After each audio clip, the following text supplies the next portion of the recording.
Harper Audio presents Maximum Bob by Elmore Leonard. Performed by Richard Poe.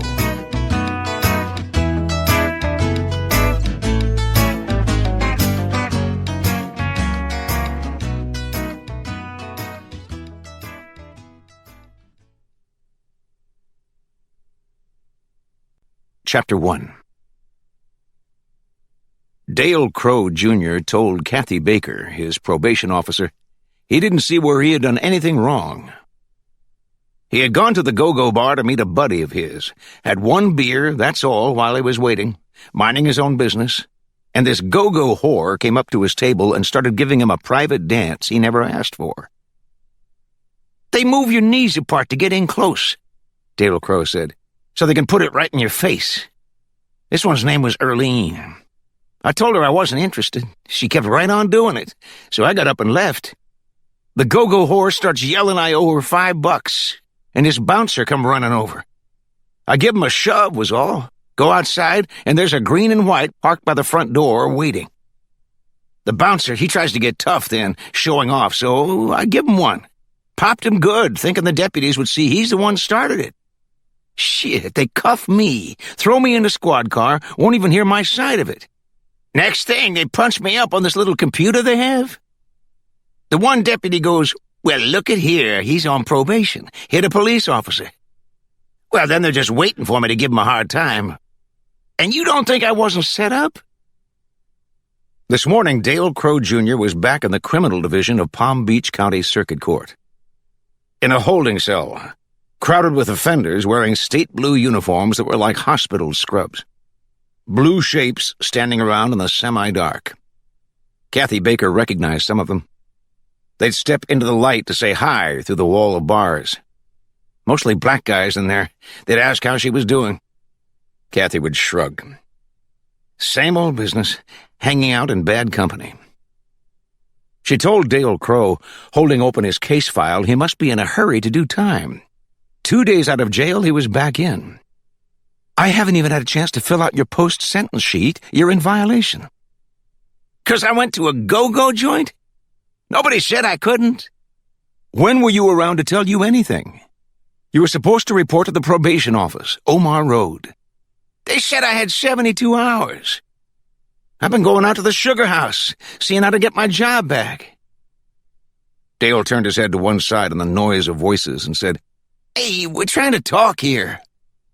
The blue shapes in the dark paid no attention to him. Kathy moved closer to the bars. She could smell Dale now. "The police report says you were drinking." "One beer, that's all. I urine tested clean." "But you're underage. You broke the law, and that violates your probation." Dale Crow, Jr. was 20. A tall, bony-looking kid in his dark blue scrubs. Dark hair uncombed, dumb eyes wandering, worried, but trying to look bored. Dale was from a family of offenders in and out of the system. His uncle, Elvin Crow, had this week completed his prison time on a split sentence and was beginning his probation. Kathy Diaz Baker was 27, a slim 5'5" in her off-white cotton shirt dress cinched with a belt. No makeup this morning. Her dark hair permed and cut short and back, easy to manage. She spoke with a slight Hispanic accent, the Diaz part of her, that was comfortable, natural, though she could speak without a trace of it if she wanted. The Baker part of her was from a marriage that lasted 14 months. She had met all kinds of Dale Crows in her 2 years with the Florida Department of Corrections, and knew what they could become. His uncle, Elvin Crow, had recently been added to her caseload. "I can go to jail, but I can't have a beer?" "Listen, I spoke to your lawyer. You don't think I stop and have a few after work driving a cane truck all day? I never get carded either. Have to show any proof." "You through?" Kathy watched him take the bars in his hands and try to shake them. "I had a talk with your lawyer." "Little squirt, right? He's a public defender." "Listen to me. He's going to plead you straight up, but try to make it sound like a minor violation. It's okay with the state attorney. She'll leave it up to the judge as long as you plead guilty." "Hey, shit! I didn't do nothing. Just listen for a minute, okay? You plead not guilty and ask for a trial, the judge won't like it. They'll find you guilty anyway, and then he'll let you have it for wasting the court's time. You understand? You plead guilty and act like you're sorry. Be polite. The judge might give you a break. Let me off? He'll ask for recommendations. The state attorney will probably want you to do a little time. 'Cause I had a beer? Maybe ask you to do some work release, out of the stockade. Try to be cool, okay? Let me finish. Your lawyer will recommend reinstating your probation. Say what a hard-working guy you are. He won't mention you got fired unless it comes up, but don't lie, okay? This judge, Kathy said, I might as well tell you, is very weird. You never know for sure what he's going to do. Except if you act smart and he doesn't think you're sorry, kiss your mom and dad goodbye. You're gone. What one have I got? Judge Gibbs. It seemed to please him. Bob Ison Gibbs. I know him, the one they call Big. Election time you see his name on signs. Think big. He's famous, isn't he? He makes himself known. He's the one sent my Uncle Elvin away. Dale, he's put more offenders on death row than any judge in the state. That shut him up. What I'm trying to tell you is be polite, okay? With this judge, you don't want to piss him off. Dale was shaking his head, innocent. He said, Man, I don't know, in a sigh, blowing out his breath, and Kathy turned her face away. You gonna tell him how you see this? When the judge asks for recommendations, yeah, I'll have to say something. Well, that's good. Tell him I've been drinking since I was 14 years old, and I know how, no problem. Listen, and tell him I'm still working out the sugar house. Have a good job and don't want to lose it. Anything else? It's all I can think of. Just lie for you. It wouldn't hurt you none, would it? Say I'm working? Jesus. You think I'm on your side? Well, aren't you? Dale, I'm not your friend. I'm your probation officer. She left the holding cell, the dark shapes, the noise, passed through locked doors to a well-lighted hallway, and was back in the world among sport shirts and flowered dresses, people waiting for court sessions. What's the matter? Kathy looked up.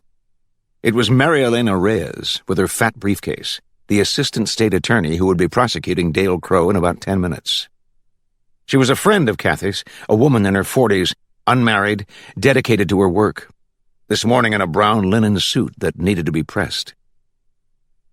I just talked to him, Kathy said, and shook her head. What else is new? Nothing changes. They look at me. I'm this girl who comes around with a clipboard checking up, like a social worker. It's up to you. I've quit saying go back to school, get a law degree. I'm in court enough as it is. What'll Dale get? I think a year and a day. He'll only do 90 days, but it's state time. Maybe it'll scare him good. He's just a dumb kid. Thinks he's tough. Sure, that's his problem. Look at the positive side.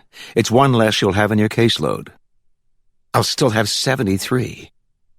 I trade Dale for his Uncle Elvin. He came in Saturday, this big guy from the swamp in a cowboy hat. He sits down and starts fooling with things on my desk. He doesn't think it's fair he had to do 10 years DOC time and now 5 years probation, listen to this, for shooting the wrong guy. Not the one he was after. He wants to tell me all about it sometime. His attitude, it's like, okay, so he killed a man, what's the big deal? I can see Dale Crow in about 20 years. If he makes it, Mary Elena Reyes said. Yeah, I think he'll get at least a year and a day, although you never know about Gibbs. If he got laid last night, he could be in a good mood. He'll ask you for a recommendation. I know, and there isn't much I can say. You get along with him? He must have noticed you by now. We've never spoken outside of court. He calls me Ms. Bakar. That's close. He thinks he's funny, so everyone humors him. But I'm not Ms. Bakar, Kathy said, and I don't feel I have to smile for him. You don't see him practically every day. At least I don't have to go out with him.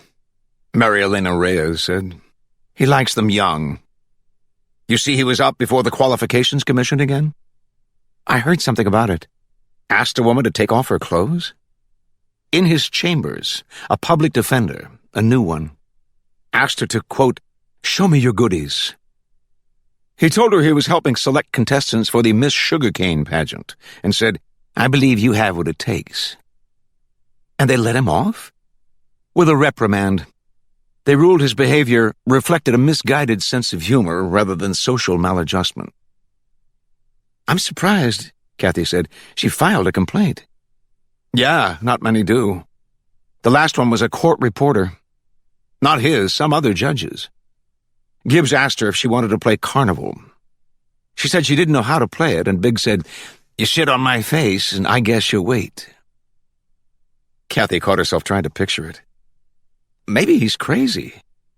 It's possible, Mary Elena said. What we know for sure, he's pretty horny for a guy his age. Almost 60.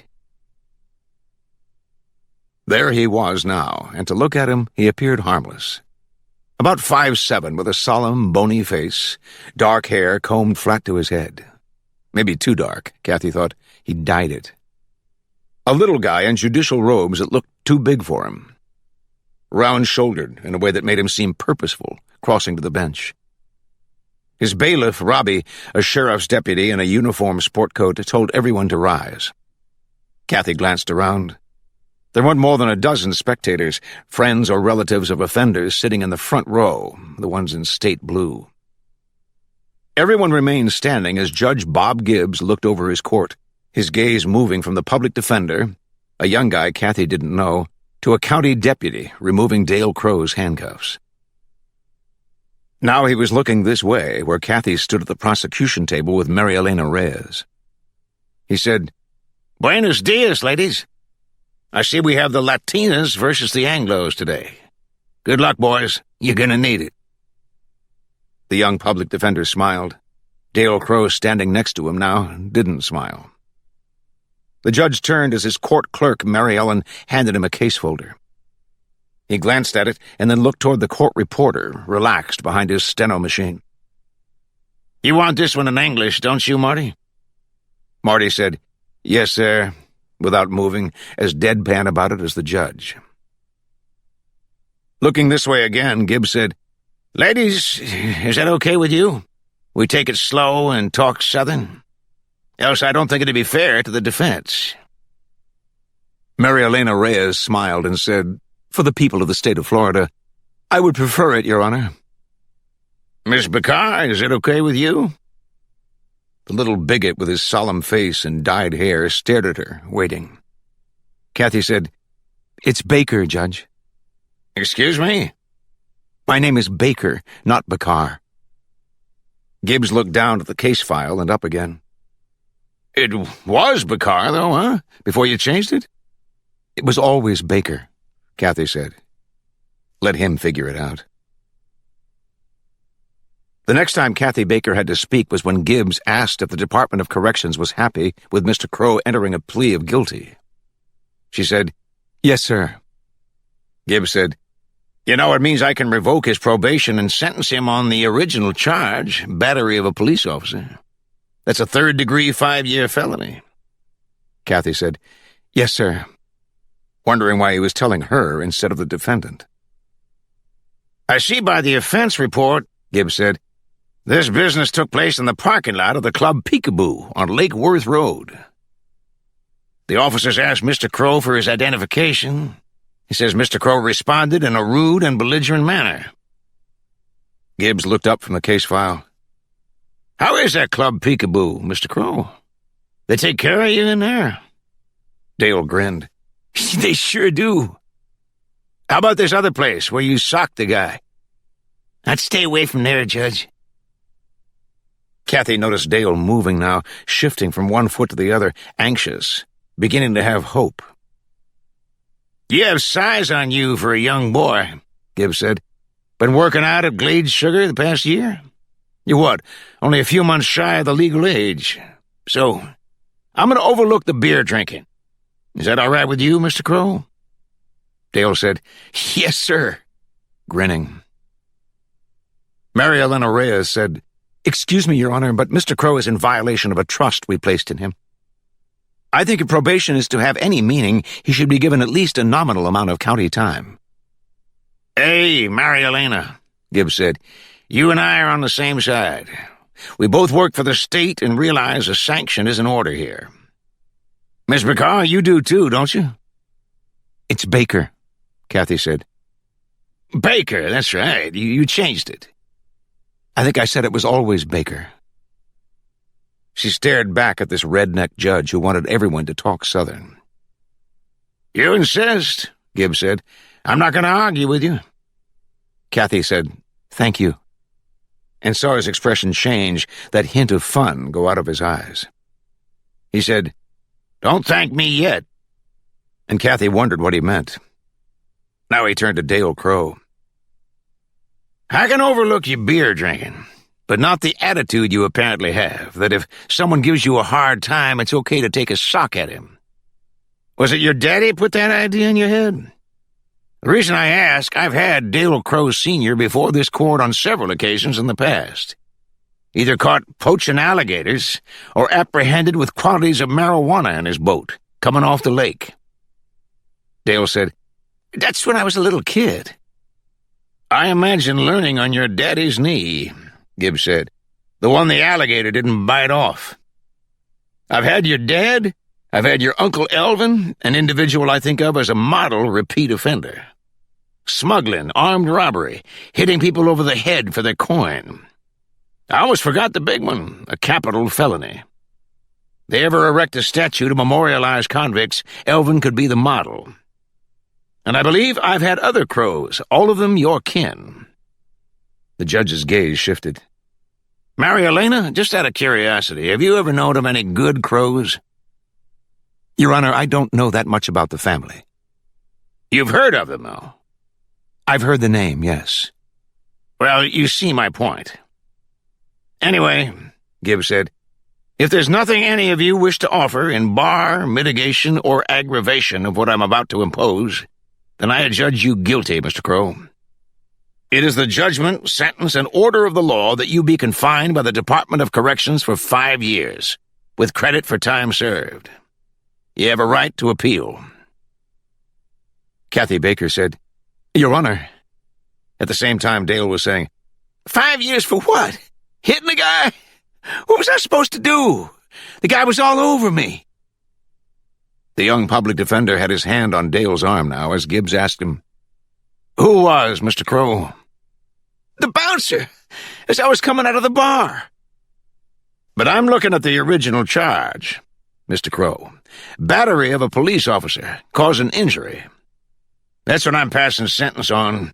Your indifference to, if not utter disregard of, the law. Further, I'm going to recommend you be sent to FSP, the Florida State Prison, where your daddy and uncle serve their time. You'll be carrying on a family tradition." Kathy said, "Judge, I'd like to remind the court the defendant was on probation only 2 days when he was arrested." "That's a good point," Gibbs said. "It confirms what I'm saying. He doesn't stop and think, does he?" "What I meant, he hasn't reported to the office yet. Find out about all the conditions he has to observe." Gibbs said, "That's a violation right there, not reporting in." "No, that part's okay. He still had time." "You haven't talked to him before this?" She began to see where this was going and wished she hadn't said anything. "I saw him this morning." "Where? In the holding cell?" "Yes, sir." "So what is it you're telling the court?" "I don't think it's in the interest of the state to give him all that DOC time. 5 years for something he drew probation on originally." "You don't," Gibbs said, frowning, trying to look concerned, then glancing over at his bailiff and his court clerk, his team, before looking this way again. "What would you give him?" Playing with her. She should never have opened her mouth. "It isn't my place to say, Judge." "You think Mr. Crow's probation should be reinstated?" Kathy hesitated. She wasn't sure that would be a good idea, let him off entirely. "I just think 5 years. He'll do about 20 months. That seems like a heavy sentence." I asked you what you'd give him. You haven't told us. I would consider, well, a year and a day. If you think he should do DOC time. You're basing this judgment on your appraisal of his character. What else? Well, his age, the offense. Having talked to him, Gibbs said, what, about 10 minutes in the holding cell? Through bars and all that noise and confusion? I'd be interested to know what you talked about. I told him his lawyer was right. He should plead guilty. And what did Mr. Crow tell you? I'm not sure I know what you mean. If you want, I can put it hypothetically, Gibbs said. What I'm getting at, how does an offender looking at 5 years get a pretty little probation officer to sympathize with his plight? What does he say to get you on his side? Kathy started shaking her head before Gibbs had finished. Judge, I'm not on his side. I even told him that. He never said a word to you? Well, yes, he spoke. I won't tell the court what I'm thinking and have it go on the record, Gibbs said. But if you're curious, Miss Baker, is it? If you'd like to know what I suspect, stop in my chambers after we're through here. In the meantime, Gibbs said, making a notation in the case file before looking up again, the decision of the court stands.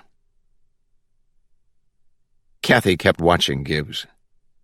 The public defender was requesting Mr. Crow be allowed time on the street, 7 days to get his affairs in order. She watched Gibbs appear to think it over and finally rule okay, as long as the defendant reported to probation on a daily basis. Now he was looking this way again, asking Kathy if she wouldn't mind keeping an eye on her boy. She was thinking, you don't have to smile. You don't even have to answer. Or she could say, who do you mean by my boy, Judge? The defendant? She heard Dale's voice then, raised and looked over. Dale saying to Gibbs, Hey, Judge, I'm going to see about this deal. You think you're through with me, Judge? You're full of shit. Here? She saw Gibbs leaving the courtroom past 2 deputies who were moving quickly toward Dale Crow with handcuffs and shackles. It surprised her the judge didn't say something to Dale, hold him in contempt. Mary Elena Reyes touched Kathy's arm. You going to see him? I don't know. I think you'd better. He didn't say I had to. No, but I think it would be a good idea. Kathy said, I have to smile, too? Mary Elena stared at her for a moment. She said, do what you want, and walked away. Chapter 2. Out of his robes, Judge Bob Gibbs became someone else. Pleasant, almost a regular guy, saying he didn't mean to put her on the spot in there. No, what it was, he had a feeling young Mr. Crow might have tried a sad story on her. He was sick, or his mama needed him at home, or he knew it would kill him to be locked up, the prey of older, lascivious convicts. I said at one point, don't thank me yet, remember? Well, you can thank me now if you want. For what, Judge? Sending young Mr. Crow away, taking him off your hands.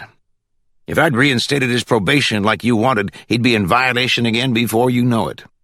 And you'd have egg all over your pretty face. What are you, Cuban? Born in Miami, Kathy said. I don't think I asked you to reinstate him. You didn't come right out and request it. I could tell, though, he'd been working on you. I was going to say, you don't look especially Latin. Like he was paying her a compliment. If she wanted, she could say, and you don't look like a judge. What he looked like now, sitting behind his desk, was a farmer. The top of his forehead, where it disappeared into the dyed hair, was lighter than the rest of his face. A farmer or an Okeechobee fishing guide dressed for town in a short-sleeved white shirt and red patterned tie. He even had the cracker sound of those boys from the country. Old Bob Ison Gibbs, known as Big to his buddies. He sat with his hands behind his head, leaning back in his chair. From deep in the office sofa facing the desk, all Kathy could see of the judge were his raised arms, elbows sticking out, and his head, his hair shining in fluorescent light. On the wall behind him were framed photos of the judge posing with several different men, holding strings of bass and what looked like speckled perch, no doubt taken at a fishing camp on the lake. In another picture, the judge was standing in an airboat holding a 2-foot alligator in each hand by the tail. "Don't feel sorry for him. He was due," Bob Gibbs said. "Being a crow. You've heard the expression, born to raise hell? That's young Mr. Crow's belief. Mine's, hard time makes the boy the man. He'll come out of jail therapy with a brand new attitude. Or else we'll send him back, won't we?" "I thought you might hold him in contempt," Kathy said, "when he threatened you." "Was that a threat? What did he say? He's going to get me? Sis, that's nothing. That's water off my back. You going with anybody?" She had to take a moment to realize what he meant. "Not anyone special." "You date police officers?" "I have, yes." "Lawyers?" "Once in a while." "Married ones?" "I won't do that." "Why not?" "I just won't." "You want to have some dinner this evening?" She said, "Judge, you're married, aren't you?" He kept staring at her before he said, "You are too, aren't you? Or I mean, you were. Why didn't I think of that?" "Married and divorced," Kathy said. "Sure, and that's where you got your name. I knew it. What's your maiden name?" "Diaz." He seemed relieved. "Sure, Cuban, but born and raised here. What's your dad do? Man, you people started coming, when was it, 59? You've just about taken over." "My dad was a police officer in Miami," Kathy said. "Retired now on a disability. He was shot." "Oh, I'm sorry to hear that." "My 2 brothers are cops also, in Miami. One with DEA, the other Metro-Dade. My sister's married to an assistant state attorney." "And here you are, a probation officer. I'd call that a law enforcement family. How long you been with corrections?" "Almost 2 years. I went to Florida Atlantic." "Got married when you were in school?" "After I got out, while I was working in screening at South County Mental Health." That seemed to interest him, the way his eyebrows went up. "I was working on my master's in psychology, but changed my mind. Those 70-hour weeks were too much." "So you're familiar with mental patients, how they act?" "At South County we had consumers. They're not patients till they're admitted somewhere for treatment. Or we sent them to detox. Most of the ones we saw were on drugs or alcohol, or both." "You quit there to work for corrections?" The judge said. "All you did was trade crackheads for fuck-ups. You like dealing with misfits, huh? Losers?" "My ex-husband used to ask me that." "He was after you to quit?" "If I could find a job that paid more." "I was supporting him. He was in medical school when we got married. A first-year resident when we divorced. No, the problem, he was a superior being. But I didn't find it out until after we were married." Bad, talking too much about her personal life, and the judge liked it, grinning. She got back to her job. "Working for DOC, at least I'm outside most of the time. I have close to 80,000 miles on my car. If you wanted, they could talk about her VW she'd bought second-hand that needed new tires again, a battery." "You're in the wrong profession. The probation office? A bright, attractive girl like you? It's a dead-end street. Where do you go? Isn't there something you want to be?" "When I grow up? I don't know," Kathy said. "I'll probably get married again someday. I'd like to have kids." "You already tried that. You have any offenders on community control? Wear the anklet, can't leave the house?" "In the office. I don't handle any myself." "Sometimes you call it house arrest, like being in jail at home? Or married to the wrong person? Am I right?" Kathy said, "I guess you could look at it that way." Wanting to get out of here. Next thing he'd be telling her his wife didn't understand him. They were married in name only, had separate bedrooms, and that was why he saw other women occasionally, and it would be okay if they had dinner together. But he didn't. He said, "You studied psychology. You were at the South County a while. I can see you're a person who naturally feels sympathy for others, their problems.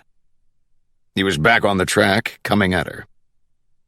What would you do if you're having a conversation with someone and all of a sudden she becomes a different person? He had to be talking about his wife. Like a mood swing, Kathy said. He leaned close over the desk to shake his head at her. I'm not talking about a change of mood or tone of voice. The judge speaking low now, laying down the law. I'm telling you she becomes somebody else, in voice and manner and what she says. Your wife, Kathy said. Leanne, the judge said, originally from Ohio. Chronically undifferentiated popped into Kathy's head. But she wasn't that sure it applied, and didn't want to get too far into this anyway. She tried to pass it off, saying, You're different now, Judge, than you were in court, don't you think? You can call me Bob, or Big, if you like. No, she couldn't. She said, I'm different from time to time. How different? Well, like if something's bothering me, or I don't feel too good. Or like right now, wanting to get out of here. In the next moment, he was Bob Gibbs again, this farmer-looking guy, his voice quiet, confiding. He said, But have you ever been so different you became a 12-year-old colored girl who lived 135 years ago in Clinch County, Georgia? A slave girl by the name of Wanda Grace? Kathy Baker said, Your wife might need help. One of us does, the judge said. Chapter 3. The first time Bob Gibbs saw his wife, she was performing 16 feet beneath the surface of Weeki Wachee Spring in a mermaid outfit. He watched her through the glass wall of the underwater theater. Saw her gold lame tail undulating, saw her long golden hair moving slow motion. Leanne smiling, showing her perfect teeth in that clear spring water, before taking the tip of the air hose in her mouth, making a delicate feminine gesture of it. Bob Gibbs, already a judge, saw the purity of this healthy girl suspended in crystal water, air bubbles rising out of her, carrying her breath to the sunlight way above. Young enough to be his daughter, but that didn't matter. The man inside the judge said, Oh my. Lured by a mermaid, taken with the idea of landing her. He saw her outside after, pink shorts molded to her cute butt, hair still wet, turning wide-eyed and no doubt apprehensive, a man coming up to her in a dark suit and necktie. Introducing himself as a circuit court judge didn't exactly warm her up, but she did start to relax once he expressed how much he enjoyed the show and began asking her questions. He learned that her name was Leanne Lancaster, that she was from Sandusky, Ohio, and had been at Weeki Wachee. This was her 3rd year, and she loved it, even if it wasn't doing her hair a lot of good. That their changing room was down underneath where we zip up our tails. Smiling at him by now. There were 3 mermaids named Kim in the show out of 13, and last year there were 4, really, all named Kim. He learned that 100,000 gallons of pure water a minute rose from the depths of the spring, up through cracks way, way down there, and that he ought to catch the Birds of Prey show, and then take the Jungle River cruise, see pelicans, raccoons, sometimes even alligators. Leanne hunched her shoulders and gave him a cute shudder as she mentioned gators. She said they could swim into the spring from the river, but hardly ever did because the water was so cold, hunching her little shoulders again as she said, Brr. Bob Gibbs said, Why don't we sit down and have a Coca-Cola? He told her he was from right here in Hernando County originally, born and raised, but had never seen the mermaid show before today. You imagine that? The show's been here, 40 years, and this is my first time? He told Leanne he had returned home to attend a funeral, but came here instead, acting on some impulse. Strange. He didn't mention being hungover from partying the night before, unable this morning to bear sitting through a Baptist eulogy. And I used to work for the deceased when he was Hernando County State Attorney. Back before I moved to West Palm as a prosecutor, ran for judge of circuit court, and have been presiding ever since." Leanne had kept staring at him, nodding very slowly as he spoke. She said, "I have been visited by a wise man," her look becoming strange, trance-like. "You're famous, aren't you? Sure, I saw you on the cover of a magazine." "That's right. It was Newsweek." Nodding again. "But I don't recall it had your name." "On the cover? No. It said, 'In Florida, Maximum Bob throws the book.' It was a story about the courts getting tough on drug traffickers." "Just a while ago." "Yeah, what they did, they made a big to-do over me giving a drug dealer 30 years plus a $250,000 fine, when the state attorney was willing to let him off with probation." "I wish I'd read it." "I might have a copy lying around somewhere, I'll give you. It's accurate. What I object to is the tone of the article, like I'm accused of throwing the book at defendants. I said, what is the book for if you don't go by it? And yes, occasionally throw it at a criminal offender." They put that in. Then they cite how I reject pleas of leniency.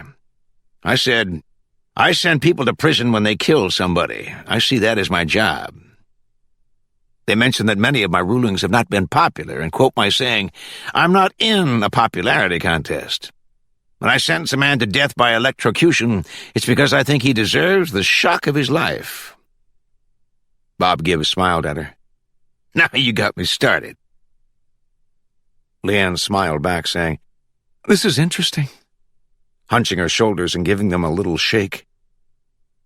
"Listen, I've even been accused of having a low opinion of women, which I'm here to tell you is a lie," Bob Gibbs said and grinned. "Why would they say that?" "Oh, one time, sentencing a defendant for wife-beating, I happened to say, 'You can't live with him, you can't live without him.' Injecting a note of levity at a serious moment, that's all. And the media and different women's groups jumped all over me." She said now, surprising him, "What's your sign?" Bob Gibbs wasn't sure. He told her he was born on the 2nd of December, without giving the year. "Sagittarius, the time traveler," Leanne said. "I thought as much. You like to explore and have a highly developed sixth sense that guides you even when you don't exactly understand where it is you're going. You do know. It's just that you aren't in touch yet with your inner self." "That must be it," Bob Gibbs said, and saw her expression change. "Oh, my lord," her eyes going wide. Now she brought her hand to her mouth and seemed embarrassed. "What's wrong?" "I just had a feeling. Don't laugh, okay?" "I won't." "You promise?" "On a stack of Bibles, what?" "All of a sudden it hit me that I may have been your mother in a previous life." Bob Gibbs smiled. He couldn't help it. "You said you wouldn't laugh." "I'm not. It's just, I'll tell you, you don't look anything like my old mother." "I'm talking about way before," Leanne said. "It could have been hundreds or even thousands of years ago, when we were both somebody else. You understand? In our past lives." She kept staring at him, in what he thought of at the time as a cute way she had about her. So serious. This healthy girl, good-looking, even with wet hair. She said, "You don't believe in reincarnation, do you?" "The metaphysical is out of my jurisdiction," Bob Gibbs said. "But I do keep an open mind as evidence is presented." Actually believing this. "But you're not too good at being told something and just accepting it. You like to do what you want, huh?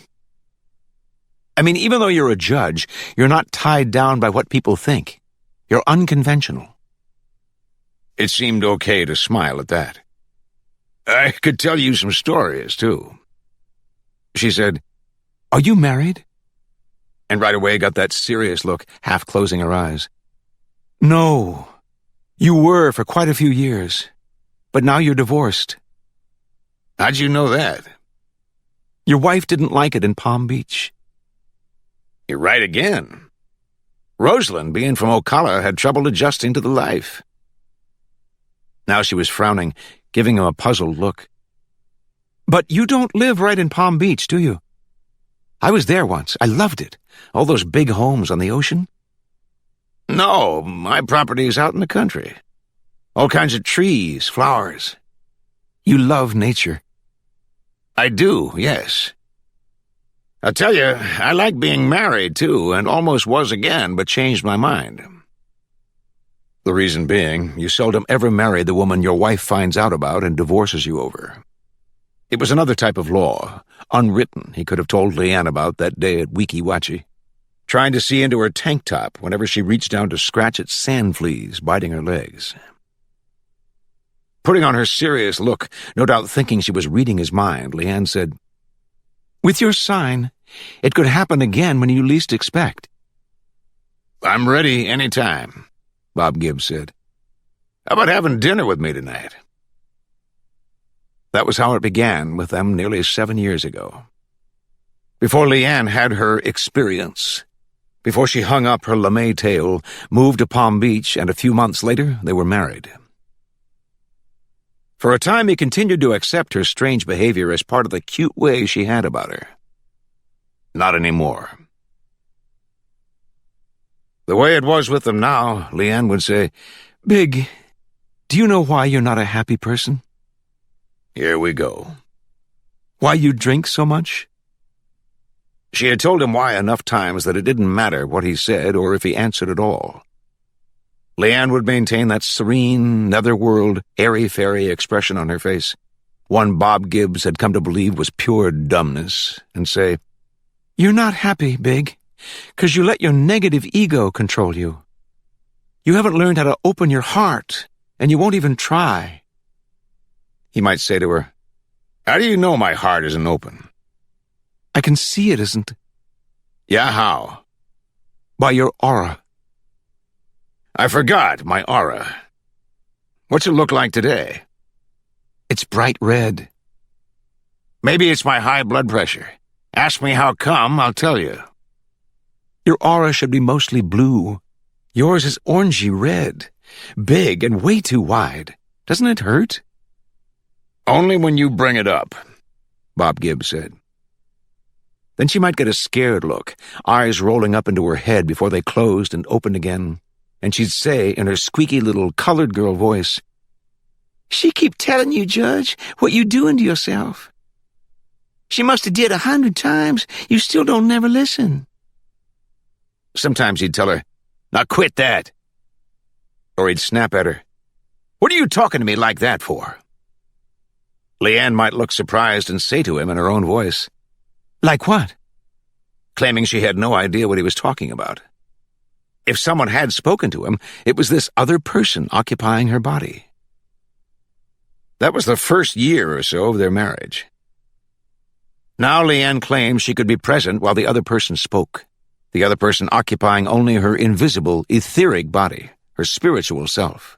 See, while she remained in her actual body. The one putting on weight. Going on 7 years of this, since the day she had her experience. The way Leanne thought of it, it began just after 1 in the afternoon of a gorgeous day. She remembered rising from the underwater chamber behind the screen of air bubbles, their curtain for the show, and seeing the surface of the spring above shimmering in bright sunlight. She remembered flashes going off inside the glass front of the theater, families on vacation with cameras and little girls who wanted to be mermaids. She believed this was the way spirits might see our world, like looking at us through sparkly water and glass from over on the other side. She remembered they were doing the magic show that day. One of the Kims working dry, playing the theme music and doing the narration topside. Another Kim went into the box they pierced with swords and came out with a few rolls and flutters, smiling, showing the kids she was okay. Leanne remembered swimming to her position, flipping her tail out in the mermaid crawl, holding the end of her air hose and the banana in the same hand. Her part of the show was to make the banana disappear. "How?" asked Kim the narrator. "By eating that banana 16 feet underwater.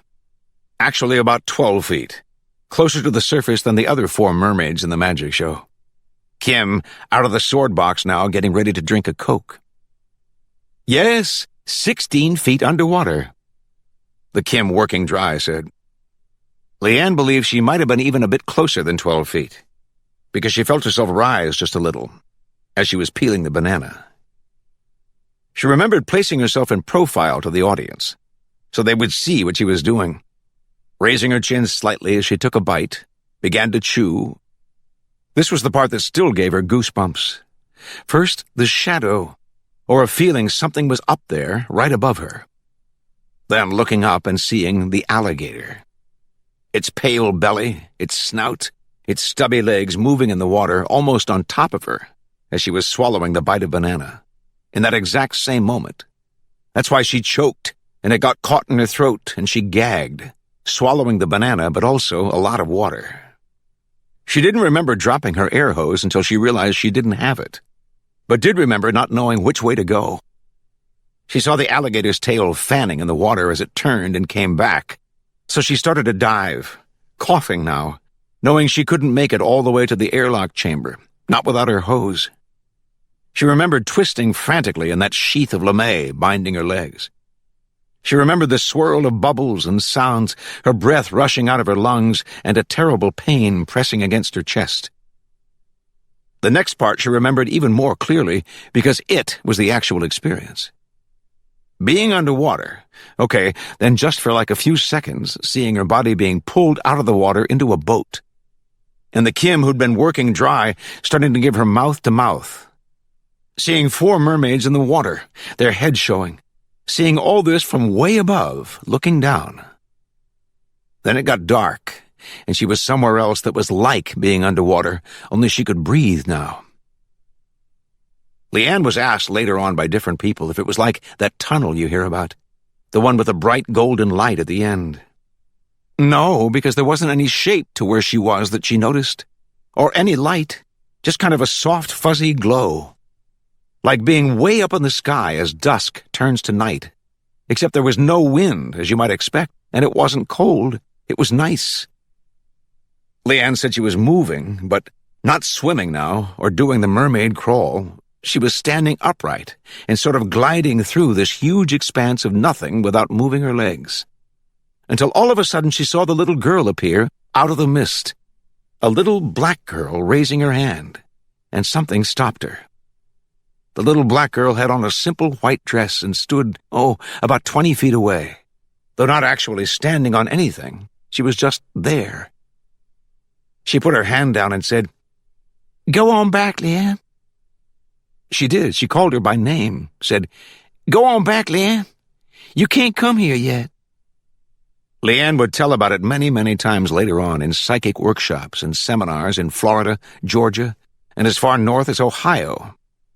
Get to the part, "You can't come here yet," and there would be a chill in the room you could feel. People in the audience holding their arms. The room where she opened her eyes that day was a different story. She said, "Where am I?" A nurse told her she was at Likes Memorial in Brooksville.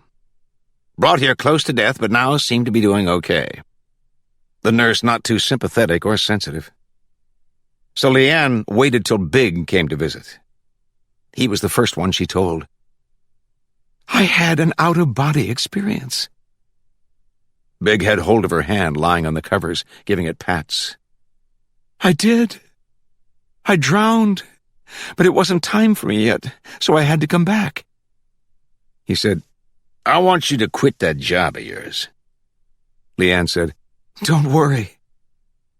I have a brick ranch house in the country on 5 acres, an orange grove, all kinds of palm trees, laurel oaks that tell it's spring with chartreuse leaves, orchids growing everywhere, a big screen porch." Leanne said, "It sounds nice." "You want to marry me? I'll put in a swimming pool. You can be my little mermaid." Leanne said, "We hardly know each other." "I know you're what I want." "Can I think about it? Right now there's so much on my mind." "Have your own car. Go to big society parties in Palm Beach. Get some rest, sweetheart." Patting her hand, kissing her on the forehead. He smelled nice of aftershave and wasn't too bad looking. He was mature. She wouldn't have to worry about her hair anymore, or work in the gift shop, or do the Birds of Prey show, those huge things shitting all over the place. She wondered what the wife of a judge was called. It was the next day Leanne heard voices in the hall and saw the black family walking past her room, come to visit somebody. One of them, she was bringing up the rear, stopped in Leanne's doorway and stood there looking in at her. A little girl about 12. Later on, Leanne would tell the psychic workshops and seminars from Florida to Ohio. It was the same little girl I met in my out-of-body experience. She smiled and turned as if to go, and I said, "Wait, please." She looked at me and said, "You be just fine now, Leanne. I'll be back when you wants me." I said again, "Wait," but she was gone. I got out of bed, walked up and down the hall looking in every room. There was no sign of the little girl or her family.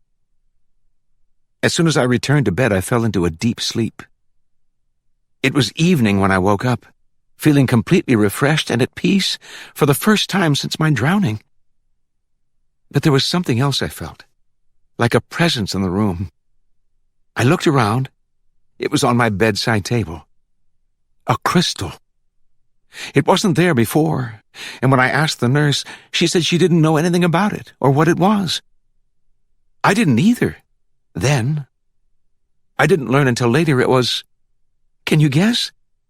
Of course, a rose quartz.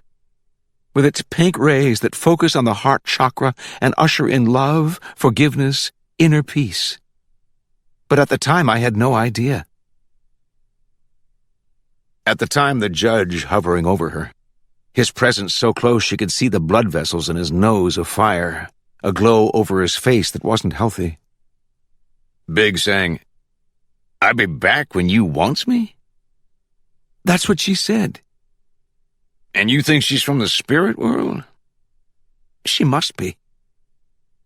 Well, if she knows how to get here from the other side, wherever that is, how come she doesn't know how to speak good English? She looked like the same one as in your dream, that's all. It wasn't a dream. Listen, I have trouble telling one from the other myself, and I see them brought up before me every day of the year. She said, "If you don't believe me," and he was all sweetness again.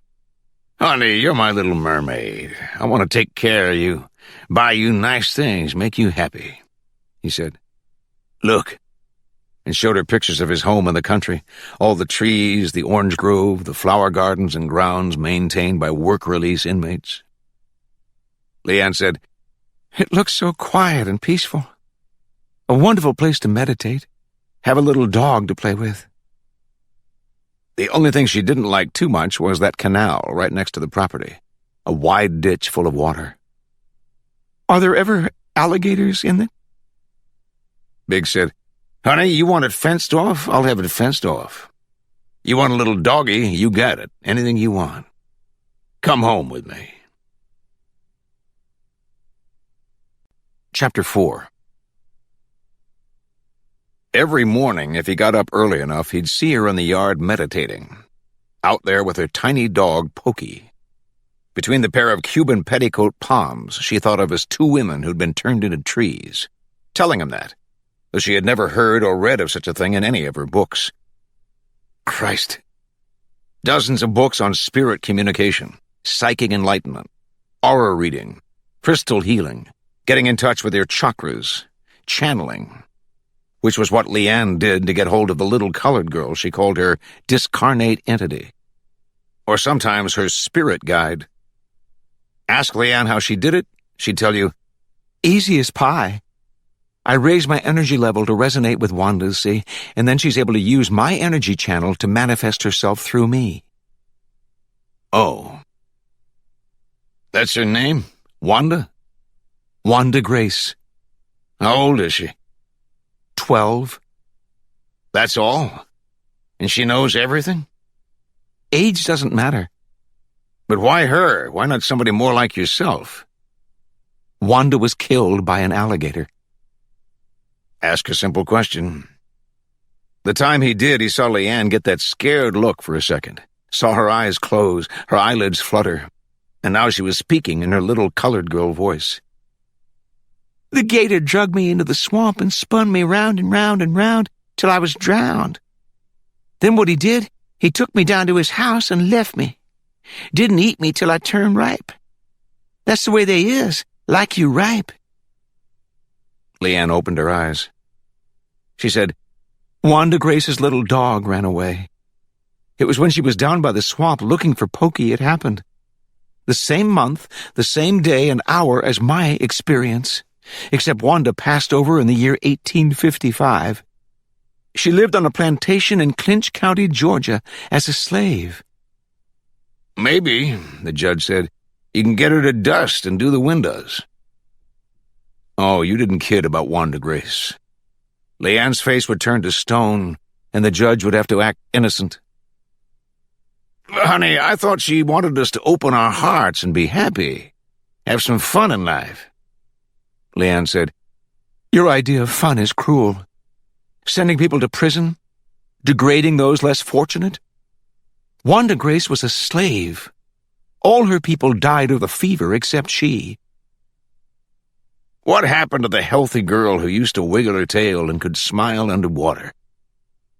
Now she communicated with a spirit and played with crystals to improve her inner vision. Show you how much sense that made, she'd bury the crystals in the backyard every few days. In the dirt. She said to cleanse them and restore their energy. Get her in bed, she might just as well have her tail on. It was like doing it to a woman in a trance. Hey, where are you?" He would never ask who you are, afraid she might answer in a little colored girl voice. She never did it with the lights on, or spoke while they were doing it. When she did speak during the day in her mild, airy tone, it was to pass on information. "Big, Wanda says you need psychic counseling. Maybe even alchemic hypnotherapy. Have a specialist take a look at that negative ego." "I will, if you'll get your head examined." "Wanda says you need a good psychic cleansing. You won't be so irritable." "Is that right? She ever take a look at the kitchen? The dishes piling up in the sink?" "Some things, Big, are more important than others. I'm trying to help you." "Why don't you go someplace else and do it? Like back to Ohio?" "Wanda Grace says I have to keep trying. Use my mediumistic gift to raise your vibration level, and you'll come to know your higher self." On that note, Bob Gibbs said, "Why don't you tell that little nigger to mind her own business?" So frustrated he was admitting her existence. Going on 7 years of this because Leanne had been scared by an alligator. He did get her a dog from the pound. Tiny brown and white hyperactive mutt that yipped and jumped up on your lap. A cute little pup Leanne named Pokey, after Wanda Grace's dog. "I calls him Pokey 'cause he like to poke his little nose where it don't belong. I tells him he going to poke it in the wrong place sometime." He got her a car, too. A Ford Escort she drove to health food stores and now and then to Winn-Dixie when he hollered for meat and potatoes. "Big, how can you eat the flesh of once living things?" "Easy. I chew each bite 40 times. But he didn't fence off the canal, or put in a swimming pool, or take her to any Palm Beach Society functions where she might start talking like the help and embarrass him. Was that the sign of a negative ego? If it was, then maybe he'd better start thinking positive. Instead of not doing anything that would make her want to stay, work on an idea that would get her to leave. Of her own free will, without any hassle, legal complications. And thought of a way to do it that made him smile. It was so simple. Sometimes wheeze out loud with delight as he entertained the idea and refined it. But then for months he continued playing with it, taking his time, not quite ready to commit himself. Until this morning, talking to the little girl probation officer, Kathy Bakar. He realized she was the incentive he needed to get going. Kathy Baker. He wasn't sure why at first, but this little girl raised his vibration level. Got him feeling energized for the first time in almost a year, since his girlfriend Stephanie moved to Orlando. and for a while there he enjoyed a few casual encounters. But man, it was work getting them from drinks and dinner into the sack the same evening. One-nighters could kill you. It was better to have a girl right there you could count on. Like Stephanie. The minute she appeared in his courtroom charged with indecent exposure, jogging topless in John D. MacArthur State Park, he knew this big red-headed girl would fill the bill. She'd said to him in court, "Your Honor, I was doing nothing lewd or indecent." No, but he'd bet she would if given the chance. A woman he decided then and there had to be full of fun. He fined her $200. Had to. Waited a week, phoned her, and said, "How about a couple of $100 dinners to make up for what I put you out?" Their first date, he learned Stephanie loved to drink as well as expose herself. He said to her, "I know where you can jog topless through a garden to your heart's content, while my semi-estranged wife is at a seminar in Ohio." What a picture it turned out to be. This big red-headed nymph, his nature girl, ducking through the laurel oak and cabbage palms, not a stitch on. Her buddy the judge waiting with a Jim Beam in each hand. Simple pleasures were the best kind. Fond memories to store away while you work on a new set. Kathy Baker was a different type of girl. More virginal even though she'd been married. He hadn't really noticed her till she spoke up in court, and he decided to chew her out. But then talking to her after changed his mind, seeing this was a good-looking girl up close, with a cute figure. She had spunk, too. If she was Cuban, so be it. There was a lot of it going around. She might not want to run naked through his garden. Still, the garden could be used to soften her up, thinking this little girl would be squirmy and fun in bed. There he was wondering how to get her, and she says she'd worked in mental health. Bingo. All he had to do after that was tell about Leanne. Ask the little girl her opinion and act interested. Maybe a benign form of schizophrenia, huh? Yeah, I've thought about a psychiatric evaluation, but the idea of it, I have that done to criminals. Nodding, saying yes, and I hope we can talk about this some more. I'll be in the bar at the Helen Wilkes Hotel 5 o'clock if you have time for a drink. Where he was now, and every evening at 5. He didn't expect her, so wasn't surprised or disappointed when she didn't show up. The big kidney-shaped bar at the Helen Wilkes was a hangout for judges and lawyers, both sides, and some of the newspaper people. Knowing this, the little girl might prefer not to come rather than feel out of place. That was all right. He was cultivating patience. Trying to. But 3 bourbon Manhattans later, his vibration level had him out in the lobby at the payphone, dialing a number at Belle Glade he'd looked up and memorized weeks ago. He said to the woman who answered, "I'd like to speak to Dickie Campow." She said, "You want frogs? We don't have none." This woman would have to be the frog gigger's wife, Inez. He had seen her once or twice out at the lake. "What I want is to speak to the man of the house." That got a sound from the woman Bob Gibbs couldn't identify. In a moment, a male voice came on saying, "Yeah? This is Judge Gibbs speaking. You know that hearing of yours coming up?" "I believe it's next week, Judge." "I'm moving it up to the day after tomorrow. How'd you like to do me a favor?" There was silence on the line. "Do I have a choice in the matter?" Bob Gibbs said, "Why, certainly," sounding surprised. "You can be let off with a warning or draw a $500 fine and a year in the stockade. Take your pick." Chapter 5. They crossed the middle bridge over to Palm Beach, Dale Crow Jr. driving, his Uncle Elvin sitting back to take in the sights, what had changed in the 10 years he was out of circulation. On Royal Palm Way, Dale said, "Over here, they see you driving around at night in a pickup truck, they're liable to stop you. They don't even need a reason." Elvin said, "I won't worry about it if you won't." He was cool for a guy his age, close to 50.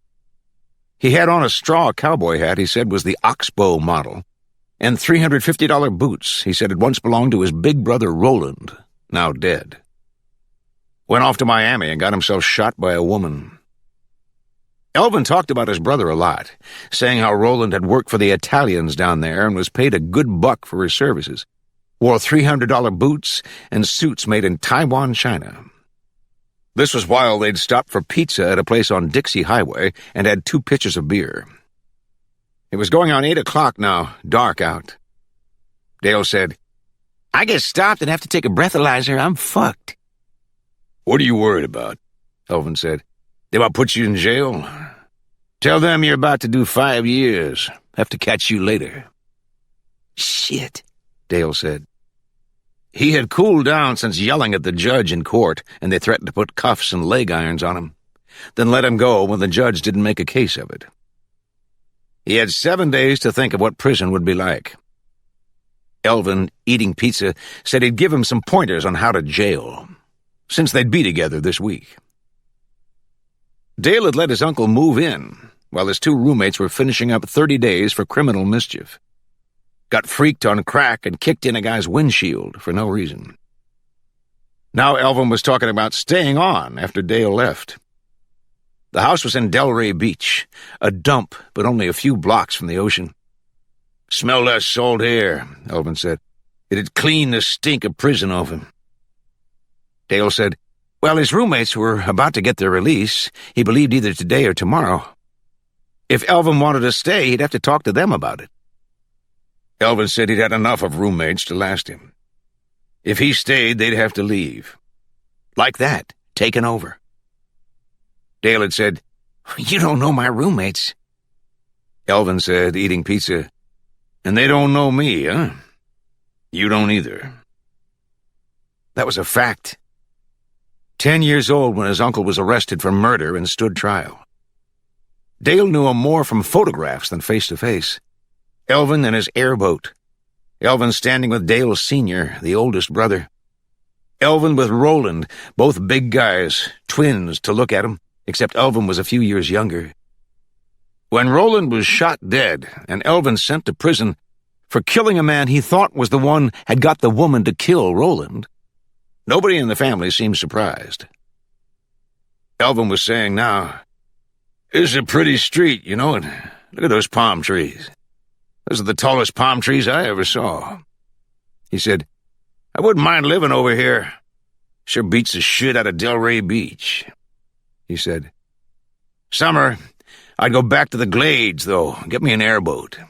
He said, "Not too much traffic now, huh?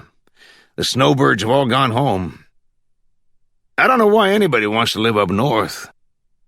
I go even as far as the Georgia line. I get a nosebleed." He said, "Go on over to Ocean Boulevard. Turn south." Now they were riding along next to the Atlantic Ocean, black out there all the way to the sky. Elvin said, "Nice public beach, but no place to park. So it becomes a private beach for all the rich people who live along here behind their walls. It's interesting how rich people fuck you and you don't even know most of the time they're doing it, huh? I had a cellmate my last year at Stark. Name was Sonny. Cute boy. Used to work for a rich doctor. He's still rich, only isn't a doctor no more. They took his license away." Dale said, "Right there's where Donald Trump lives." Elvin said, "Is that right? Who's Donald Trump?" Before they ate and were driving around West Palm, Dale had pointed out the building Barnett Bank was in, its shiny black glass rising above old structures around it, and said, "You know what they call that building? Darth Vader." And Elvin had said, "Who's Darth Vader?"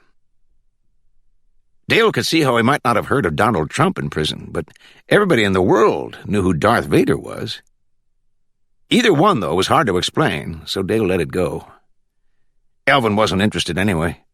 He wanted to drive down to Ocean Ridge. "What for?" "The doctor I mentioned," Elvin said. "He lives there." And began telling about Dr. Tommy Vasco and Sonny, who was his cellmate up at FSP his last year. "Actually, it wasn't quite a year. Couple of weeks before my release, I sold him for $200. Sonny had this blonde hair you could see clear across the yard. I could have got more, but I let a buddy of mine have him. Dale stared at his headlight beams on the two-lane blacktop, trees now closing in on both sides. He could feel his uncle, the size of him, sitting there in that cowboy hat. Dale set his tone of voice to be casual, uncritical, saying, "Well, I ain't getting into any of that. I'll tell you right now." Elvin said, "I know cons that remain virgins. I'm not telling you it can't be done."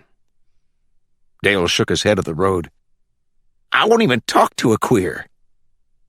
"Listen to me," Elvin said. "I'm a person who was never married on the outside, but you get in there, something happens to you. Soon as I was put in with the population, I started looking for a wife. Generally speaking, you poke or get poked. They'll fight over your skinny butt, or you'll fight to keep it your own. It's got nothing to do with being queer. It's how it is. Sonny come along toward the end there, I kicked out this puss I had and said, 'That one's mine, the cute blonde. Don't nobody even look at her.' It was okay with Sonny. He's the type goes along with whatever. Is this Ocean Ridge?" "Manalpan," Dale said. "Ocean Ridge is next." "Anyway," Elvin said, "here's this boy has to do a mandatory 25 on a life sentence, and he's, depressed. Doesn't think he can hack it. He needed somebody like me to cheer him up. See, he'd keep house, tend to my wants, and I'd take good care of him." Dale said, "What did he do?" Watching the road, seeing condos and big homes now. "He killed a woman, beat her to death, and got first degree." Dale said, "Was this in the newspaper?" "It must have been. It was about 1.5 years ago. At the time, Sonny was living with this Dr. Tommy Vasco, being his little helper. Sonny'd get girls for the doctor, and the doc'd write drug prescriptions using fake names. And Sonny'd go out and sell the stuff, mostly Quaaludes and Xanax, make himself some money." "He got girls?" Dale said. "Why didn't the doctor get his own girls?" "He used to, when he was married and playing around. He was always drunk or stoned," Elvin said, "till his daddy swore he'd cut him off if he didn't behave himself. See, this Tommy Vasco was a fuck-up all his life. His daddy sent him to medical school down on one of the islands, set him up after, bought him this big house. His daddy used to be a doctor, owns all kinds of property down in Miami. A rich, tight-ass kind of guy, real strict. And he has this fuck-up for his son. You get the picture?" "Wants the old man to think he's a good boy," Dale said, "so he pulls the shades down and does all his partying at home." "There you go. And has Sonny get the women and the dope, all different kinds. But now the women, that's something else. The doctor was partial to big blonde women. No Latins. They had to be big, but not fat, and have good-sized titties on them." Dale said, "How many women would he have at a time?" "Oh, he'd have 2 or 3 there for a party. See, what Dr. Vasco liked was for Sonny to take movies of him and a couple of women in bed doing it. Then after, they'd sit around drinking, doing the cocaine, and watching themselves on TV. Well, this one night, I forgot to mention the doctor's favorite was a woman named Pola from Lake Worth. Big woman, almost 6 foot and built. Sonny said she was bigger than he was, and Sonny must have been 5'8" or 9, and kind of chubby. I'd call him that sometime. 'Hey, Chubby, look at what I got for you.' Dale thinking, Jesus, not wanting to hear about it. And I'd give him a candy bar for being a sweetie. Anyway, Elvin said, this woman I mentioned, Pola, come by one night alone. No other women there. They have their party, chop some rails, put a movie on. This Pola says to the doctor she bets his daddy would just love to see one of these movies, kidding with him. Sonny thinks she didn't mean anything by it, but he says the doc started to go crazy at the idea. He slaps her, and she hits him back. They get in a fist fight, and pretty soon she's beating up on him. So the doc yells at Sonny to help him. But Sonny, not being a fighter, picks up a poker from the fireplace and hits her with it. This woman, he says, come at him like a tiger, and he had to keep hitting her until he gave her a good one over the head, and it killed her. So then the doctor tells him what to do. Put her in a car and drive up to Lake Worth. The idea, leave the car on the street with her in it, and it'll look like she was mugged and the guy went too far. So take her purse. Sonny does all this. He's getting out of her car when who drives up shining a light on him? Dale was nodding. Man, he could see it. The police. Sonny was charged, he had her blood all over him, and convicted. Elvin said. He tried to tell him it was Dr. Tommy Vasco made him do it. They looked into it but couldn't put nothing on the doc except the fake prescriptions he wrote. He got like 6 months and can't practice medicine no more, which he barely did anyway. Sonny got life, the mandatory 25, and now is keeping house for this buddy of mine. Okay, you want to know something else? Dale said, What? The judge that convicted Sonny and the doc is the same one gave me 10 years straight up, minimum, and gave you 5 on that dinky violating probation charge. Judge Bob Gibbs. He must be one busy son of a bitch. Coming to Ocean Ridge, they had to stop at a light on A1A. Dark and quiet out there. Quiet on the pickup now. Dale seeing Judge Gibbs leaving the courtroom as he yelled at him. The judge walked out, and now Dale tried to imagine a blonde-haired guy hitting a big blonde woman with a fireplace poker. As the light turned green and they started up again, he said, You want to take a look at this doctor's house, where it happened? I want to see the doctor, Elvin said. What for? Sonny asked me to. It didn't make sense to Dale. Like you have a message for him? In a way, Elvin said. Sonny wants me to hurt him. Chapter 6. Kathy Baker sat in her second-hand VW, faded beige, 78,746 miles on the odometer and tires going bald, waiting for Dale Crow Jr. to show up. His house was dark. The crisis center, where she had worked when she was with South County, was only a few blocks down Swinton Avenue from here. It was weird telling the judge how she'd moved from public mental health to corrections, and he said she must like dealing with misfits, losers. Sounding exactly like Keith, her ex. Pardon me, Dr. Baker. The way Keith would say it, no one with an ounce of ambition would work in public mental health. With his condescending tone, while she was supporting him, paying the bills. Your willingness to deal with subhumans indicates a definite personality disorder. Your adjustment reaction to adulthood. Telling her she was unwilling to face the real world. The guy who locked his doors to drive through Little Havana, where she grew up. Her mom said, He's perfect. Marry him quick before he gets away. Sure, it was what you did, got married and had children. Most of her school friends were already married to guys in trades, working construction. Keith was at the University of Miami, studying to be a doctor. Her brother, Ray Diaz, with drug enforcement, said, That's why you married him? She could talk to Ray because they were close, and not just in age, 2 years apart. She had felt growing up that if she were a guy, she would be Ray, just like him. I tried to explain why I married him. It sounds dumb. Ray said, Accept it, you were. Well, give me a break, I was 23. Keith looked like he was sent from heaven. Coral Gables, good family, modeled for a sportswear catalog. You ought to be ashamed of yourself. He was quiet, had a nice smile, perfect manners. No sense of humor, Ray said. The guy didn't know shit except what was in books, and you helped him with that. You know what the big problem was? He found out you're smarter than he is. But once he got his MD, he was a doctor and you weren't. Ask Dad or Tony, they saw it.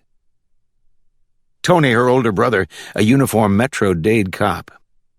She'd bring Keith home to visit or have dinner. Her dad and Tony would watch sports on TV, any sport. When Keith got his MD and went to North Broward as a first-year resident in psychiatry, Tony said, "That's all he is? I thought he was a fucking king, at least." Ray said he acted superior so no one would know he was a moron. She said to Ray, "I thought he was just playing doctor and would get over it. I guess he never will." Keith said my problem was I thrived on abusive situations. Boy, tell me about it. When I did lay into him, I said all the wrong things. You wouldn't have made it through school without me. You wouldn't have eaten, had clean clothes to wear, all that. He'd go, "Oh, did I force you?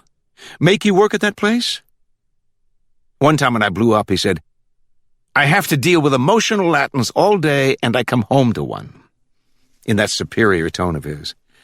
I said, "For Christ's sake, why did you marry me?" You know what he said, now that he's a doctor and doesn't need me? He said, "That's a good question." And the judge at his chambers said you didn't look especially Latin, like he was paying her a compliment. "Oh, thank you, Your Honor," what she always wanted to hear from a redneck racist asshole old enough to be her father. So obvious coming on with that business about his wife's mental condition, speaking in another voice. "Oh, really?" Going along with it instead of saying, "Judge, married to you, no wonder she wants to be somebody else." She was supposed to feel honored a judge wanted to sleep with her, like she'd made it to the big time and could tell the lawyers who hit on her to kiss off.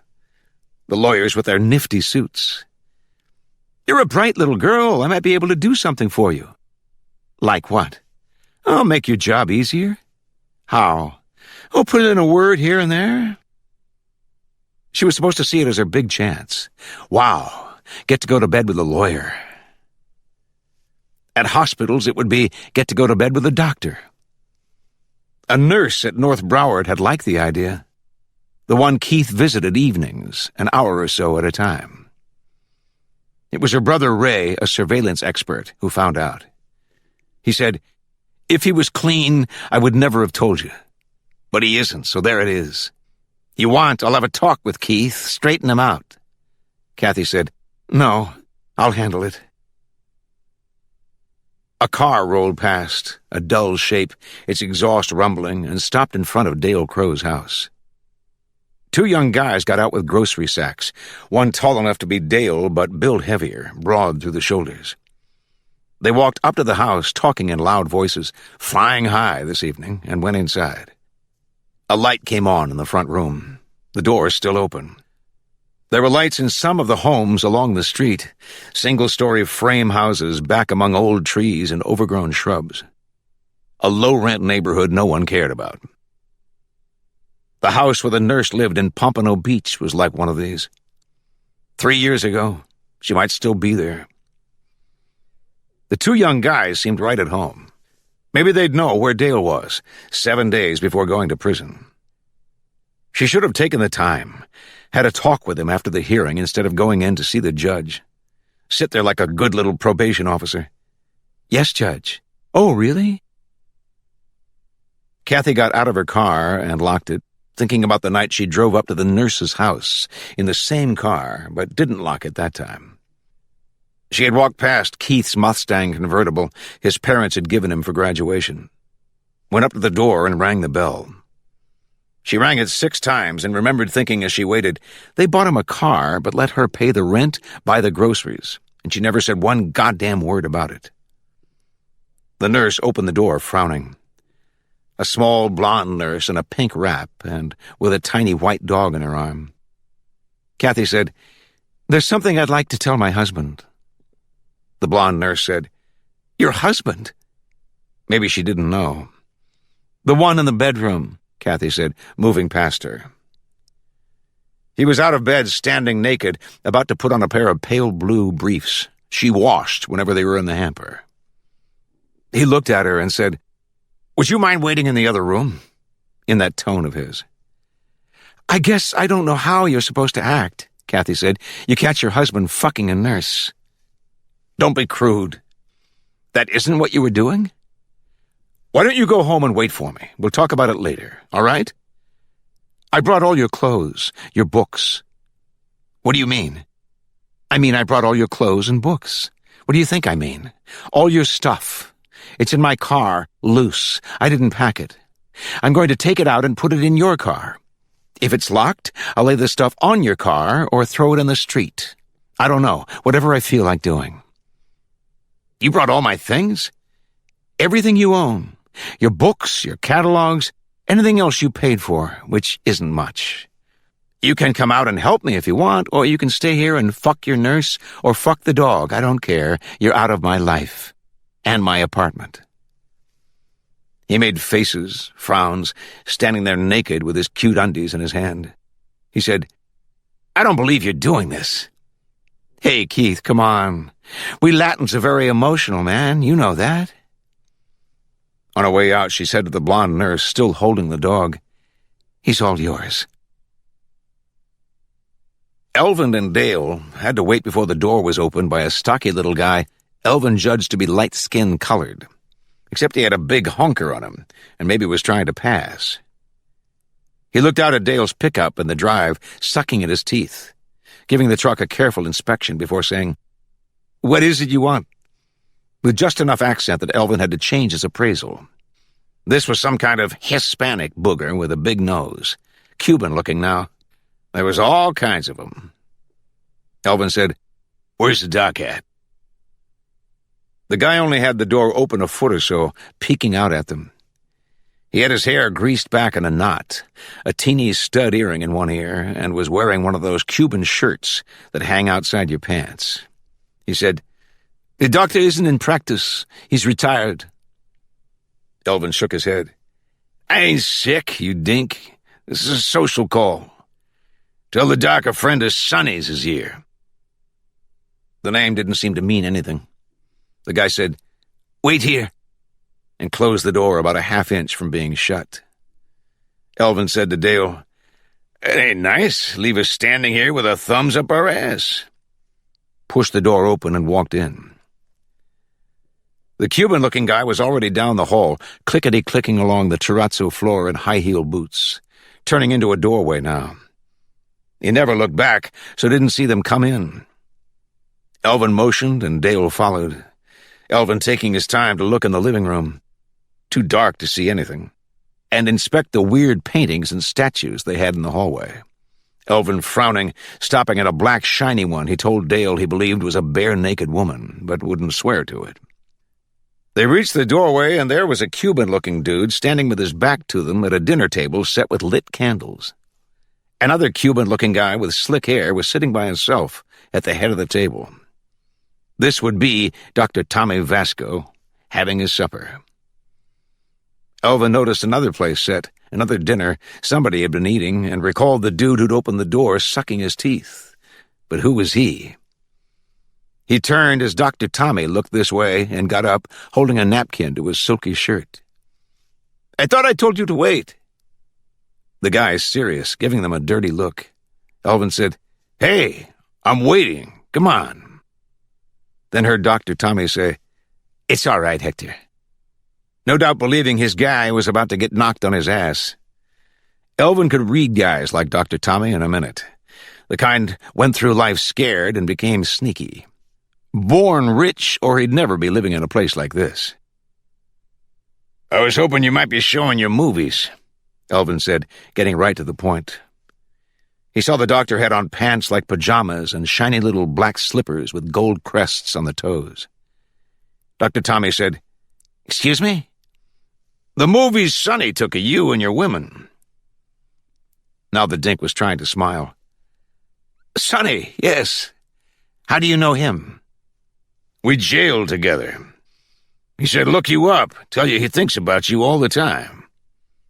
Oh, I see. Dr. Tommy said, no doubt getting the picture. You were with Sonny, huh? He was with me. I'm Elvin Crow. This here's my nephew, Dale.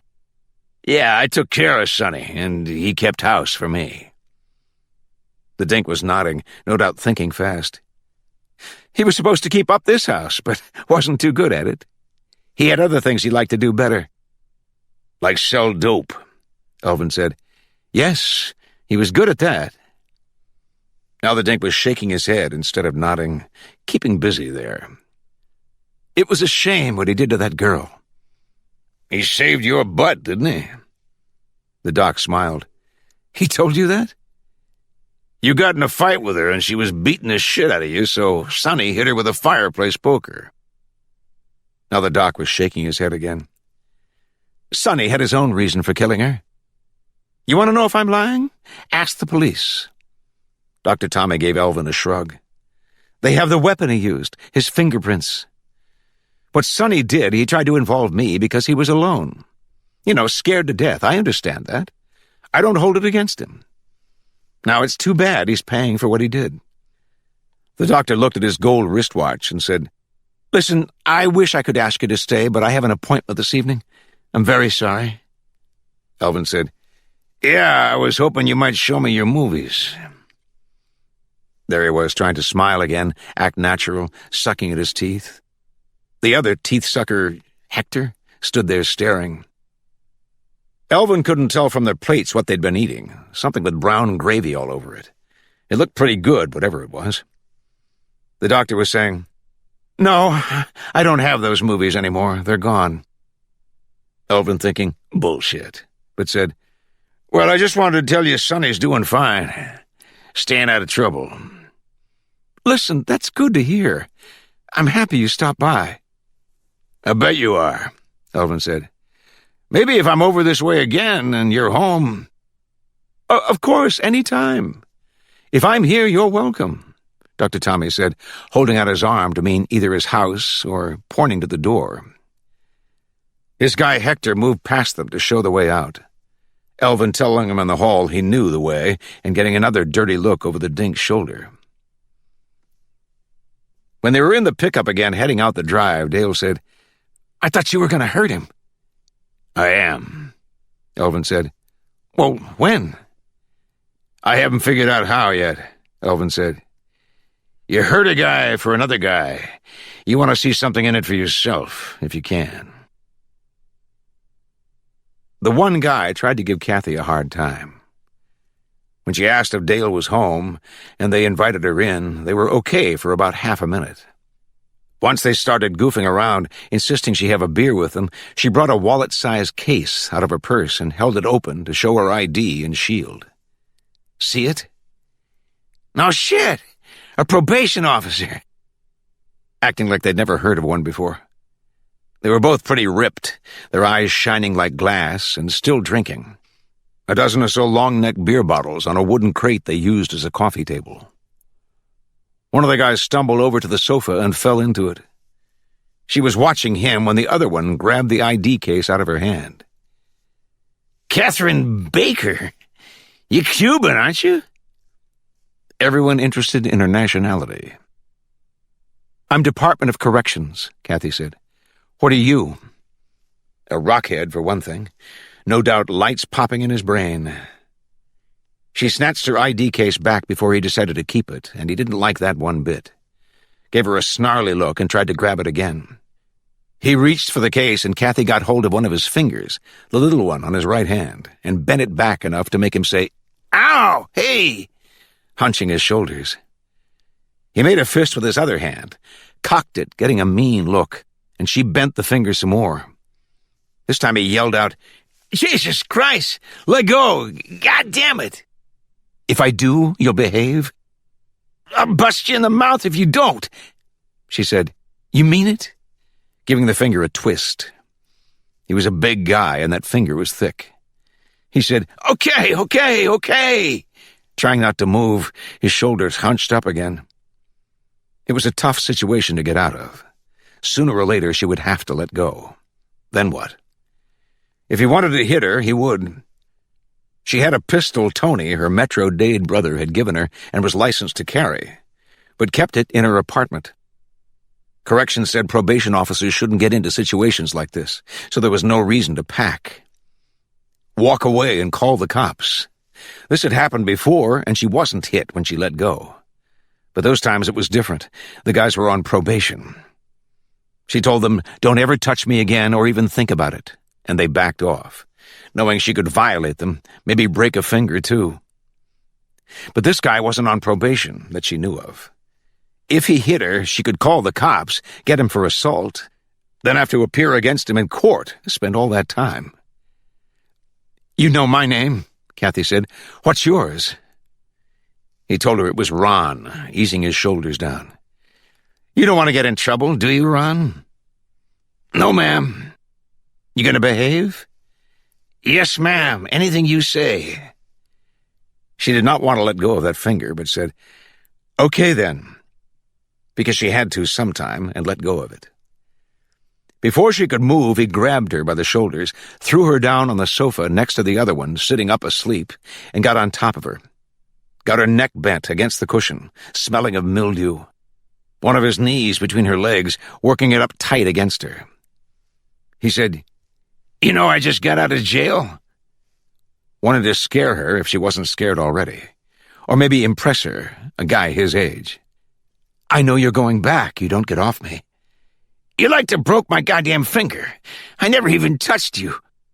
"You're touching me now, Ron." "Showing you I can be nice if I want." Breathing his beer smell in her face. She turned her head enough to see bare, dirty windows, a lamp without a shade, paint peeling from the stained walls and ceiling.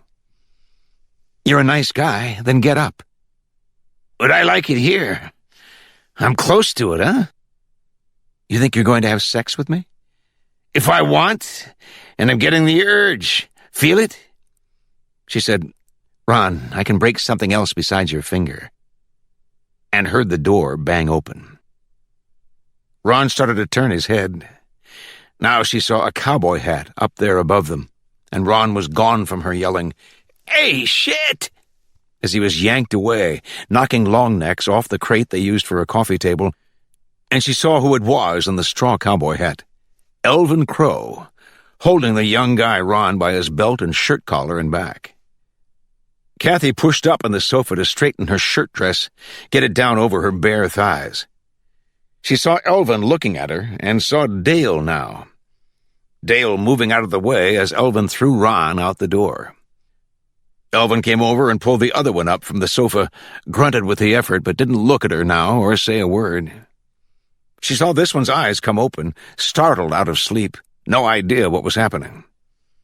Elvin dragged him to the door, and now this one was gone, out into the night. She saw Elvin turn to her, adjusting his cowboy hat, though it hadn't been touched, setting it straight again over his eyes. He said to Kathy, "Now then, can I get you something? A cold drink?" Chapter 7. The alligator, a 10-foot female, weighing about 500 pounds, opened her eyes and, after several minutes, moved her head from side to side. Drowsy, disoriented, not knowing where she was, not catching the scent of anything familiar other than grass and dry soil. No water close by. She raised her head and hissed in the night, in the sound of insects. The wind rose, and with it came a scent she recognized as something she liked, that she had smelled before, sometime in her life, and had eaten. After several more minutes, she began to move in a sluggish sort of way, as though half asleep. Not entirely upright on her legs, brushing the grass with her tail. The scent she liked became stronger as she moved, and kept moving until her snout touched something she had never smelled before. She sniffed, and air came through it into her nostrils, bringing a strong scent of the thing she liked. Now she pushed, and whatever it was in front of her bent against her weight until it gave way, and the alligator walked through it and felt the ground cold now, smooth and hard. The scent she liked was here, though not enough in one place that it would become the thing itself she could fasten her jaws on and tear or take into her mouth whole. She settled on the cool ground, feeling it become warm beneath her as she went to sleep. One time Leanne happened to mention that psychic power was at its highest level between the hours of 2 and 4 a.m., and thought she would never hear the end of it. Big jumped on that, asking why she didn't go outside to meditate then. Was she afraid of the dark? She told him, "No, I'm not afraid of the dark. I don't get up in the middle of the night 'cause I don't have to." I can raise my cosmic consciousness any time I want. She could, too. He'd act innocent and ask her, "Oh, then why did she go outside every morning 6 o'clock on the dot if she could do it any time?" Her answer to that was, "Because I love the morning. The world glistens and is clean." He'd become crude in his anger, saying, "Bullshit. It was because she was afraid of the dark." Not letting go of that idea until she would turn it around and remind him of what he actually was afraid of. "You're scared to death of dying." She knew he didn't like her saying that, but it was true. He could send people to death in the electric chair without giving it a second thought, but mention his own passing, like saying to him, "Big, you're going to have a terrible time on the other side if you don't open your heart before you go." He'd become furious, trying to think of something smart to say, something hurtful. She'd say to him, "Oh, my God," before he thought of a remark to pass, "You should see your aura." And that would usually end it. He hated knowing he had an aura she could see and he couldn't. Sometimes she'd catch him standing in front of the full-length mirror on the bedroom closet door, looking at himself naked. This morning he was looking out the kitchen window by the sink. Nice day, huh? Almost pleasant for a change. He usually didn't get up till 7. By 8:15, he'd be in his pickup truck with a mug of coffee, heading for the courthouse. "We could use a cleanup, that blow we had. I'll call the stockade for a crew. Those monkeys, if I could find one guy, knew what he was doing. Get me a Japanese gardener, brought up on some charge, killed his wife. I'd have the son of a bitch confined out here. Lock him up in the pump house at night." What Leanne could not understand was how a person who loved flowers could be so irritable. What happened to the soft-spoken gentleman who came to Weeki Wachee, bought her Coca-Colas, patted her hand in the hospital, made promises he never kept? That part was okay. She had Wanda Grace. She had Pokey. She had her crystals. She had gifts more valuable than any earthly goods. Which reminded Leanne as she gathered 3 white quartz forming a triangle on the kitchen table and dropped them in a leather bag. She had a window crystal buried out in the yard. Returned to the earth to get its visionary power turned up. She'd dig it up this morning after meditation and a nice talk with Wanda. Leanne turned from the table. "Pokey, where are you? Here, Pokey. Come on, sweetheart." She stooped down as Pokey came skidding across the vinyl floor to hop up into her arms. "Her wants to play with Wanda's Pokey, don't her? Big, she hears that other Pokey bark and just about goes crazy, runs around in circles." She heard Big standing at the sink mutter, "Jesus Christ." If she could ever get him to say that with reverence, it would change his life. The old poop. "You want, I'll fix your breakfast." "No, you go on." "There's oat bran, bananas." "Fine, listen, you be careful." Walking through the dining area and the living room with Pokey and her bag of crystals, Leanne was thinking, careful of what? That was a strange thing for Big to say. Was he becoming human after all these years? She slid open the glass door and stepped out on the porch, a concrete slab painted a pale gray that ran the length of the living room across the front of the house. About to slide the door closed behind her, Leanne stopped. She saw the huge hole in the screen, the edges of it pushed inward. She heard a strange hissing.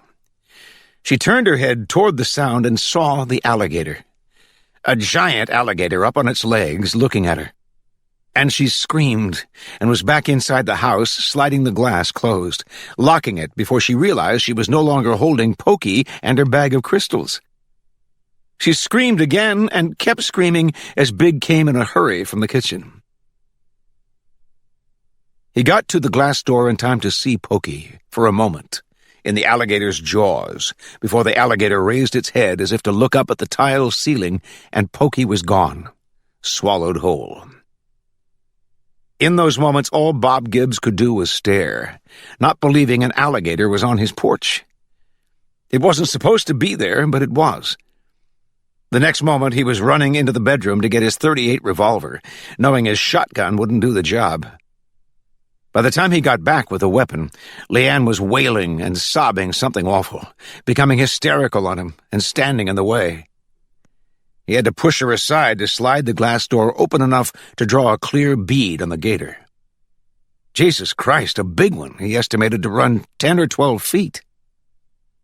There were hollow points in the revolver, given to him by a fishing buddy of his in the sheriff's office, Bill McKenna, in charge of all their criminal investigations. Bob Gibbs closed one eye, aimed at the alligator's head, a spot between its beady eyes that showed red when you shined a light on them at night, and fired. Christ! Leanne screaming again, throwing him off, and fired again until the revolver clicked empty. The alligator didn't even shake its head.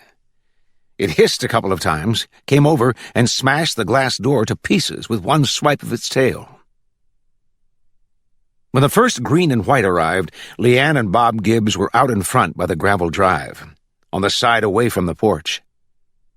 Both the uniformed deputies came bareheaded, with their hands on their holstered revolvers. One of them asked where it was, sounding confident, used to this type of call. Bob Gibbs said, "It's in the goddamn house, in the living room." By the time they had gone around to the yard by the porch and could see the alligator inside, another green and white arrived, and 2 more deputies in dark green joined the group. Bob Gibbs told them he had put 6 hollow points into the son of a bitch, and it was in there eating his sofa. Leanne, still sobbing, told them it had eaten her dog. One of the deputies said, "Well, it's a fact, gators love dog." Leanne asked if somebody would get that leather bag, see, lying there on the porch. The deputy who mentioned gators love dog checked the loads in his revolver and said, "Let's go do it." The 4 deputies stood in the middle of the porch, about 15 feet from the alligator in the living room. They fired their magnum revolvers through the shattered doorframe with patience and deliberation, until the alligator raised up, started to come at them, and the deputies got out of there, hurrying out to the yard. Now the alligator was once again on the porch. Leanne watched it nuzzle her bag of crystals with its snout, saw the jaws open, and she began to scream even before the leather bag disappeared inside the alligator's mouth. Gary Hammond came in an unmarked Dodge Aries, light gray.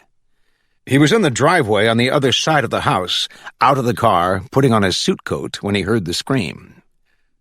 So Gary arrived on the alligator scene in his dark navy tropical suit, dressed to go to work. He had been told what to find here, but was still surprised to see the judge and the woman, who must be his wife, in a pink warm-up suit, and 4 deputies with drawn guns, all looking at a full-grown alligator on the porch, the gator not paying much attention to them. It twisted sideways as if to bite its own tail, jerked itself straight, and that tail lashed out to send a metal table and chairs flying. Now it crawled around to see what all the noise was about, and rested there with its back to them. They had noticed Gary Hammond walk up, one of the deputies nodding to him. But now they were talking, the deputies and the judge, sounding like hunters. "We must have hit him." "Yeah, there's blood. See on the cement there?" "Unless he cut himself coming through the glass." "Nah, we hit him a good 12 times. "More than that, boys. I put 6 in him before you got here." This was the judge, in bedroom slippers and a sport shirt hanging out of his pants. Gary Hammond had appeared in his court to testify and have warrants signed, but he had never been introduced to him. "I know a fella has a gator skull on his microwave," a deputy said. "Looks like a hunk of rock." "We need something heavy, a high-powered rifle." "Hit him with an axe, that'll do him." "I think we better get game and fish out here. Or some old boy from the Glades, Canal Point." Gary Hammond said, "One of you better bring a car around here." That got them looking at him. The deputies knew he was a sergeant in the Detective Bureau, worked crimes against persons, and was maybe a homicide star. Check the suit. They might know he'd transferred from Palm Beach PD, where he'd kept the island safe for millionaires, but that was about all these deputies would know of Gary Hammond. One of them said, "Sir, what do we need a car for?" a mild kind of put-on, polite in front of the judge and his wife. "The gator walked in there," Gary said. "It can walk out. What do you do then?" The deputy said, "I guess run like hell," with a grin to show he was kidding. "I'd want a car to jump in," Gary said, "even if we didn't have Mrs. Gibbs to think of." She looked as though she might be in shock or some kind of trance. He saw her eyes half close and the lids flutter as he said, "You know, an alligator can outrun a man." Gary turned toward the porch, see what the gator was doing, and just then heard a voice that sounded like a young black girl. "You best hurry up, get that car." The one in Gone with the Wind, Butterfly McQueen. That was who he thought of, and turned back expecting to see the deputies grinning, one of them way out of line, trying to be funny. But they seemed as surprised as he was, glancing at one another. Now the judge said, "You heard him. Get a car." Him. Meaning you, Gary thought, not the voice. The judge ignoring the voice. Gary said, "Judge," and introduced himself. Bob Gibbs gave him a sort of nod, that's all. He seemed more concerned for his wife and took her aside now, whispering to her. One of the deputies walked off and then started to jog. The other three moved toward the porch, though didn't get too close, talking again, looking at the alligator. Gary Hammond stood by himself in his neat navy blue suit. This morning, a few minutes before 7, Gary's boss, Colonel McKenna, had called him at home and said, "You're not doing anything, are you?" Gary's current assignment had him reviewing cold cases, homicides over a year old and still open. No, not something pressing, which McKenna knew. He told Gary about the alligator report and how to get to the judge's house. Out Southern Boulevard, about a mile this side of the stockade, turn left. "It might be the gator wandered in," McKenna said. "A canal runs by his property. Or some idiot brought it as a joke.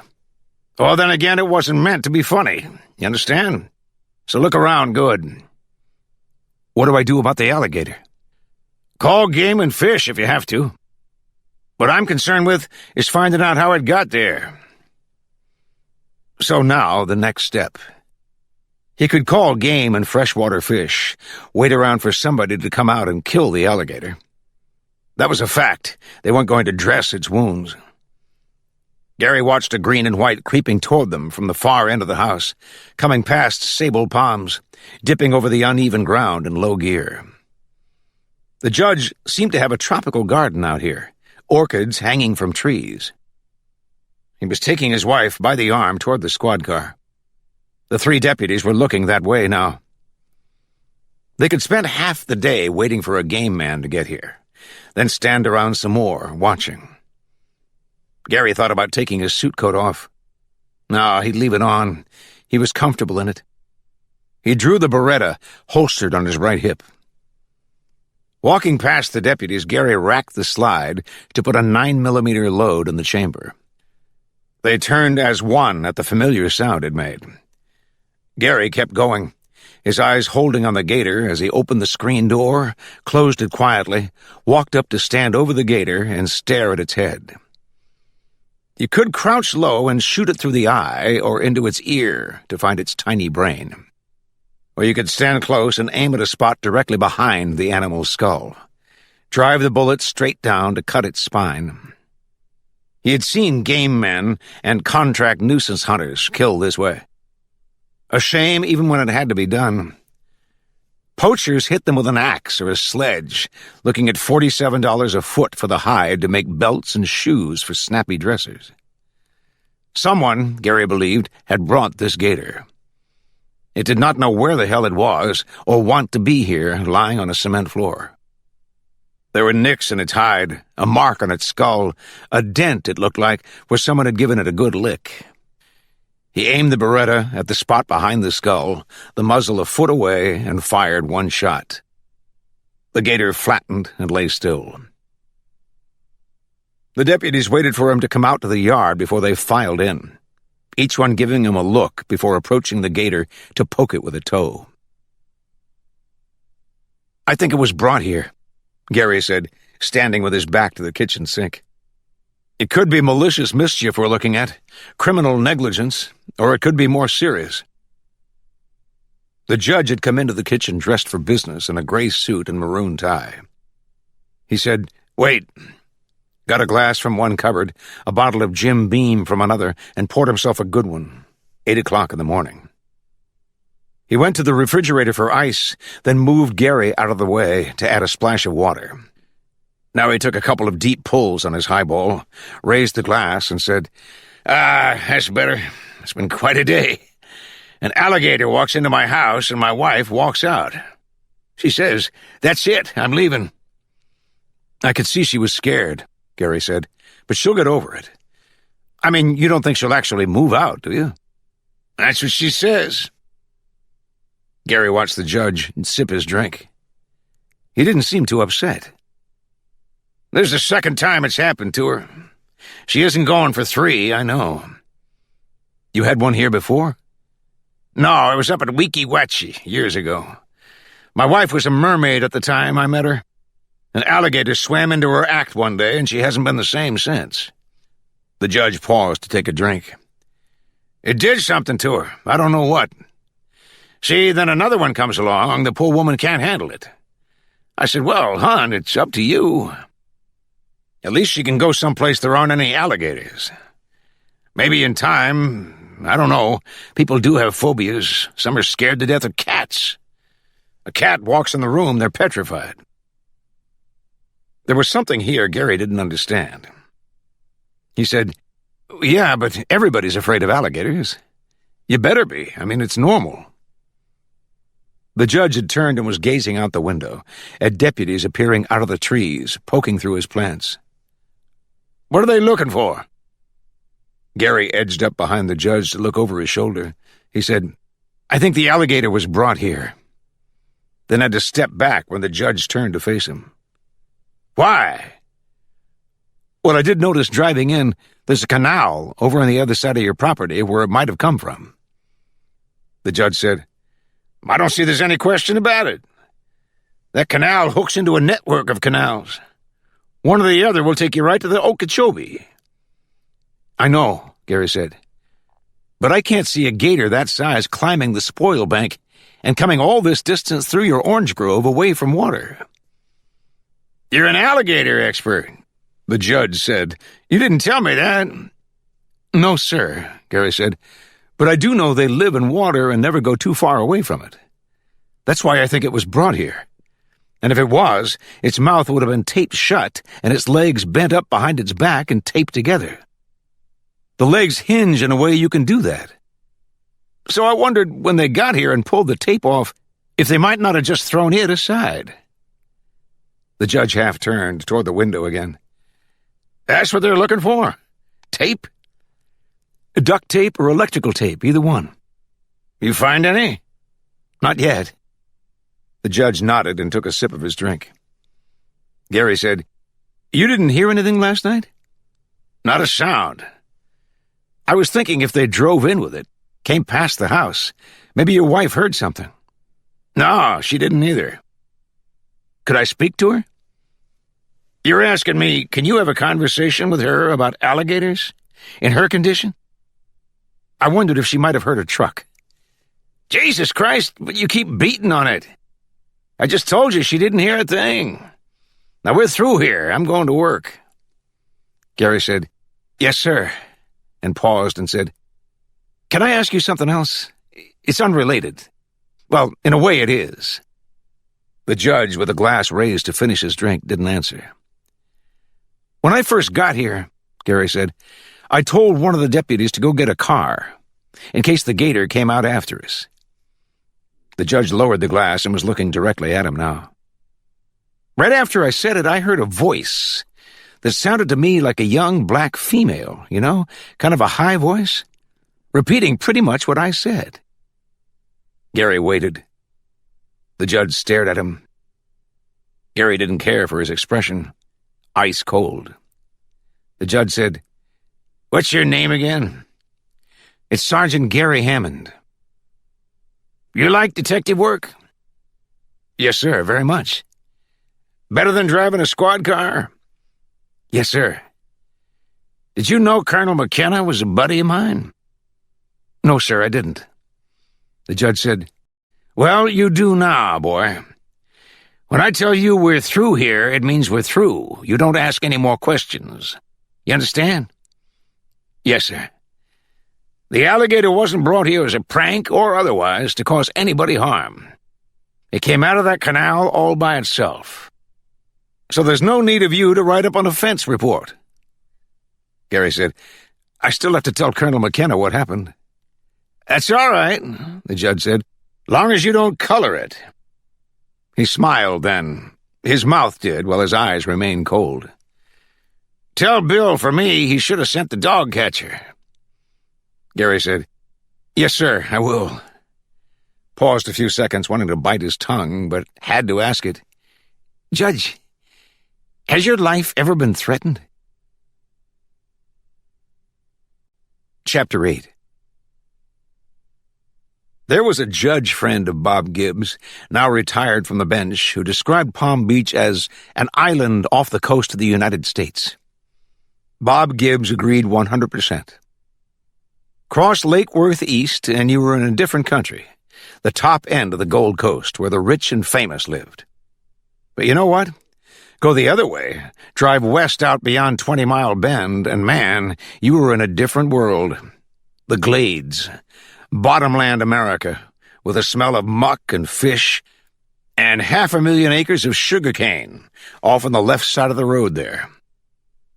He liked Palm Beach, enjoyed being an honored guest at the balls and functions, eating free, but never felt the kick that coming out to the Glades gave him. Why was that?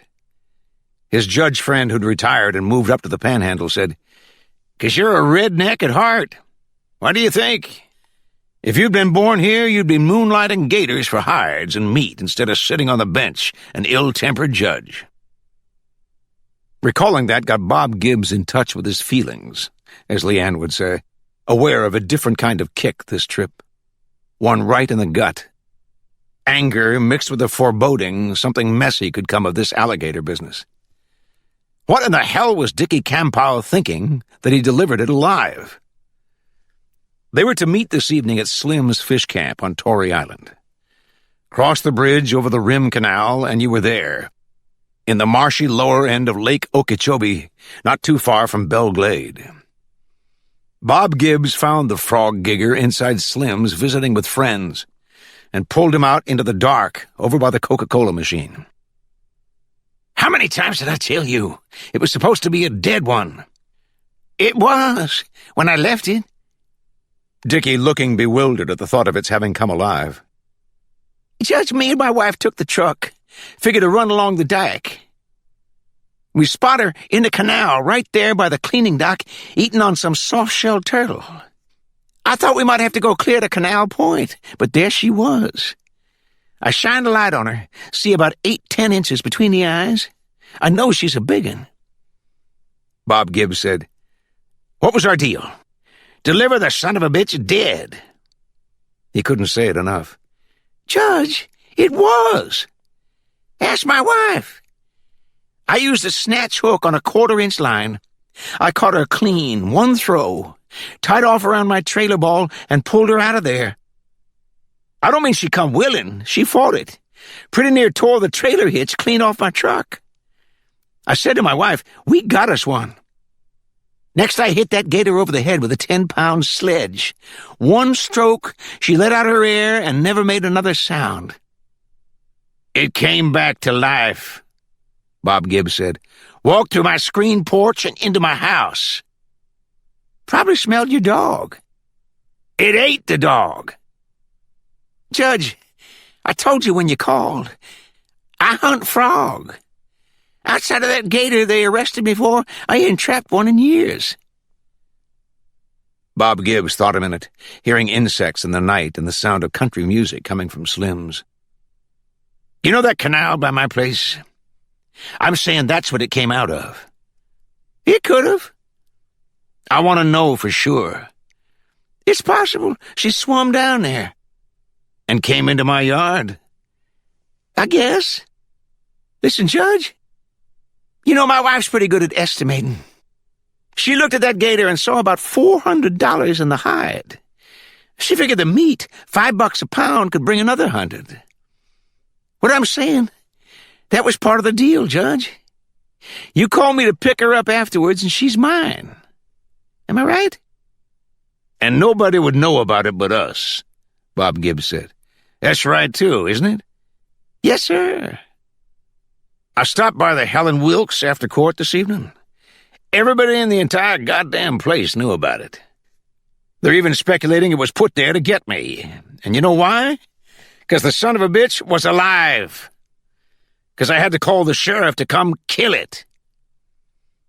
Dickie Campow said, So, you don't have it no more, huh? Chapter 9. Kathy Baker was here because the detective, Sergeant Gary Hammond, had called the office wanting to talk to her about Dale Crow, Jr. She told him she was just walking out the door, but had to be at the detention center this afternoon and could stop by later. The county jail was right behind the sheriff's building. He said fine. She had met Gary Hammond once before, but he didn't seem to remember. Louis Falco, a sergeant with the TAC unit, was also here. Kathy knew him slightly from the Polo Lounge, an after-work hangout off Military Trail, but had never seen Gary Hammond there. She had a feeling he didn't drink or smoke and went to a Protestant church on Sunday. But a neat-looking guy, lean build, no ring. White button-down shirt and print burgundy necktie. Very nice. She wondered if cop groupies out at the Polo Lounge would go for Gary Hammond or think he was impersonating a police officer. He looked more like a lawyer than a guy in law enforcement.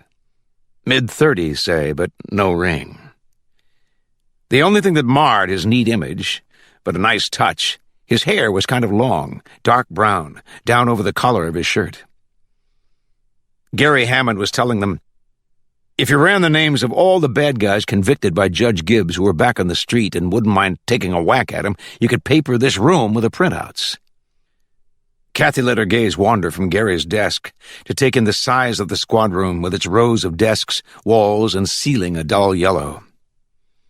But with those glass front offices all around the four sides, there wasn't a whole lot of wall space. How many names was he actually talking about? Kathy didn't ask. The guy liked his wallpaper analogy and was trying to make a point. He liked it so much he was taking it next door to sex crime, saying, if it was possible to count all the bad guys still in, doing a hard fall, but have friends on the outside that could get to pay the judge back, we'd have to use the walls in there, too. Kathy didn't know about the walls in sex crimes. She did recall they had lamps on the desks and artificial flowers. Part of that squad room was child abuse. Gary Hammond moved on, saying, if you consider just the wackos and rockheads that pass through Gibbs's courtroom every day of the week. Or it could be a guy never had even a parking ticket. All of a sudden he'd draw his time on a DUI manslaughter, got drunk and killed somebody with his car. The guy loses his job, his family, his life is ruined, and it's all this judge's fault. What he was actually saying, Kathy decided, it could be anybody, including Dale Crow, for some reason singled out or she wouldn't be here. Though she still didn't see what Dale had to do with the alligator. Lou Falco didn't know why he was here either, asking, what do you want me to do about it? Kathy wondered that too. This didn't seem to be a job for TAC. The tactical unit specialized in undercover work, surveillance, narcotics investigations. But also dignitary protection. That could be it. Gary said he was looking down the road, trying to anticipate what might happen next. I'm wondering if the judge shouldn't have a watch put on him. Nothing elaborate. Park a green and white at his house. Drive him to court. Falco said, in case another alligator gets after him? You don't even know it was put there. I'm 95% sure. Even if it was, you can't call it attempted homicide. People get alligators in their swimming pools all the time. They don't call TAC. You play golf, don't you? Any course around here, walk on the rough, you're liable to step on an alligator. Listen, I don't want to tell you your business, but at this point, the only lead you can get is from the judge. What's he say about it? Anybody threaten him lately? I asked him, and he threw me out, Gary said. We're no longer on speaking terms. All I got from the judge, nothing happened during the night they were aware of. He wouldn't let me talk to his wife. Kathy said, Did you see her? Yeah, but that's all. What'd she look like? Attractive, blonde, 30s, putting on weight. Scared to death of alligators, according to the judge. So afraid one might come back, she left. His gaze moved to Falco. But there's no reason to think it was meant for the wife. Not when you have a highly qualified potential victim like Judge Gibbs. So much for the wife. Kathy said, You know where she went? Gary was looking at her again. You said she left. I have no idea. You could ask him. Now he shook his head. Not a chance. She wanted to talk some more about the wife, a woman who believed she was a 12-year-old black girl. Bring it up for whatever it was worth. But now Gary was saying, The judge tells McKenna it came out of the canal. He doesn't want to hear any more about it. McKenna says fine. But then he pulls my squad off cold homicides and tells me to look into it. Only he says don't make a big deal out of it. You tell him, Falco said, about papering the walls? We're starting out with the most recent ones that seem likely. Offenders the judge sent away who got their release in the past couple of months. Gary's hand touched a file folder on the neat desk, everything in place. DOC sent us a list this morning. We're checking it out. The reason Miss Baker's here, she has a probation violator who threatened the judge. When was it? The day before yesterday? Kathy said, What are you talking about? Gary was looking at her until Falco got up from his chair, ready to leave, saying, You want my opinion, Gary? You're way ahead of yourself. McKenna says don't make a big deal out of it. That should tell you he doesn't see it as a hit. But he has to put somebody on it to cover his ass, just in case. So you go through the motions. Take McKenna at his word and don't strain yourself. Gary was shaking his head. McKenna said that because the judge didn't want any publicity. But you saw the post this morning. Gibbs's picture on the front page. And I saw how they played it, Falco said. Called him gator bait, right? How'd they put it? Has Judge become gator bait, Kathy said. Gary was looking at her again. You read it? She nodded, and he said, A reporter, guy I've known all my life, calls me, wants to know what happened. I told him we have no idea how the alligator got there, if it was delivered or came on its own. They put in the paper, investigators speculate whether sentence has been passed on Judge Gibbs. I didn't even say, well, it's a possibility. But they want to believe it was an attempt on his life. They're having fun with it, that's all, Falco said, because the guy's an asshole. Think about it. You want to do somebody, there are better ways than with an alligator. I'll see you. Gary told her his friend at the post asked if he could get a picture of the alligator, wanting to know what happened to it.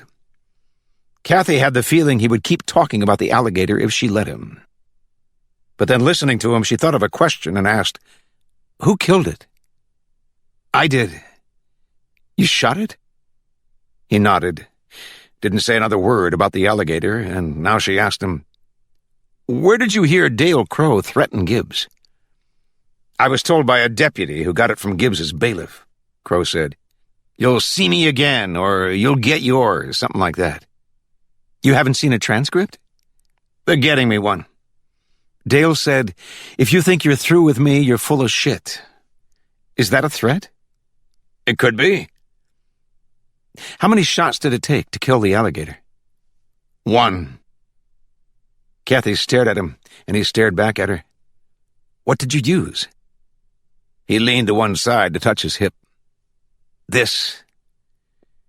She paused before saying, Dale was mad. He got state time and doesn't deserve it. Battery on a police officer, that's a 3rd-degree, 5-year felony, any way you look at it. You like sending people away? It's what I do. Yeah, but do you like it? He took his time, maybe thinking about it. He didn't look like a guy who shot alligators or collared offenders. He looked like a nice guy. He said, "If I didn't like it, I wouldn't be here." And asked her, "You know where Dale was the night before last?" "With his uncle. They got home about 9. It seemed to surprise him. "You sure?" "I was there. You know his uncle, Elvin Crow?" She watched Gary stare at her as though the name was familiar, one he'd seen or heard recently. He had nice eyes. She liked blue eyes after seeing brown ones most of her life. His were a deep blue. She didn't care too much for those pale, light blue ones, killer eyes, the kind Keith had. Gary had a file folder open now, reading a Department of Corrections printout that listed the names of offenders who'd recently gotten their release. The one he had mentioned. The list went all the way down the page. Names coming out of the 40 prisons and correctional facilities in the state of Florida. The other night at Dale's house, Elvin offered her a beer. If she wanted something else, he'd send Dale to the store for it. Elvin polite, talking Southern to her in that syrupy way. Dale not saying a word. She told Elvin no thanks, no socializing with probationers. She told Dale she'd see him tomorrow and got out of there. Stopped by yesterday, he wasn't home, and hadn't called the office. She had spent most of today looking for him, asking around. "Elvin Crow," Gary said. "I remember Elvin. Shot a guy out on the turnpike. He's one of yours?" "One of 73 or 74. "If Gibbs sent him up." "He did," Kathy said. "Then he fits the profile. Both of them, Dale and Elvin." "Everybody fits your profile," Kathy said. He smiled, and it surprised her. She had him down as an achiever, a guy who took his work very seriously. He was so neat. Look at his desk. But the smile was real. He said, "I try to keep an open mind. Everyone's dirty till they prove they aren't." No smile now, playing with her. He was quite a nice-looking guy. She liked his eyes. She liked his mouth, too. His hair. She said, "You'll love Elvin. Wait till you meet him." "I like them both. You know where they went that night?" "They said they took a ride." "Out to the Glades, by any chance?" "Palm Beach." "No alligators in Palm Beach. Or not the kind I have in mind." "I still like your two guys." "When do you see them again?" "I have to check on Dale every day. 4 to go." "He's behaving himself?" Kathy hesitated. "I haven't seen him since the other night." "That puts him in violation, doesn't it?" "He's already facing 5 years."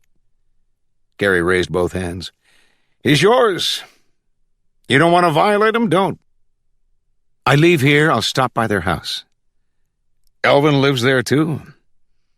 Gary looked down at his sheet. "I have a Belle Glade address for him. If he's from out there, I imagine he knows something about alligators." "I have to go," Kathy said, and got up. "I wouldn't mind tagging along, but I have to be somewhere at 5. She didn't want him along anyway. Not if she got a chance to sit down with Dale, find out what he was thinking. Still, she said, "That's too bad. You might have had a chance to meet Elvin." He smiled, just a little. "You want to see if I can handle him, don't you?" Kathy shrugged, trying to look innocent. "Why would it be a problem?" He got up from the desk, saying he'd walk her out. He did have a gun and had shot an alligator. She saw the Beretta as he slipped on the jacket of his navy blue suit, his shield pinned to his belt. Now the gun was hidden and he could be a young, slim-cut executive. He put on sunglasses. She said, "Pretty cool," and meant it, head to toe. Walking along wide yellow hallways, he became a tour guide, talking in a quiet tone about forensics, serology, the use of lasers in latent print detection. Not his areas, but he knew things and was probably a very good cop. She mentioned her brothers, Tony and Ray, into Miami's street life and dope busts. "Freeze, motherfuckers." "Do you ever say that?" He said, "I think I have." What was she trying to do, talking like that? They passed a workout room, and he asked if she was into aerobics, any of that. She said no, but my ex-husband ran 5 miles every other day while I cleaned the bathroom. He smiled, but didn't ask any questions or say if he was married or not, or if he worked out. In the lobby, a uniformed captain, crew cut, white body shirt stretched over his belly, said, "Sergeant?" Almost past them, and they stopped. "I believe you could use a haircut there." Gary said, "Yes, sir, I'm getting one today. You know, I always try to meet your expectations." Was he serious? Kathy wasn't sure. Maybe the captain wasn't either, the way he stared at Gary, not saying a word. Then gave them a nod, walked on, and they went through the entrance, Gary holding the door for her. They stopped on the walk leading to the parking area, and he said, "Well," facing the sun behind Kathy and squinting a little. She said, "Were you putting him on?" "Who, the captain?" "You always want to live up to his expectations." "He believed me." "Sure, what's he going to say?" "Listen, you want a haircut, I'll give you one." "You know how?" "I used to cut my brother's hair all the time. I could do yours easy." "Yeah? When?" "Call me at the Omar Road office. Make an appointment." He was smiling again.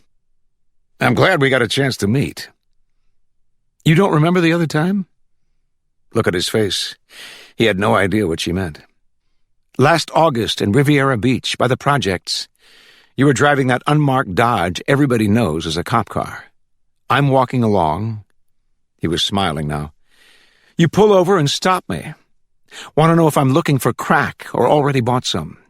You asked to see my ID." Now he was nodding. "Your hair was different. It was long then. You couldn't believe I'd go in that neighborhood alone to check on one of my guys." He said, "That's where it was. I've been racking my brain."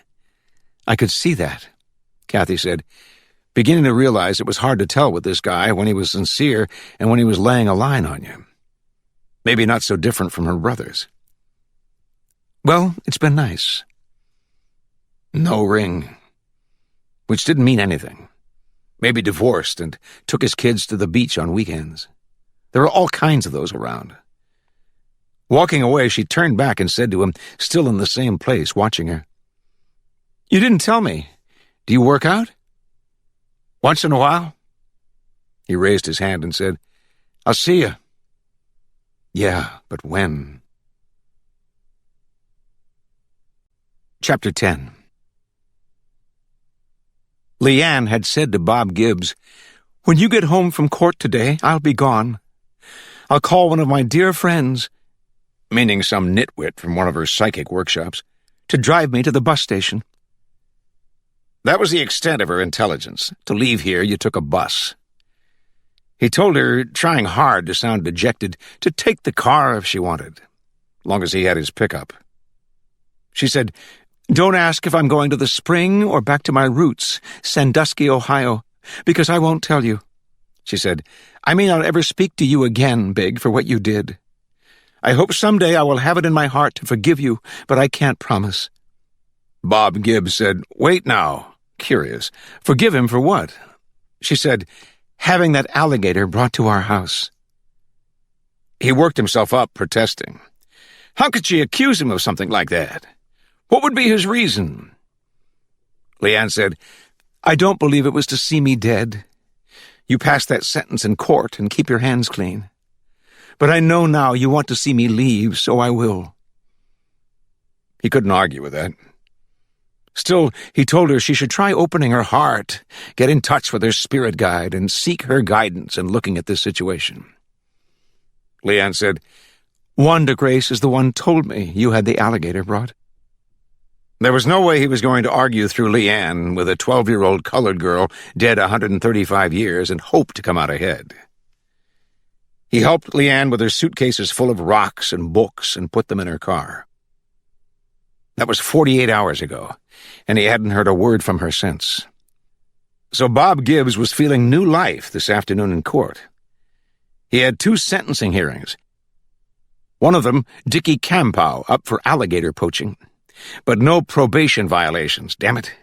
No chance of the little girl making an appearance. Maria Elena Reyes was prosecuting. He asked her if she happened to see Kathy Baker in the courthouse. Maria Elena said no, not today. Bob Gibbs left the bench, everyone rising, stepped into his chambers and told his J.A. to call the probation office and ask for Catherine Baker. He wanted to see her about a matter. Then had a fit when she wasn't there. Well, where is she? His judicial assistant, another Bob, who'd been with him ever since coming to the bench, said, "If they don't know, Judge, how am I supposed to know?" Bob Gibbs returned to the courtroom. This time, as everyone rose, his mood was taking a downward turn. The first hearing didn't help any. It started out looking simple enough. The defendant, a repeat offender, had previously been given 90 days on a burglary of a conveyance, but before going to jail had been allowed 30 days on the street. During this time, he was arrested again, twice, on a grand theft auto and a petty theft, stealing a pack of cigarettes. Maria Elena Reyes said they were dropping the grand theft auto since they didn't have much of a case, and would recommend enhancing the defendant's sentence from 90 days to 9 months in the county jail.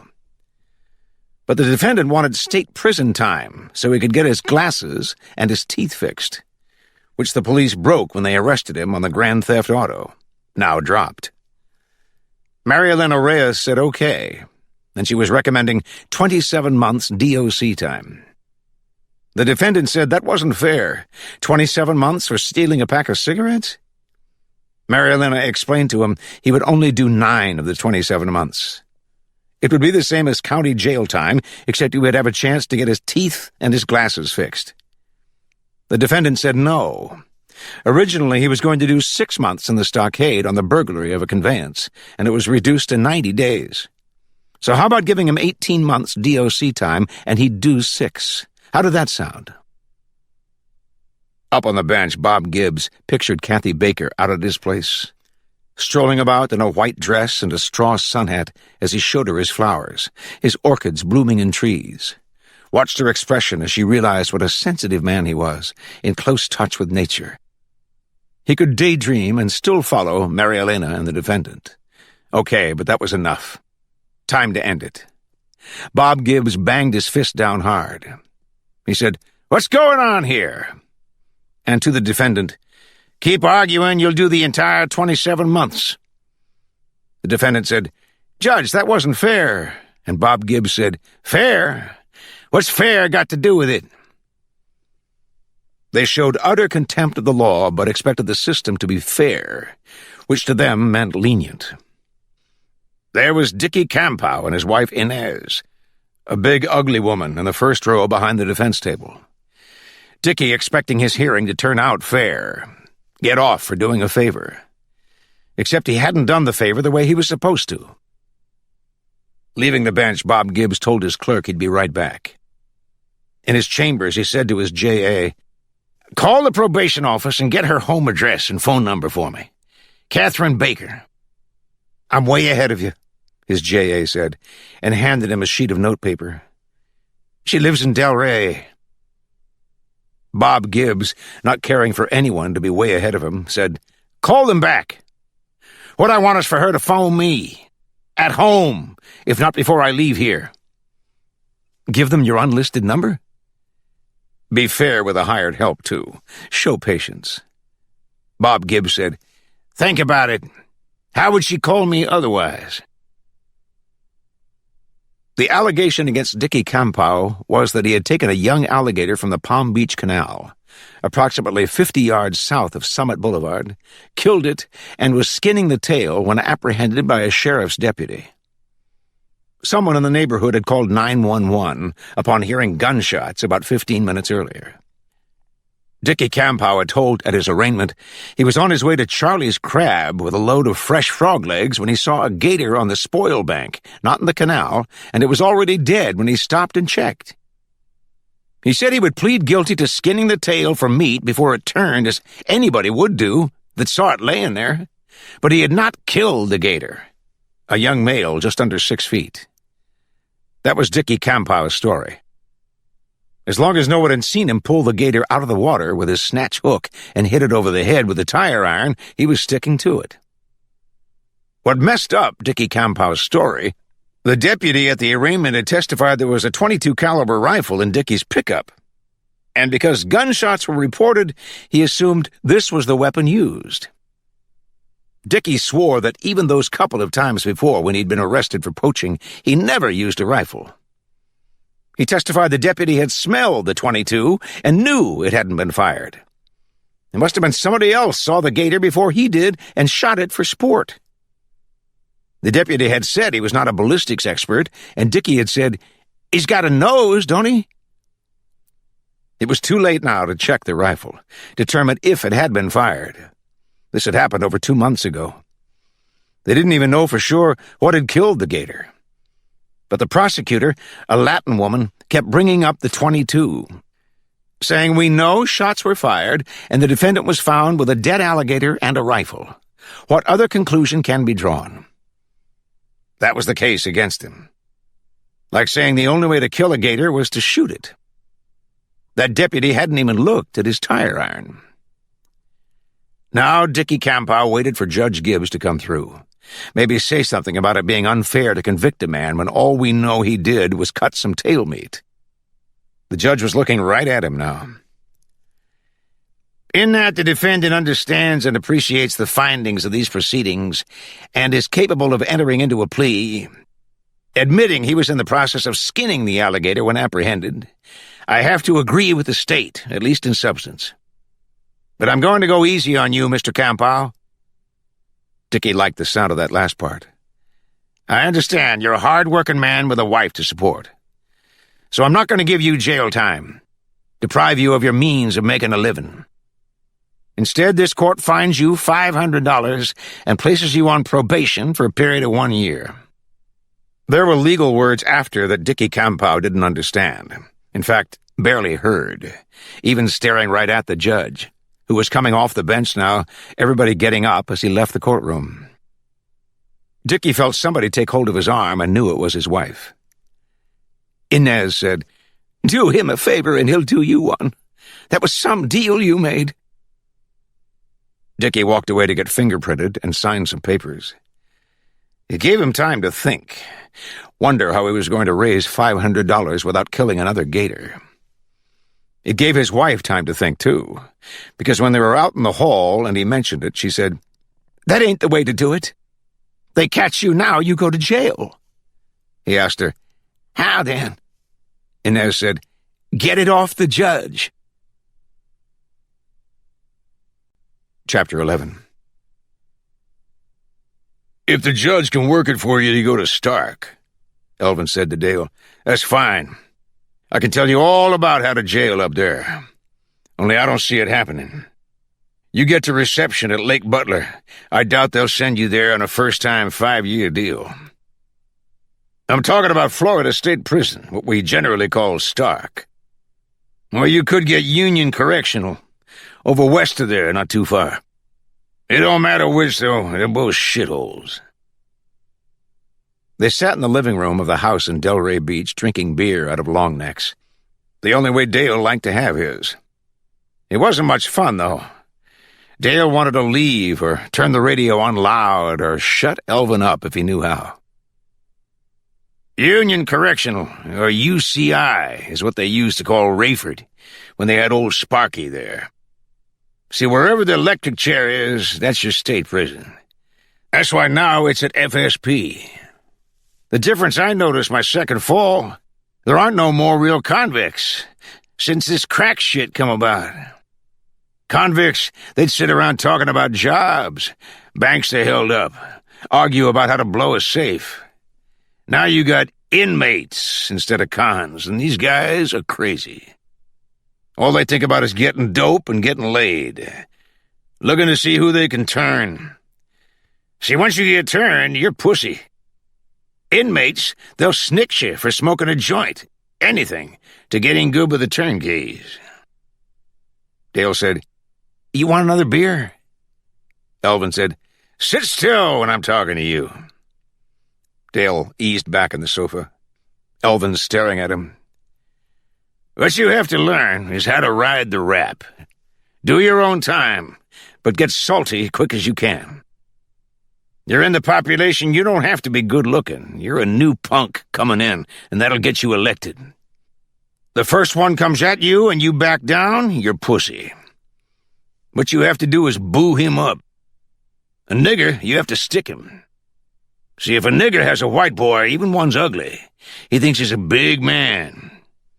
What you do is buy yourself a shank. You can get anything you want in there, but a woman. It's a pretty good shine, we call buck, made of rice or orange juice with some yeast and sugar. We'd have some poor asshole keep it in his cell while it's set up. Elvin paused. I better show you how to make a shank. I could use a spoon. The easiest kind of weapon to make, you melt the end of a toothbrush and stick a razor blade to it. I cut a dink one time, looked at me funny. He's got a scar now from 65 stitches in his face. You won't kill a person with a toothbrush, but he'll stay wide of you. Let's see. Yeah, what you might do till things settle down. Stick a book in your pants under your shirt, one in front, one in back, so your belt holds 'em there. That'll give you some protection in case a dink tries to shank you. He comes in high on you, going for the throat or the heart. The books won't do you no good. But most times it goes down as in a crowd, and the dink will stay low so as not to be seen. There was a boy one time, they're hurrying him to the infirmary, and this one holding the stretcher drops his hand and stabs the boy again. So don't trust nobody till you find out who's with who, how they hang out together in the yard. Understand? They send you to Stark, write me, and I'll give you the names of people who can do you some good. It'll cost you, nothing's free. But it's nice to have friends, huh? Listen, where are your keys at? I have to go someplace. Oh, I have to go someplace too, Dale said. He wasn't sure where, but knew he had to get out of here. Out of this house, out of Del Rey, and keep going. He'd been to Orlando, to Disney World, and Daytona Beach a lot of times. But he'd never been past the Georgia line, or to places he'd like to see, like California. Dale, where are your keys at? It was quicker to shoot over to Dr. Tommy's house from Del Rey than coming down from Palm Beach sightseeing like the other night. Elvin took Dale's pickup north on 95 to Boynton Beach, cut over to Ocean Ridge, and it didn't take him 15 minutes. From a dump full of palmetto bugs, called roaches other places, to what Elvin believed was the slickest house he'd ever seen, and yet a little sneak like Dr. Tommy owned it. The house was light gray brick with white trim and shutters and a white tile roof. It didn't look to have any size till you went up the drive through palm trees and sea grape and saw it was built into high ground. A lot more house on the ocean side where it had a big flagstone patio. A swimming pool, but no diving board. Shit. And all kinds of shrubs and palm trees dressing up the grounds. Elvin found this out by walking around the outside of the house. And there was Dr. Tommy on his patio reading the paper, a tall drink on the table next to him, the whole patio in shade with the sun off on the other side of Florida. Elvin said, "How we doing today?" He didn't see the Cuban guy. What was his name? Hector. Dr. Tommy was also a Cuban, but hard to tell. Neither one of them had what you'd call that true greaser look. This doctor was a shifty booger, though. Look at him. Shorts and no shirt, tan and skinny, squirming to sit up straight, putting his nice face on. Some newspapers slid off his lap to fall on the flagstone. Dr. Tommy didn't seem to notice. "Well," he said, "I didn't expect you so soon. No, I should say I expected you, yes, but didn't think it would be this soon."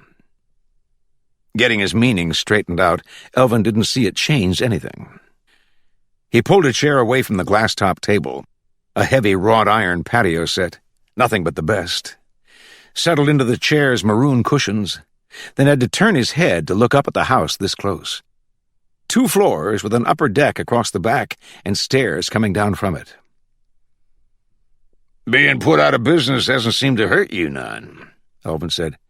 "What kind of doctor were you?" "I still am," Dr. Tommy said. "Dermatologist." He raised a finger to his cheekbone. "Those brown spots you have right here should be looked at." "You're looking at 'em, aren't you?" "I mean, tested. You have to be careful. You let it go, it could be melanoma." "Now you're trying to scare me." "If you don't worry about skin cancer—" "I've been outside all my life." "That's why you have those spots. But you wear a hat, that's sensible. What else do you want to know?" Dr. Tommy didn't seem as nervous talking about skin as he did movies the other night. Elvin put his hat down on his eyes a little more. "I've been thinking about what Sonny told me." "Oh, the movies," Dr. Tommy said. "I can hear Sonny. Told you if you got your hands on them, even one, you could make a lot of money. Is that right?" Smiling now. Look at that. Not a bit nervous. "That was Sonny's idea, threatened to show my father unless I paid him. But he didn't have the nerve to do it himself, so he tried to get a young lady to help him. She would do all the work, keep him out of it. But she came to me instead, told me everything. So then I accused Sonny in front of the young lady. He called her a liar, and she hit him with her fist. A big woman. Sonny had to protect himself, so he hit her with that iron thing, the poker." Dr. Tommy paused to take a sip of his drink right in front of Elvin, not bothering to ask if he wanted one. Elvin wondering, what's going on here? Putting the glass down, the doctor said, "Okay, he told you a different story, and you believe him because Sonny is a beautiful liar. Am I right?" Elvin had to readjust his hat on that one, set it looser on his head. "You catch him," Elvin said, "he'd like roll over on his back with his paws in the air, give you this sad look so you won't hurt him too much." "You know him," Dr. Tommy said, "and you don't know whose story to believe? I'm talking about why that young lady was killed. But really, what difference does it make? You're more interested in those movies than the truth. I tell you they're gone. You don't believe me. It's why you came back. What were you in for in prison?" Shifting his gears all of a sudden. "I shot a guy," Elvin said. "You kill him?" "Of course I killed him." "I thought something like that. Okay, so now you come to work a deal on me. But there aren't any movies, so what do you do now? You want to search my house if you think I'm lying?" Here was this dink talking right up to him. It took Elvin a moment to adjust, resetting his hat again where it would stick to his forehead. He said, "Well, we sure got a lot cleared up there, didn't we?" And looked toward the house. The doc's boy, Hector, was out on the upper deck now in his Cuban shirt, leaning on the rail, watching them. He had shoulders on him for a little guy. Short in the legs, but maybe worked out, knew some tricks. He acted like a girl and was an ugly fucker, reminding Elvin of sneaky types he'd known up at Stark. "If I was to take you up on that," Elvin said, "look around your place." "Yes, if it pleases you, do it." "He won't try and stop me." "Who, Hector? What does he care? It's not his house." "What's he do for you?" "Oh, the laundry, cleans the bathrooms, makes my drinks." Tommy looked up at the deck. "He wants to know what you do for me." Elvin saw the guy up there hunch his shoulders, still leaning on the rail. He said something in Spanish. Now the doctor said something back to him, and Elvin looked over to see him smiling. "What are you talking about?" He said if we have to serve time, this is the place to do it, that's all. A private joke. "A guy like him, if he wasn't so fucking ugly, he'd do okay in the joint."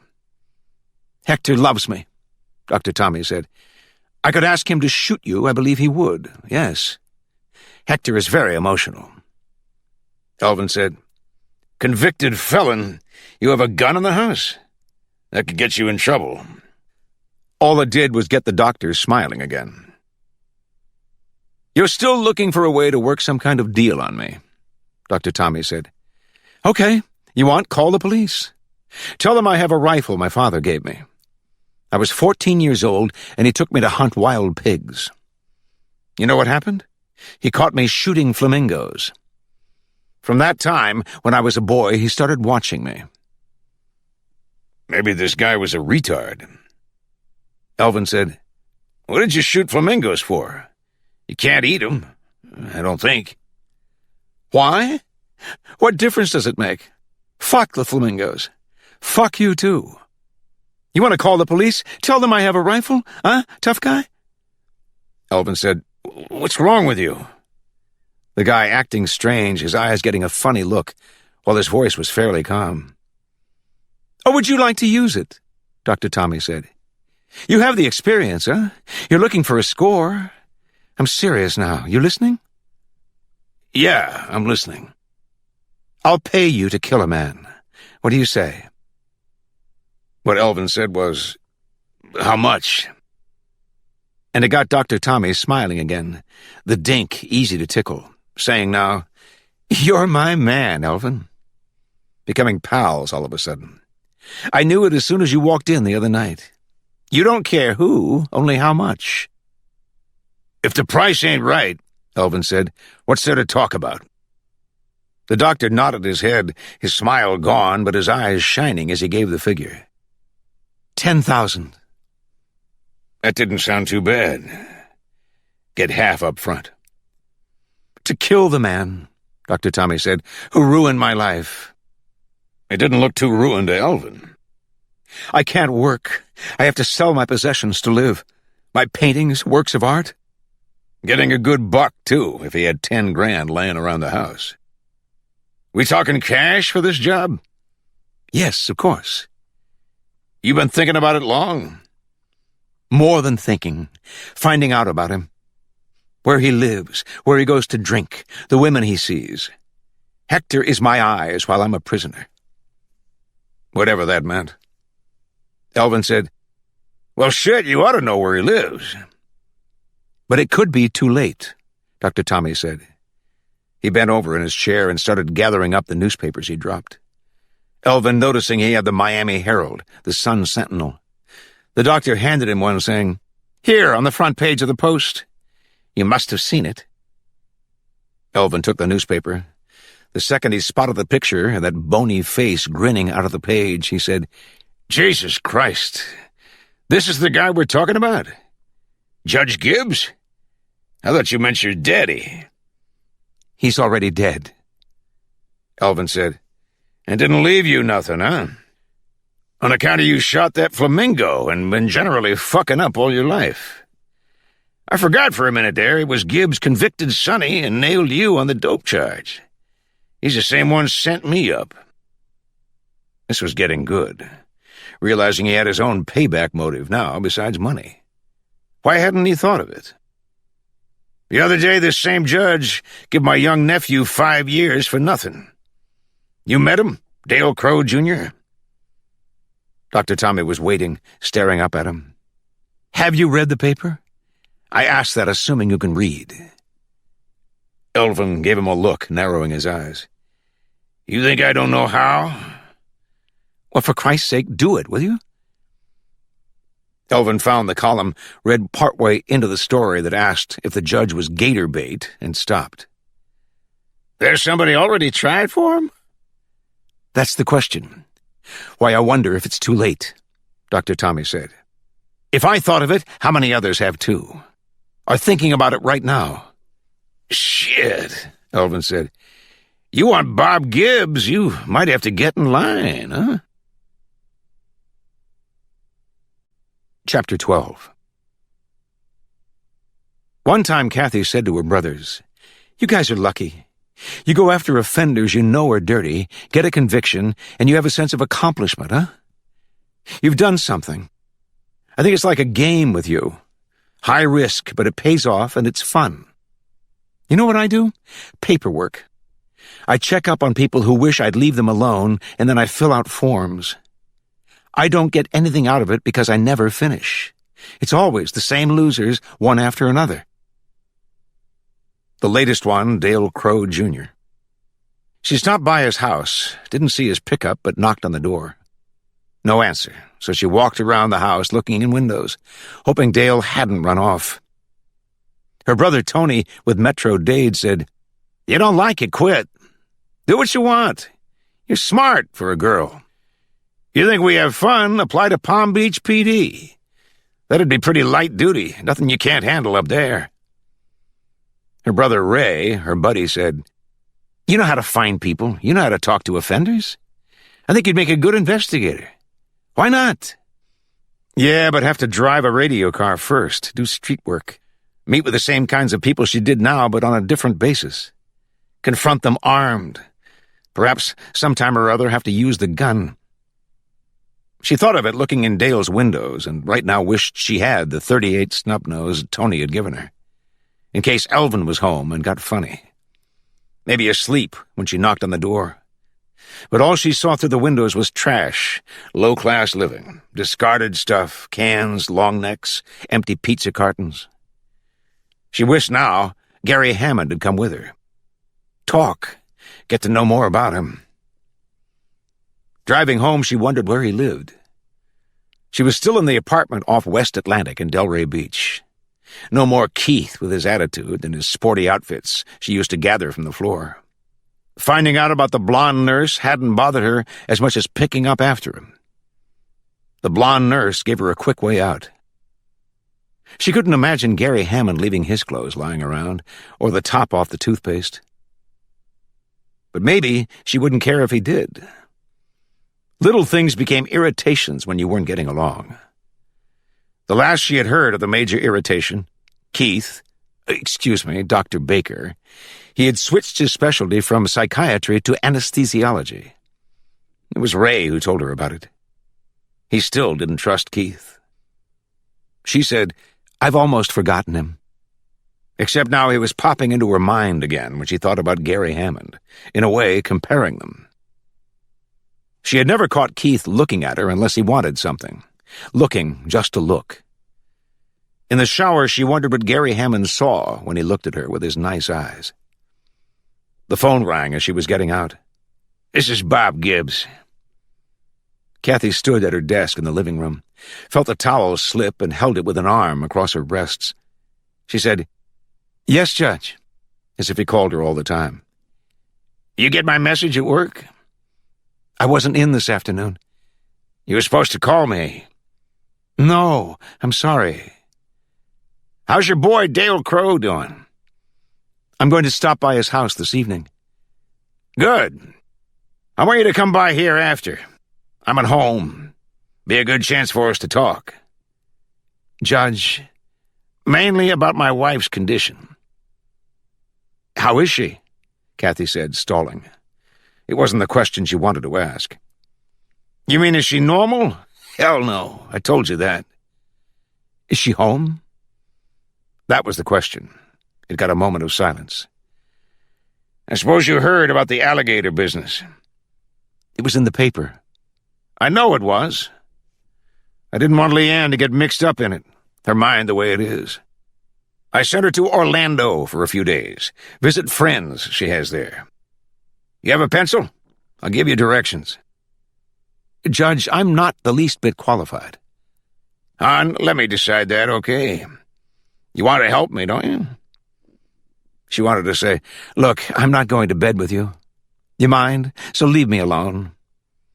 If she could say that, but then wondered, what if she could learn something?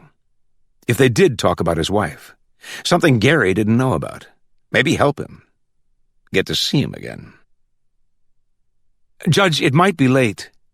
"That's okay, hon. Long as I know you're coming." Kathy put on jeans and a polo shirt, opened a can of beer, and made herself a tuna fish sandwich. Now she was Hun. What was she supposed to call him? Big? Dale's junkyard pickup was in front of the house when Kathy returned, almost 6:30, starting to get dark. But it was Elvin in his cowboy hat and boots who opened the door. "Well, look at who's here. You come to check my wee-wee?" "I want to talk to Dale." "Come on in." She moved past him into the dim living room, and Elvin called out, "Dale, where are you, boy?" He paused, listening, and said, "I guess he ain't home. I just got back myself from a business deal. Sounding like the judge, both with that country boy way of talking. You have a job? One's been offered me. A good one, too. What kind of work? That got a smile. One that gives you peace of mind, makes you feel good. What does that mean? Oh, nothing. Playing with her. If he had a job, he'd tell her. You know where Dale might be? I imagine he's in town hunting beaver. Get himself some of the real thing before he goes away. Kathy turned to leave. He reached out to take her arm, and she pulled it away, saying, Don't touch me, Elvin. You try it again, you're in trouble. That got another smile. Elvin holding his hands up, innocent. I saved your butt the other night, and you act like we're strangers. He moved past her, hands still raised. Come on, sit down a minute. Remember I said I'd tell you about this dink I wanted to shoot? Elvin eased his big frame into the sofa. The time I got the wrong guy? Kathy said, Will it take long? Interested, but not wanting to show it. Let me ask you one. How many people you take care of ever killed anybody? She came over to sit at the opposite end, not answering, on the edge of the sofa that smelled of mildew, aware of the stained walls, the bare light bulb, and the lamp without a shade. It was behind Elvin's cowboy hat as she looked at him, waiting. I'm the only one, huh? I'm your star you get for 5 years if you make it. How long you been with probation? You want to tell me about someone you didn't shoot, or someone you did, or what? Both, Elvin said, smiling just a little. You heard of my brother Roland. Is he in prison? Elvin took his hat off, saying, He's dead, and put it back on. Roland was working for the Italians down in Miami when a woman shot him. Said he broke into her house. Said the woman was married to an Italian guy that died. Good-looking woman, wore sunglasses all the time, this hat with a big wide brim on it. Roland was taking care of her needs, and this dink come along and edged his way in with her. On account of she's got all kinds of money.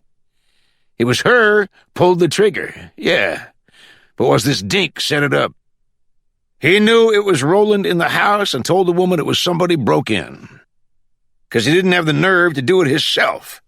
Understand? Kathy moved to get up. I have to go. I'll cut it short. Get to the good part, where I find him tending bar and living in a 2-bit motel on Dixie up in Lake Park. That's all Niggerville there now, and wasn't much better then. You know where I mean? She said, Elvin, listen.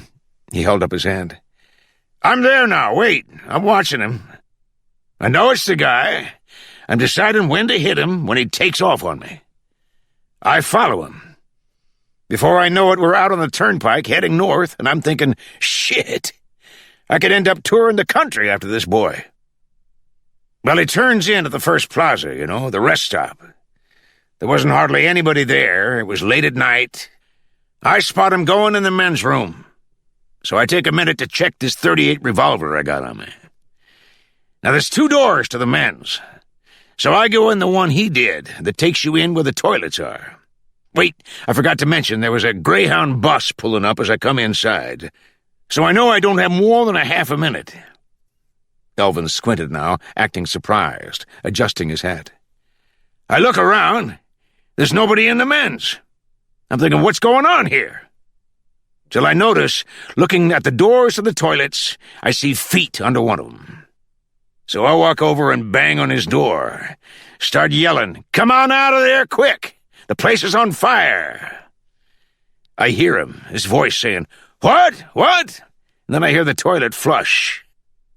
Elvin grinning now. Far as he knows, the place is burning up, and he's in there flushing the toilet. I step back. As soon as the door starts to open, I'm squeezing that trigger. Wham! Wham! See, I want him standing, but I want him to fall in there, not out in the open. I shot him 4 times in the heart. Someone you never saw before, Kathy said. Wait now. I didn't see him good then, was the trouble. I run out. It's all these people coming off the bus. 5 of them ID'd me. They caught you right away? Still on the turnpike. Florida Highway Patrol ran me down. They take me in, want to know what I got against Ignacio Nieves. I said, "Who's Ignacio Nieves?" Anyway, that was the guy's name. "The only thing I can figure," Elvin said, "this dink knew I was on him.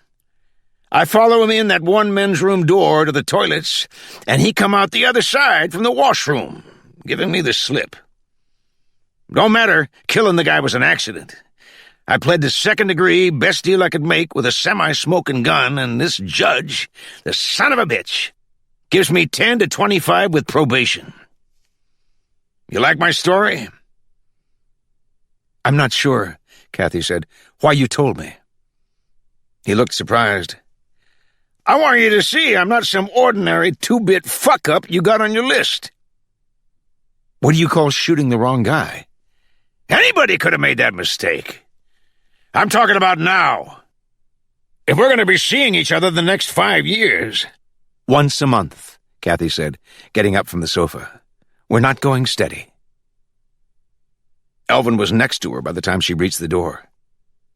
"Yeah, but there's no reason we can't get along." He put his hand on the door as she started to open it. "Touch me, Elvin, you're back doing the 25. "Listen, okay? I just want to mention I had a girl write me when I was in the joint. One I never met in my life, but seen my picture in the paper and read about me. She'd send these letters, say she knows in her heart I'm the kind of fella all I need to straighten me out is some tender loving care." Elvin grinned. "My cellmates sure like the smell of those letters. But what I was wondering if that's how little girl probation officers see us bad boys." "Yeah, what I do," Kathy said, "is devote my life to making fuck-ups and losers happy. I'll see you." She pulled the door open and went out. "You saying I'm a loser?" Sounding surprised to hear it. "Hey, there are things I could tell you." "Next month, at the office." Going down the front steps to the walk, she heard him say from the doorway, "How about tomorrow? You still need to see Dale, don't you?" He watched her drive off in her little Volkswagen. Ms. Touchy, that was a good name for her, asking did he have a job. He had felt like saying he was leaving for work directly, and she'd read about it in the paper the next day or so. That would have been good. See her face after calling him a loser. Losers didn't make $10,000 for a night's work. The gun Dr. Tommy had given him was in the fridge. In a box, a pizza had come in, Elvin recalled as being piss-poor. The idea he had was to go up to the judge's house with a pizza box, knock on the door. If there was cops around, he'd say he must have the wrong address and do it another time. Dr. Tommy's boy Hector was a sketch, coming out with a rifle first, this little pump-action .22. Elvin had looked at it and said, "Doc, I ain't going after flamingos. I'm going to shoot a full-size judge." Dr. Tommy thought he meant he wanted a heavier rifle. Well, let's see, he had a Savage, a Remington, both 30-06s. Elvin said, "Doc, I ain't going to sit in the blind, neither, waiting on a buck to come past. What I want is a gun I can stick in my pants and walk up to the man." When Dr. Tommy looked like he had to think that one over, Elvin said, "I know a person like you, one time in the dope business, wouldn't go to bed without a pistol in the drawer next to it. I bet chrome plate with a pearl grip." The one Hector brought out, once Dr. Tommy gave him the sign, was stainless, but with a walnut grip. A Ruger Speed 6 .357. Not the gun he'd pick if he had a choice, but she'd do the job. "Okay, and where's my half down?" This was where they ran into a wall. "How do I know?" Dr. Tommy said. "You won't take the 5,000 and I never see you again." "'Cause this is my kind of work," Elvin said. "Why would I settle for half?" Dr. Tommy's offer was, $2,000 when you tell me how you're going to do it. The rest if you do it." Elvin didn't like that if. He said, I'm going to knock on his door and shoot him when he opens it. That's your plan? It's how I do it. I want to know when and where. Tonight, how's that? Out to his house. Yes, but how do you know he'll be home? Dr. Tommy dragging his feet. It got Elvin mad. You want this done or not? I want to be sure. So do I, Elvin said. What I'll do is shoot him and you pay up after, the whole thing, or I shoot you too. How's that sound? The doctor gave him a shrug. You kill him and I read it in the paper, we have no problem. Nothing to it, since he wasn't doing a goddamn thing. Elvin hated a person talking to him like that. Little booger sitting there on his patio. If he had 10,000 cash to pay out, he'd have more where it came from, in the house. Something to look into after. Not 2 minutes from when Miss Touchy had left, Elvin was in Dale's pickup, heading out, the pizza box on the seat next to him.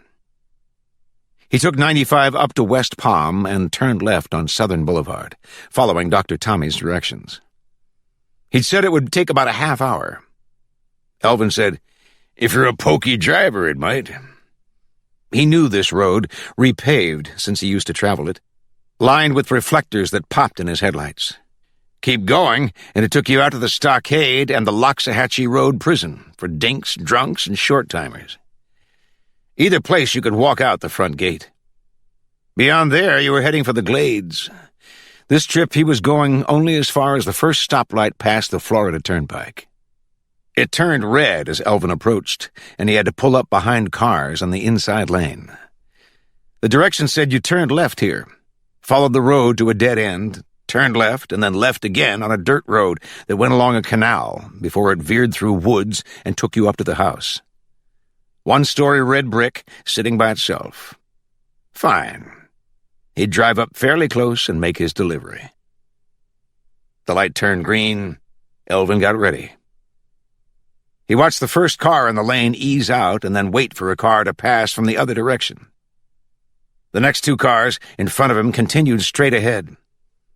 Elvin didn't move, still watching the first car as it made its turn. A light-colored Volkswagen. He said, "Jesus Christ," out loud. If that car wasn't Miss Touchy's, it was one just like it. Chapter 13.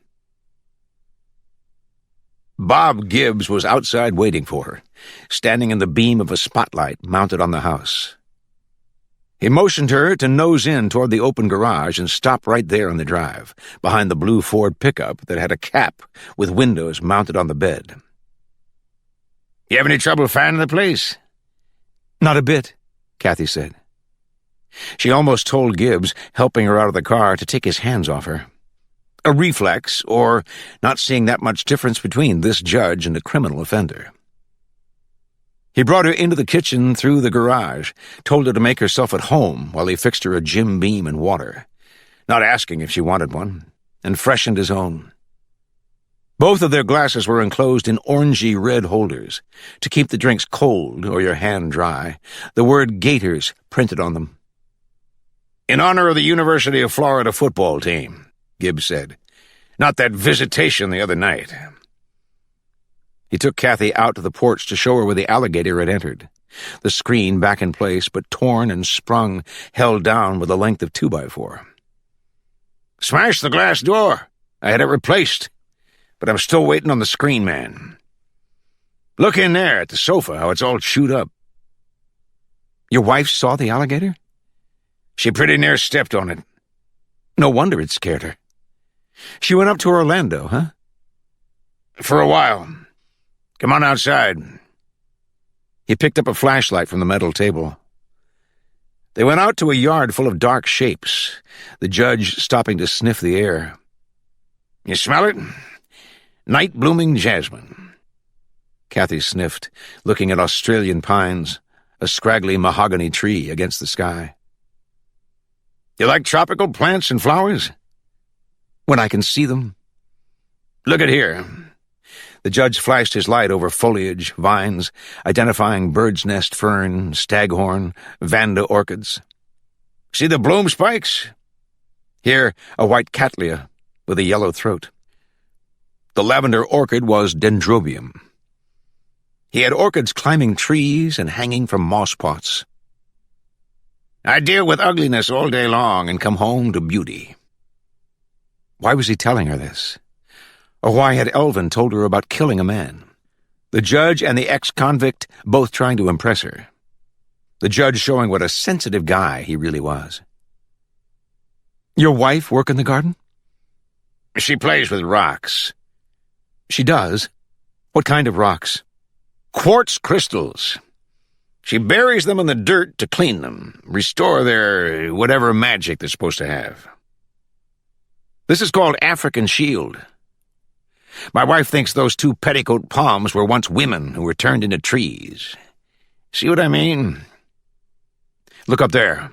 Bougainvillea, growing out of that cabbage palm. Where do you think it came from? The alligator. Canal over there, the other side of the house. Here, take this in your hand. Crush it up good and smell it.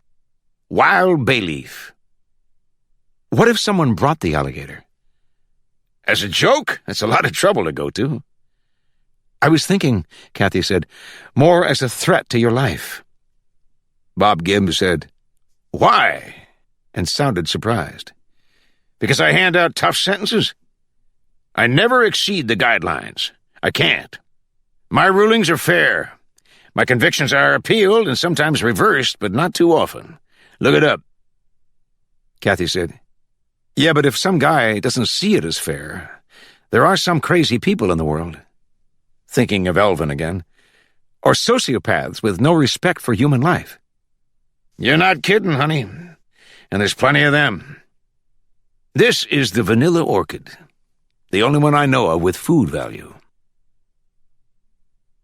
Elvin came out of the dark with his pizza box into the spotlight shine, looking at the Volkswagen parked there by the open garage. She was here, no doubt about it, and that was too bad. Ms. Touchy, she was a salty little thing for being as cute as she was. Spoke right up to you. He reached the front door, thinking if she was in the toilet or someplace away from the judge, he could do the job and she might never see him. Man, but it would have to be her birthday to get that lucky. He rang the doorbell. If she saw him, he wouldn't have any choice in the matter. He rang it again. Get right down to it, there was no way he could take a chance on her not seeing him, even if he didn't see her when he shot the judge. No, he'd have to find her. Tell her, well, it's too bad, but you shouldn't have been here. He pressed the doorbell again, held it, and he could hear it buzzing inside the house. He let go and tried the door. It was locked. He walked along the house looking in windows at the dark bedrooms till he came to the attached garage. Saw a door in there, stepped in and tried it. The door opened in his hand. Now he had to quick put the pizza box under his arm and pull the Speed 6 revolver from his belt underneath his shirt, hanging out before stepping inside. The ceiling light was on in the kitchen. Elvin stood listening for sounds, voices, till he noticed the bottle of Jim Beam there by the sink. He stepped over to it, laid the pizza box on the counter, and had himself a taste of the bourbon. For pleasure only, not the least nervous. Okay, they weren't in the bedrooms he'd looked in the windows at. They weren't in the dining area, dark in there. A lamp was on in the living room, but it was about all Elvin could see from the kitchen.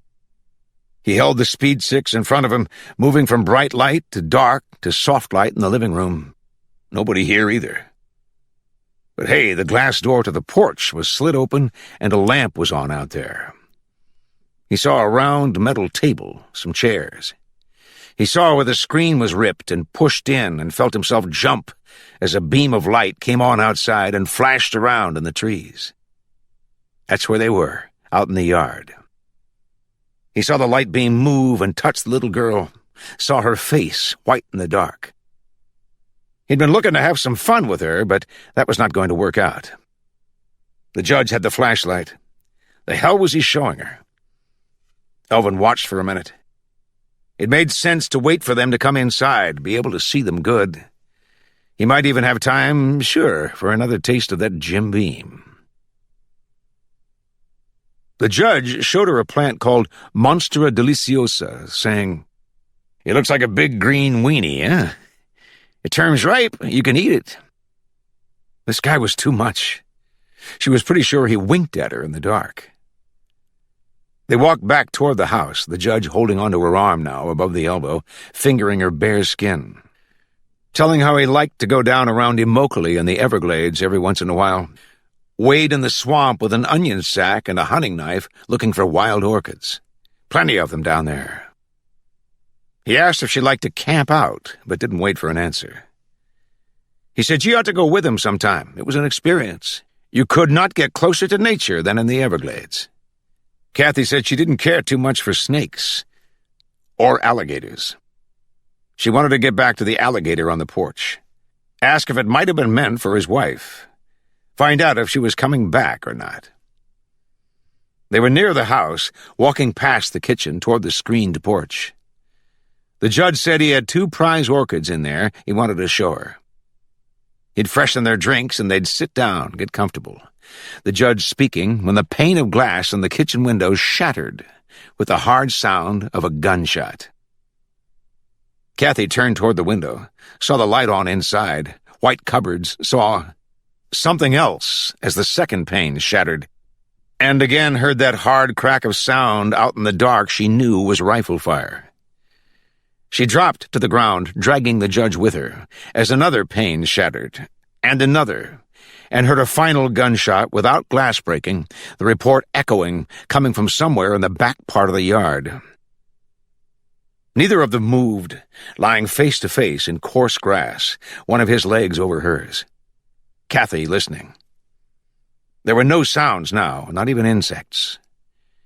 She tried to concentrate and picture exactly what she saw in the window as the second pane of glass exploded. A glimpse of movement that could have been a man, there for part of a moment and gone. She heard the judge say, "Jesus Christ," in a whisper, and saw the stunned expression in his eyes. "Somebody's trying to kill me." What Elvin did was lose his concentration for a minute sipping the Jim Beam, comparing it to what he used to drink at Stark, the shine they called Buck, and wasn't any stronger than wine. About 14%, tasted awful but did the job. That recalled the smells and noise living in a cell block, the same dirty walls in your face all the time. And he stepped to the kitchen window, not thinking, till he saw them outside, right there, through his own reflection, and the glass broke. Jesus! As he looked at it, woke up and ducked aside as the glass kept breaking. Glass flying. Jesus! Somebody's shooting at him. Elvin left the way he had come, ran down the gravel drive, crunching under his boots to Dale's pickup, and drove out of there. None of it making sense till he was back on familiar ground on Southern Boulevard heading east and had time to think. To realize, no, it couldn't have been the judge shooting. It was somebody else back in the yard shooting at the judge, not him. And thought of what he'd said to Dr. Tommy about having to get in line. Like a Canal Point turkey shoot, load up and wait your turn. And if all the shots did was hit the window, then the judge was still game. That was a relief. Coming to Military Trail, Elvin saw the lights of the Polo Lounge off to the left. Last time he was in there, it was called Flounders. He bet, though, they'd still pour you a Jim Beam if you asked. Chapter 14. All Kathy had to tell the 911 operator, it was Judge Gibbs's house, and the first green and white arrived within 5 minutes. After that, they kept coming. More green and whites at first, and a road patrol sergeant who spoke to Kathy and told her to stick around. The judge wasn't saying much at this point, still dazed, having another drink. Pretty soon, unmarked cars began arriving, the recognizable ones from the detective division and technical services. Then different makes and models, people from TAC, some sheriff's office brass, and the sheriff himself, Gene B. Givens, a man about 50 with a slight build. He wore a straw cattleman's hat and seemed quiet, nodding as detectives told him what had happened. By now, every light in the house was on. The backyard was bright with squad car headlights and spots, and farther out flashlights were moving around in the dark. In the kitchen, evidence techs were looking for the bullets. Kathy noticed the pizza carton and thought it strange they'd bring food with them. She settled into a lawn chair on the porch, she thought out of the way. But now the judge came out with his drink. Sheriff Gene Givens, who looked like a sheriff, and a heavy-set middle-aged guy wearing glasses they called Bill or Colonel McKenna. The judge had phoned him directly. They were followed by 4 detectives, one of them Gary Hammond in his navy blue suit and tie, but still no haircut. Kathy waited for him to notice her. He smiled, turning it on and off, standing with the others as Gibbs, McKenna, and Sheriff Gene Givens sat down at the round metal table. She saw Lou Falco now. With him was another guy from TAC she had met at the Polo Lounge. Falco looked over and nodded. He said something to the guy with him, and he glanced over as they went outside. Get a look at the girl who was with the judge. They'd all been doing that. Another point of interest, the hole the alligator had made. A deputy came in with the glasses they'd dropped in the yard, holding them upside down, his fingers inside. Gibbs said, "All you'll get off of them are my prints. And hers, Miss Baker's," acknowledging Kathy for the first time. McKenna said, "You were outside?" "I've been trying to tell you. The guy was shooting at the house, not at me." Changing his tune, lying flat on the ground, he believed someone was trying to kill him. But since then, he'd had a few more drinks. Sheriff Gene Givens said, "Bob might have a point." "Some nut trying to scare me," Gibbs said. "Miss Baker and I were talking about people like that earlier. She came out to discuss a probation violator she's been having trouble with. Boy I sentenced the other day to 5 years. Dale Crow. That name familiar?"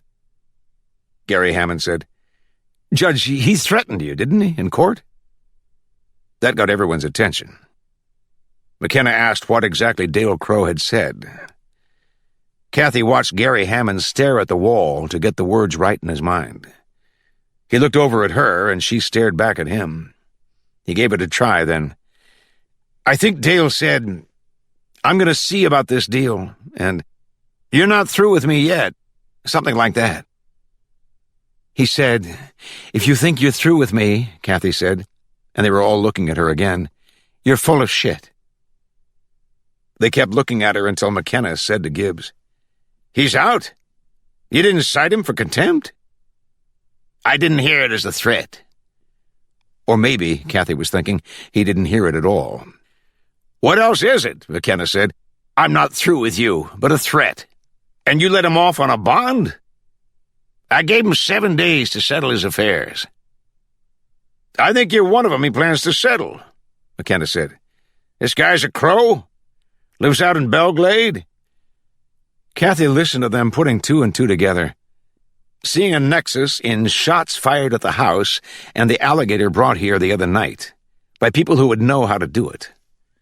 No question about it now, the gator was brought here, a live 10-footer.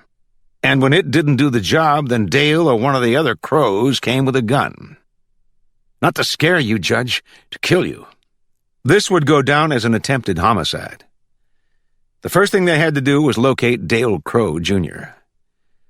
They all looked over at Kathy again as McKenna asked when she had last seen him. 2 nights ago. "I recall," Gibbs said. "He was supposed to report to you every day."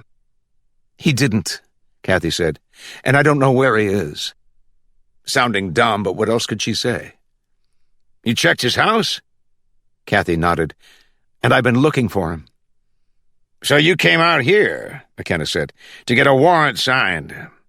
That's all you can do, have him picked up." Kathy watched McKenna turn to his detectives now, finished with her. "He told one of them to call Belglade, have Dale picked up, his dad, and any other Crows that might be around. He said to the table, 'I think we have a chance to close this one before it's barely open. Save us going to the computer for suspects.'" Gary Hammond said, "Colonel?" And Kathy thought he was going to mention papering the walls with names. He didn't. He said, Dale Crow lives in Delray Beach with his uncle, Elvin Crow. Miss Baker was going over there this evening, I believe. Looking at her again. Elvin was there, Kathy said. I asked him where Dale was. He said he was around someplace. Elvin Crow, Sheriff Gene Givens said. I haven't heard that name in a while. If I was making up a list, I'd put Elvin Crow right at the top. Well, let's get started, McKenna said. Crimes Persons has the investigation. We'll have TAC surveil the suspect's house, starting with Dale Jr. And Big, McKenna said, turning to Gibbs, you're going to be in TAC's care till we close this one. Sheriff Gene Gibbons said, You'll have to change your routine, Judge. You won't be going to the Helen Wilkes after work every day, McKenna said. It's going to play hell with your social life, Big, but you'll just have to put up with it, a while anyway. Kathy watched Gibbs. He didn't seem too happy. Sends his wife away, he's free to fool around all he wants, and now he'll have TAC living with him, driving him to the courthouse. She began thinking, what if he planned to send her away? McKenna was saying this would go in the log and become public knowledge. In other words, the newspaper and TV people are going to come after you. You'll be glad to have TAC around to keep them off your back. Sheriff Gene Givens said, The trouble with this kind of case, once it's known, it can bring out the copycats, give people ideas. That's why we want to close it fast. Before the lunatics get into it, and somebody sends you a letter bomb, McKenna said. We'd keep it under our hat, but you can't hide dignitary protection. The news people will find out. The advantage? It'll be talked about, and maybe one of our informants will hear something. I'm not opening any mail, Bob Gibbs said. Looking to get a laugh, maybe beginning to like the attention. Kathy wasn't sure. Or he was feeling no pain, all he had to drink. We'll check your mail, McKenna said, and most likely put a wire on your phone, here and at court. An evidence tech came out from the living room holding up a glass that rattled as he shook it. He said, Sheriff, 422 longs, placing the glass on the table. They went through 2 of the cupboard doors and were in the wall inside. McKenna said to Gibbs, Is that how many you heard? 4 shots? I believe so. Gibbs looked over and Kathy hesitated. She said, There were 5, but only 4 hit the window. That got them looking at her again. McKenna saying, You sure? I heard 5. From how far away would you guess? Somewhere in the back part of the yard.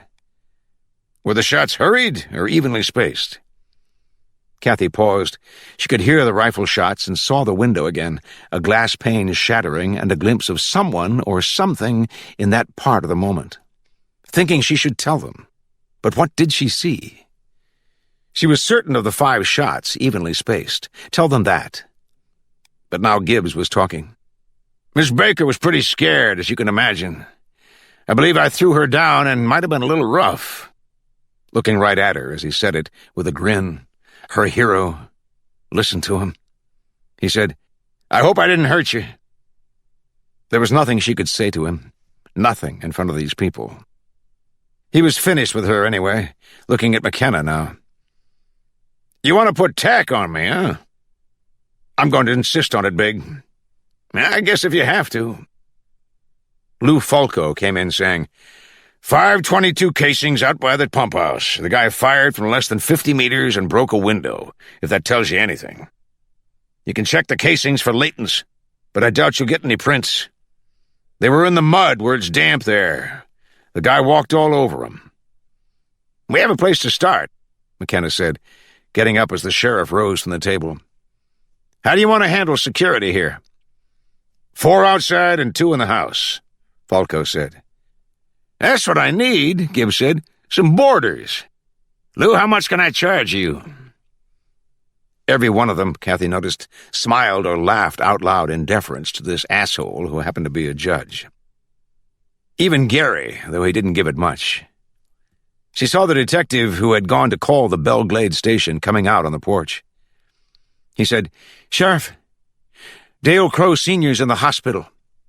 He was at a dance in Clewiston the other night, got in a fight, and some guy broke his jaw. The detective telling it with a grin. No one's seen Dale Jr. yet. Sheriff Gene Givens started to walk away. He stopped and said, I seem to recall old Dale has an artificial leg. Got bit by a gator, McKenna said. Gangrene set in, and they had to take it off at the knee. Sheriff Gene Givens said, I guess my question is, how's a one-legged man do the Texas two-step? He seemed about to leave again. Kathy watched him as the boys on the porch all had another good laugh. Gene Givens turned and looked back at the hole in the screen, stared at it for several moments before telling everyone present, The connection with the alligator is what's going to solve this case. It made an impression on Kathy, the man not saying much, but then making that point. She believed it herself, a feeling she had. They were all leaving the porch now, going outside or into the house, all except Gary Hammond. As soon as he was standing by himself, he came over to her. Something I was wondering about. What were you doing outside? Looking at flowers? In the dark? You think it was my idea? He said, Well, it must have been pretty frightening getting shot at. Kathy nodded, looking up at him from the lawn chair. It was, but I don't think he was shooting at us. That's what the judge said. Why didn't you back him up? No one asked me. You were in front of the window. The light was on. No, we weren't even that close to it. How could he see us? He's way back in the trees. Why shoot at the house? Why put an alligator in the yard? You heard Givens. He thinks there's a connection. I'll tell you one thing. No, two, Kathy said. Gibbs didn't throw me down. He froze. And I didn't come to see him about Dale. He called. Said he wanted to talk about his wife. She's supposed to be in Orlando, but I don't believe it. Why would he want to talk to you about his wife? He uses it as a way... What he wants is to go to bed with me. It's the only reason. Gary said, Oh, giving that one some thought. You mean he says things like his wife doesn't understand him? They don't get along? Yeah, only there's more to it. She thinks she's a little black girl who died a long time ago. Gary was giving her a funny look. Or the little girl speaks through Leanne, and it drives the judge crazy. I heard her, Gary said. The little girl. I heard her voice. We were standing in the yard. Come on, you did? What did she say? Gary hesitated but kept looking at her. We could have a lot to talk about. Kathy said, I think so. With the feeling, now this one was using the judge's wife as an excuse. She hoped so. He said, You want to have a drink somewhere? She said, You mind if I ask, are you married? He looked surprised. No, I'm not. You have kids? I've never been married. She thought of asking why not, but said, Okay. Where? Chapter 15. Something about when he was in the judge's house bothered Elvin, sipping bourbon at the Polo Lounge as he retraced each step of the way in and out. The hell was it? Taking a big sip as he remembered, Jesus, the pizza box, and started coughing. Now something else was bothering him. A little girl with curly blonde hair and big seashell earrings next to him at the bar saying, What's wrong, sugar? And patting him on the back. Elvin recovered, took another sip, and it went down okay. But now the curly-haired girl was saying, I haven't seen you before. You with TAC working undercover? I love your getup. Elvin looked at her with the pizza box on his mind and told her to hit the road. She said, Well, pardon me all to hell, and slid off the stool. 2 more Jim Beams and the pizza box was nothing to worry about. Only a matter of seeing how others would look at it. Cops going in the kitchen, what would they see? An empty pizza box sitting on the counter was all. If the shooter was outside, he couldn't have put it there. By now, one of the cops had most likely thrown it in the trash. That out of the way, Elvin wished the cops luck in getting the son of a bitch who'd done the shooting. Under its other name, this place had been popular with cops, and Elvin, looking around, believed still was. Cops and guys throwing darts at 3 boards out in the front part of the room when you came in. The cops were the ones in the suits and ties, dinks from the sheriff's office that wasn't too far from here. It made Elvin think of his brother Roland's suits he'd stored in a trunk with mothballs. Maybe he ought to get 'em out. There were girls like you looking spiffy, and ones that went for the mean and dirty style of dress. Like the little curly-haired blonde, or she wouldn't have come over when he started coughing before. Elvin had a view of the whole place from where he sat at the back end of the oblong bar, stools on all 4 sides, a barmaid in the middle, a friendly woman who poured a good drink. It was kind of dark in here. He could see the curly-haired girl, though, no trouble, down at the other end with her girlfriend. Elvin waited for her to look this way. When she did, he touched the brim of his hat. That was all it took. Here she came. I had something on my mind there before was giving me a hard time. Your job, the girl said, working her butt up onto the stool. I understand, sugar, and know what you mean. You married? I was, you might say, the same as married for 10 years. Actually, to different ones, but I'm free as a bird now. You work undercover, huh? Elvin gave her his dirty grin. I'll work under your covers any time you say. Hey, whoa. You might start a little slower if you don't mind, since I don't even know your name. Yeah, but I'm hot to go. I haven't had none in so long I'm like a young virgin. You are weird. You just got done telling me you were, like, married. What is your problem? I've been away. She said, Uh-oh, you mean you were in jail? Jail? Shit. The big time, honey. I was up at Stark. He got her by the arm before she could swivel off the stool, then hunched in close, his hat brim touching her curly head, his eyes on her great big one, saying, How'd you like a convict hasn't done it face-to-face in 10 years? Huh? Does it sound good to you? He let go of her arm before she screamed or had a fit, and that girl was gone. Back to tell the other one her experience. Cop fuckers, all she was. That kind, they only went for the mean and dirty look if they knew it was fake. Maybe your girlfriend was different. Elvin tipped his hat down on his eyes and kept staring, waiting for her to look over. This one kind of red-haired, a mess of it piled on her head. Just then he heard loud voices from out where the guys were throwing darts, some yelling like one of them must have hit the bullseye. Elvin sat up to look, that part of the room lit brighter than in here by the bar. He saw the dart throwers and the heads of people sitting at a few tables out there. He saw a dark-haired girl that looked like... Jesus, it didn't look like her, it was. It was a little probation officer sitting with a guy wearing a suit. Another one of them, except he didn't look like a cop. He looked like a dink state attorney.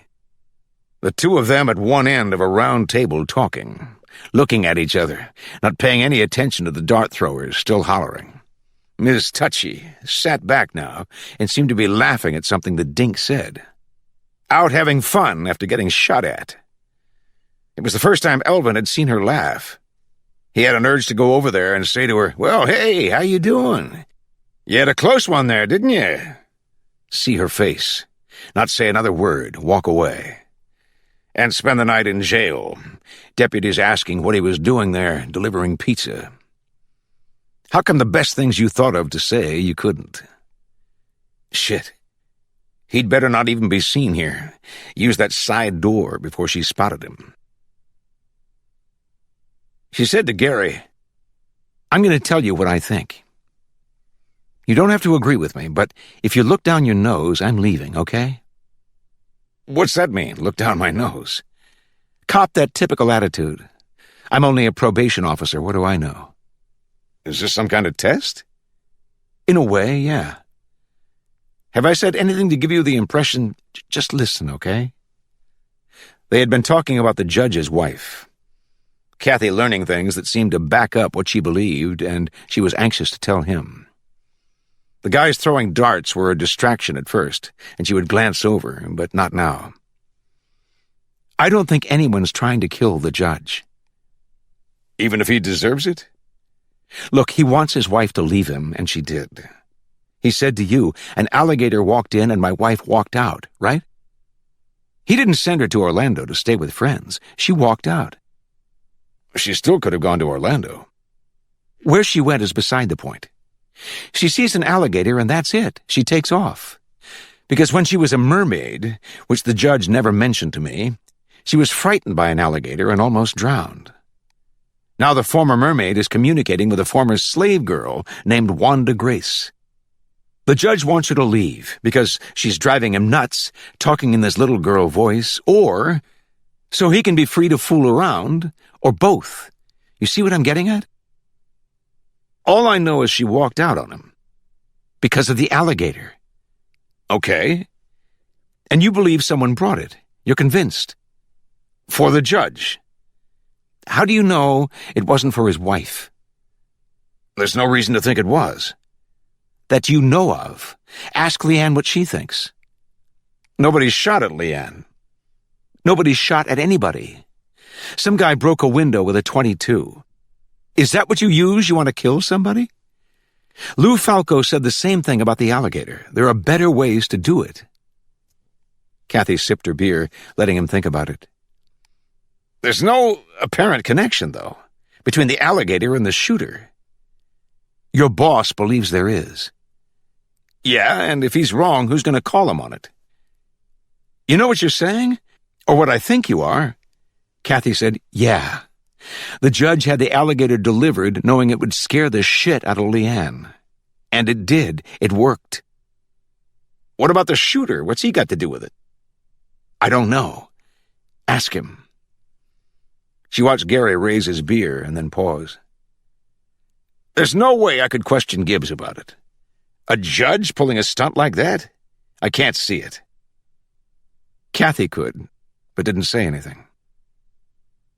He reminds me of a guy in the movies, Gary said. You know Harry Dean Stanton?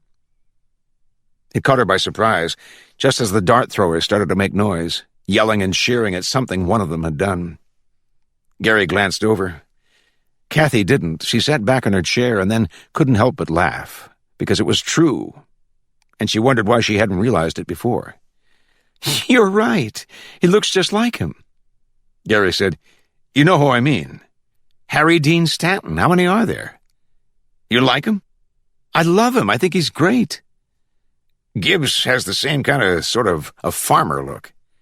Exactly. The hair, everything.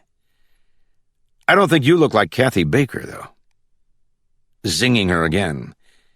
Kathy started to smile, but then wasn't sure. You mean the one in the movies? Kathy Baker. How many are there? Giving it back to her. You see Clean and Sober with her and Michael Keaton? They both played junkies. Kathy was nodding. This cop in the blue suit coming off even better than expected. Yeah, I loved it because I know those people. I have them in my caseload. She moved her glass aside and leaned on the table, looking at Gary, trusting him, a cop she could talk to. She said, I'm going to tell you something else, and described the face, or whatever it was, in the kitchen window. Now he did sound a little more like a cop, saying, yeah, she might have seen someone. It's possible there were two of them. Then ruled that out. If there were, he would have waited to finish the job. Kathy said, what job? To break the window? He backed off, saying, well, if she wasn't that certain to begin with, and since there's no way to confirm whether she actually did see anyone or not, I can't say it was someone's face, Kathy said, but that's the way I think of it. I know it was there, because then it wasn't. That made sense to him, or seemed to. He nodded, thinking about it before ordering a couple more beers. Kathy said, there was a guy down at the far end of the bar. Gary looked over. I didn't get a good look at him. He's gone now. What about him?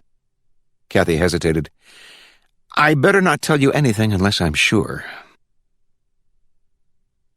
Elvin located her Volkswagen, then moved the pickup to where he could sit and watch it without straining himself.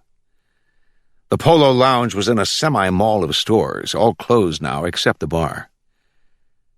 What he was thinking, it might be good to learn where Ms. Touchy lived. If she visited the judge, walked around in the dark with him, maybe the judge visited her, too. He'd no doubt have cops with him now wherever he went, guys in suits, and it would be harder to get to him.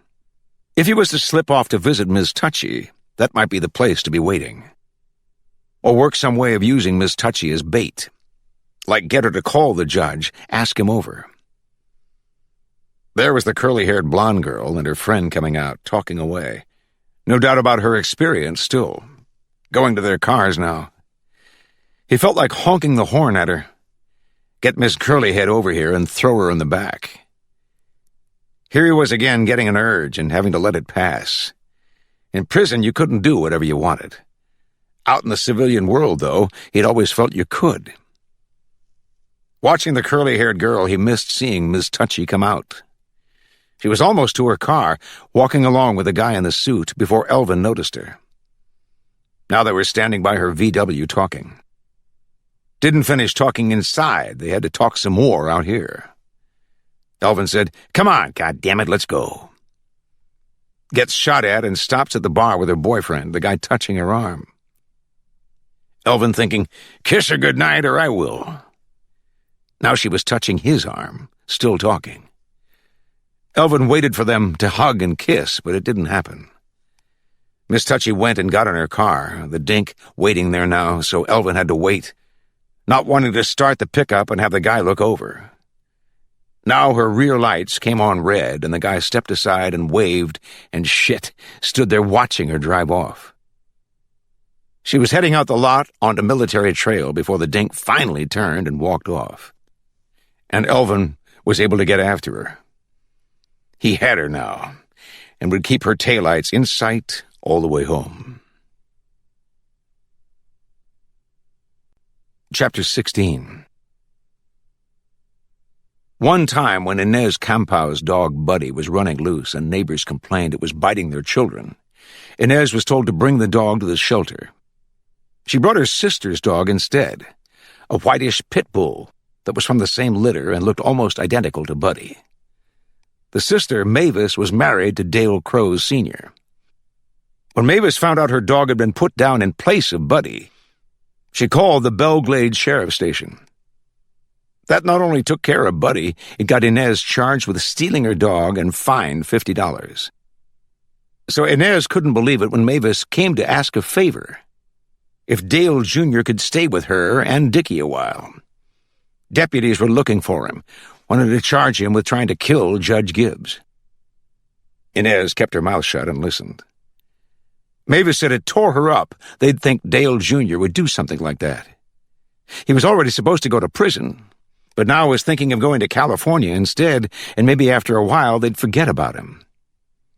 Inez sighed, a wheeze of sympathy coming out of her sturdy 200-pound frame in house dress and dirty apron. Mavis said that having Dale Sr. home didn't help none. Oh, but he could tear up the house when he got mad, especially when his stump bothered him, as it was doing now. Mavis said the only way to protect herself and all their dishes was to hide his artificial leg on him. His face would get red as fire when he tried to yell and carry on, but wasn't able to. His jaw wired from when he'd had it broken in Clewiston. Inez kept her own mouth shut, having no sympathy for Dale Sr., and knowing it wasn't Dale Jr. had tried to shoot the judge. What she finally said was, "Where's your boy at now?" "In Pahokee, at his sister Clarissa's. They've been checking on her 2 days now. Clarissa expects they'll be back any time with a search warrant. So I got to thinking they won't ever look at your house, knowing me and you don't get along." They never had. Not since years ago Dickie had hung out with Dale Sr., drinking on the ditch bank by day, going out in the lake by night in a Gillis boat to pick up bales of marijuana dropped to them from airplanes. Dickie had done jail time, and Inez had blamed Mavis, 'cause she couldn't blame Dale Sr. to his face. He'd get drunk and bust her dentures. The next question. When's your boy have to go to prison? Not till Monday. I'll keep him the weekends all. I won't hide a fugitive. He'll be gone by then, Mavis told her, either to prison or California. But you have to go get him. That darn Elvin's using his truck. Inez watched her string-bean sister cross through the hedge grown wild to Dale Sr.'s pickup in the street. Couldn't walk the few blocks from their place. Always tired from having a mean, one-legged man in the house. Inez closed the door, walked through the musty front room, dark with its shades drawn, to the smell of fish in the kitchen, bluegill crackling in the iron skillet, burning up. She had told Dickie to keep an eye on it while she went to the door. He was at the kitchen table, still hiding behind the newspaper he'd been reading all morning. Shots fired at Judge's home. The first time he read it, Dickie said, well, they didn't know who done it. That was good. She told him if they did, he'd be in the county jail having catfish for dinner, wouldn't he? This noon, it looked like they'd have blackened bluegill. Add cayenne pepper and Tabasco and serve it Cajun style. Dickie didn't say a word about it till the story appeared in the paper, on the front page of the Post with Judge Gibbs's picture. The same one they used with the alligator story Inez cut out and stuck inside the Bible. When Dickie got home, the night before last, drunk and slurring his words, he told her someone was visiting the judge when he got there, so he wasn't able to see him and make a deal. Yesterday, Dickie had stayed around the house all day, hungover, sickly. This morning, when the paper arrived and he looked at it, the first thing he said was, "Uh-oh." So Inez took the paper from him, read the story, and said, "Did you think if you shot him, you wouldn't have to pay the fine?" Dickie said what happened. Gibbs had a girl there with him, so he pulled back to wait till the judge was alone. "You were drinking," Inez said. He'd stopped for a couple on the way, yeah. Think about what he was going to say to Gibbs, get the words straight in his head. She had told him exactly what he was to say. "I'd like to borrow $500, Judge," looking him in the eye. And if the judge pretended not to get it, tell him, "Or else it could be learned you ordered a gator delivered." That was the part Dickie had trouble with. "You stopped for a couple and picked up a fifth." He said a pint was all. "You got drunk sitting in the woods feeling sorry for yourself." Inez said, "Went and got your rifle and took some shots at the judge, thinking it would solve your problem."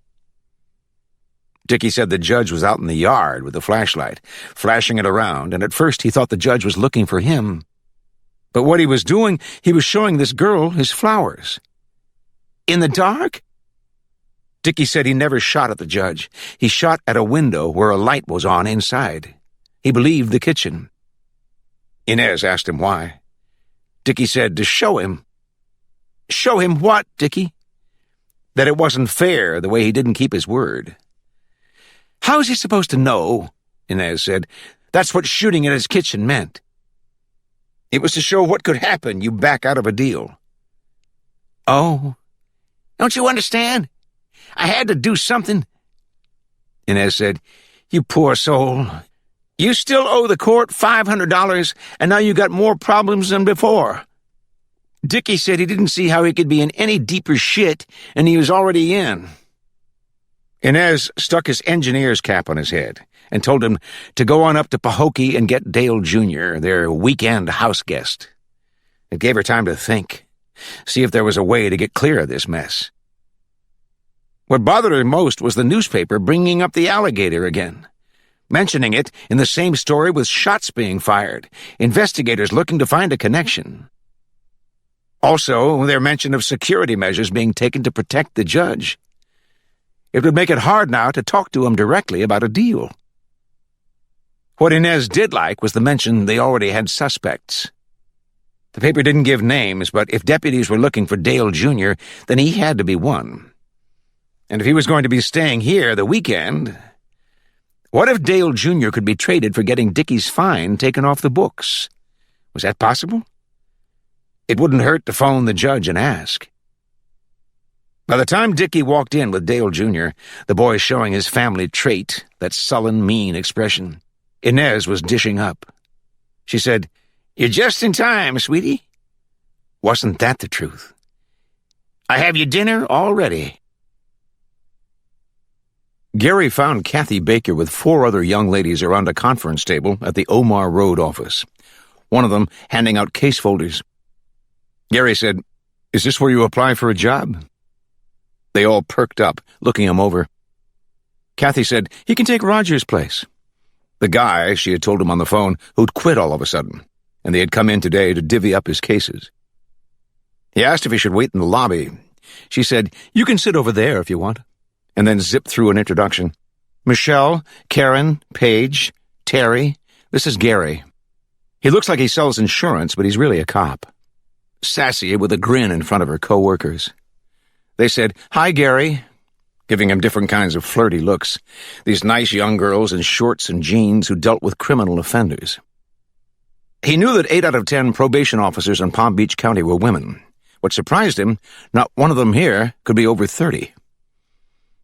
Michelle seemed to be in charge, the one passing out case folders before she sat down. Blonde hair, tied back, perfect posture, back arched in a way that accentuated her compact little can. Kathy had a nice one, too. Both girls were right up there. If Michelle was an 8, Kathy, with those smart brown eyes, was an 8.5. Gary took a seat out of the way. It was strange to hear these young girls talking about bad guys. "Oh, God, I used to have this one. He'd call every day, ask if I needed a car radio, a new TV.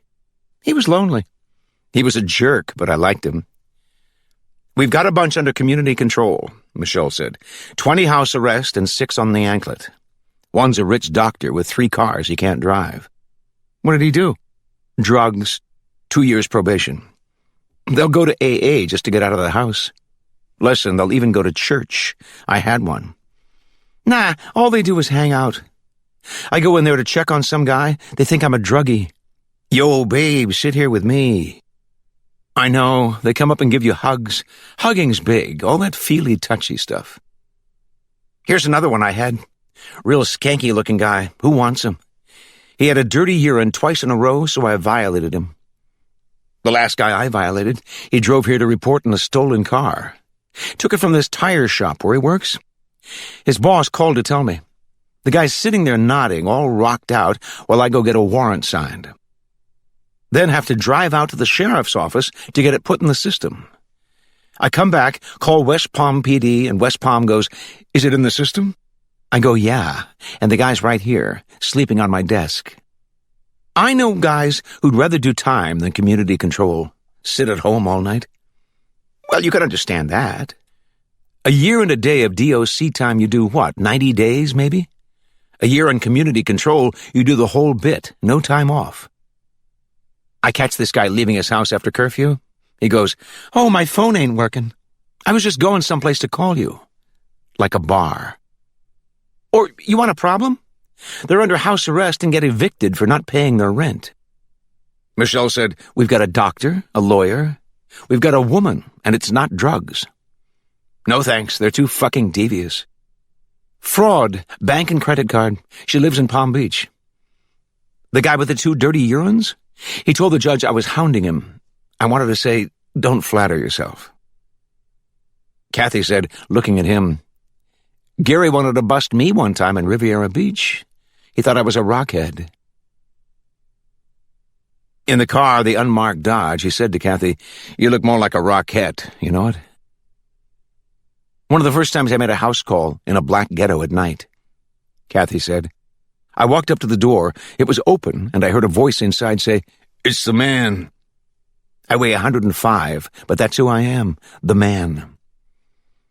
"I can't imagine any of you dealing with offenders, all you nice girls," Gary said. "What did they say about the other night, your being at the judge's?" I didn't tell them. That surprised him. "Why not?" "My name won't be in the papers, so why mention it?" She said, "Have you ever shot anyone?" He turned his head to look at her. "No." Wearing his sharp navy blue suit again, or maybe a different one, white shirt and striped rep tie, all dressed up, and she was in her jeans. "You ever have trouble making a collar? Putting the cuffs on?" He looked at her again. "Why?" I just wondered. They usually cooperate. Hold their hands out. "Here, please." Behind the back. Gibbs said house arrest, wearing the anklet, is like being married. She waited for Gary to comment, but he didn't say a word, busy driving. Last night she told him about her 14 months with Keith.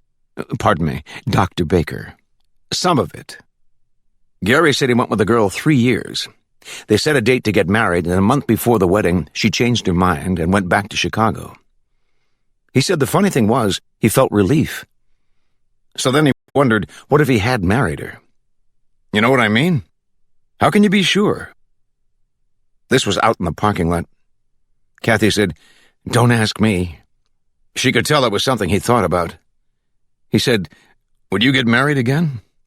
She said, "Of course. It's what you do when you're grown up." "But that's the tricky part." He said, "What is?" She said, "Knowing when you're grown up. You're not doing it to play house and get laid whenever you want." She could talk to him now and feel at ease, say whatever she wanted. The breakthrough was Gary liking Harry Dean Stanton and the other Kathy Baker, those two among all the people in movies. She believed it saved him months of finding out about each other, that one thing. She thought about it now and said, "Who does Elvin look like in the movies?" That's where they were going now, to see Elvin. Gary had called the office and asked her to come along, and they'd have dinner after. He said, "I haven't seen Elvin in 10 years, smiling a little as he looked at her. "I'll let you know." She could tell by the look he felt something too, catching him looking different times last night. The trouble right now, she couldn't think of a movie actor Elvin resembled even a little. Though if Gary mentioned one after seeing Elvin again, it might be worth saying, "Yeah, that's the one I was thinking of." It would be okay to cheat, or she might actually see the movie actor in Elvin. She said, "I hope Dale's home." "He wasn't this morning," Gary said. "2 of my guys stopped by to check. Elvin slammed the door in their face." "He still could have been there inside." "You're right. There could be a .22 rifle in there, too." "So get a warrant." "I'd rather not barge in. At this point, do anything to get Elvin upset. You know, hard to manage." Gary was quiet for several moments, passing cars in the freeway traffic. "I was thinking you might do it, if I can't." "Do what? Go in their house?" "You're allowed to, aren't you? Look for drugs. Anything a guy on probation isn't supposed to have." "You're using me," Kathy said. "I go in and look around, you'll take me to dinner, huh? Is that the deal?" "I just thought of it this minute, honest." "You tried for a warrant and the judge turned you down." "That part's true. I happen to get a judge. He's either a civil rights nut or doesn't care if Gibbs gets shot. I haven't figured out which." "I love that line. You can't imagine us dealing with offenders," Kathy said. "But it's okay if we're helping out a cop."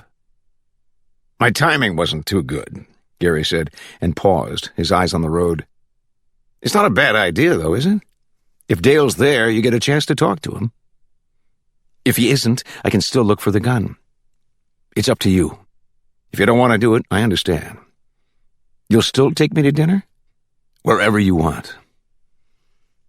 The thing was, she liked the idea of doing a search. Doing no more than her job, really, but now it was police work, and that added some excitement. She said, "Okay, but what if Elvin won't let me in?" "He has to."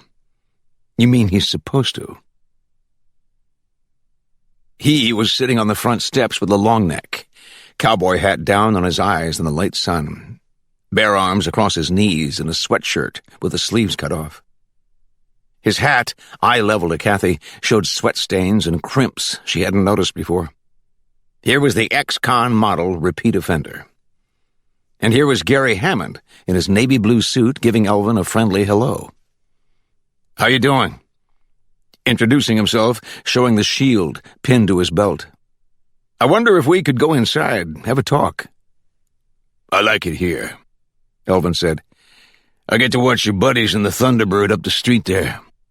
They got everybody around here ready to flush their product down the toilet." Kathy stepped closer. "Elvin, where's Dale?" "I ain't seen him." "His truck's here." "He's letting me use it." "You're working?" "I told you I was, didn't I?" "Doing what?" This guy over in Ocean Ridge hired me to keep an eye out. See, nobody messes with him. He's a rich doctor. What's his name? I call him Dr. Tommy, and that's all I'm going to tell you. Gary got into it, saying, "Were you there the night before last, Elvin, at the doctor's?" Let's see, what was that? Thursday? I might have been. We can check if you don't remember. No, you can't. It's against the rules to tell my employer about me if I might get fired. Kathy said, "Where'd you hear that?" From a guy I know was on probation one time. Hey, I wasn't over there anyway. No, I remember now. I was in Lake Worth getting a blowjob. In the front seat of that pickup there. You want to check? Her name was... Shit, I forgot her name. Cute little Hispanic piece of ass. Like her, Elvin said, looking at Kathy. She said, "I want you in for a urine test Monday." Is this for disease or dope? I don't do any dope, never have. If I tell you to come in for a test, you come in. It doesn't matter what it's for.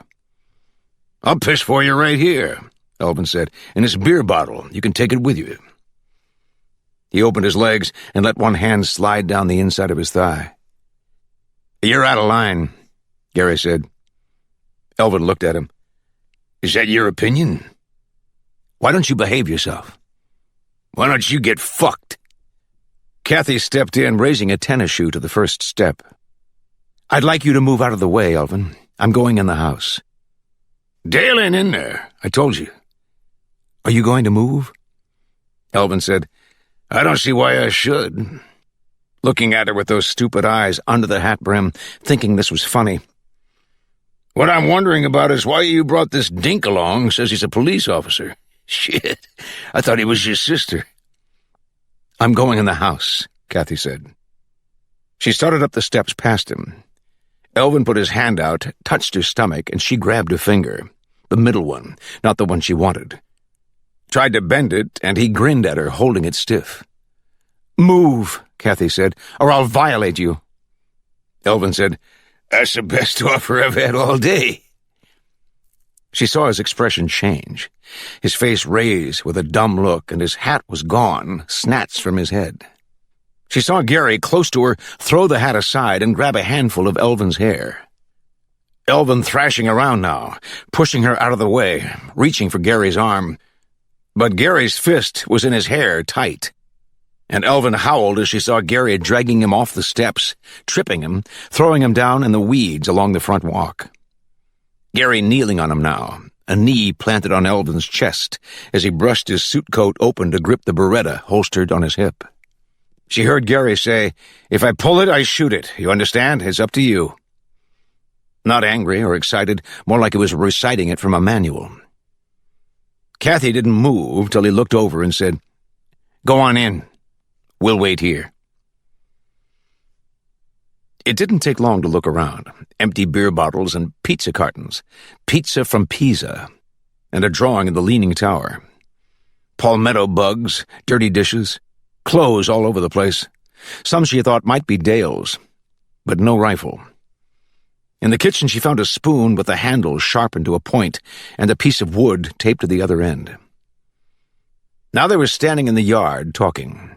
Elvin with his hat on again, their expressions mild but not telling much. Gary doing most of the talking. Elvin would shrug. Kathy watched them from the front steps. Elvin walked away now through the weeds to Dale's pickup and got in. Gary raised his hand, she believed, to the Thunderbird parked down the street, as Elvin drove off. Gary turned to the house, and Kathy held up the sharpened spoon. No rifle. How about a shank?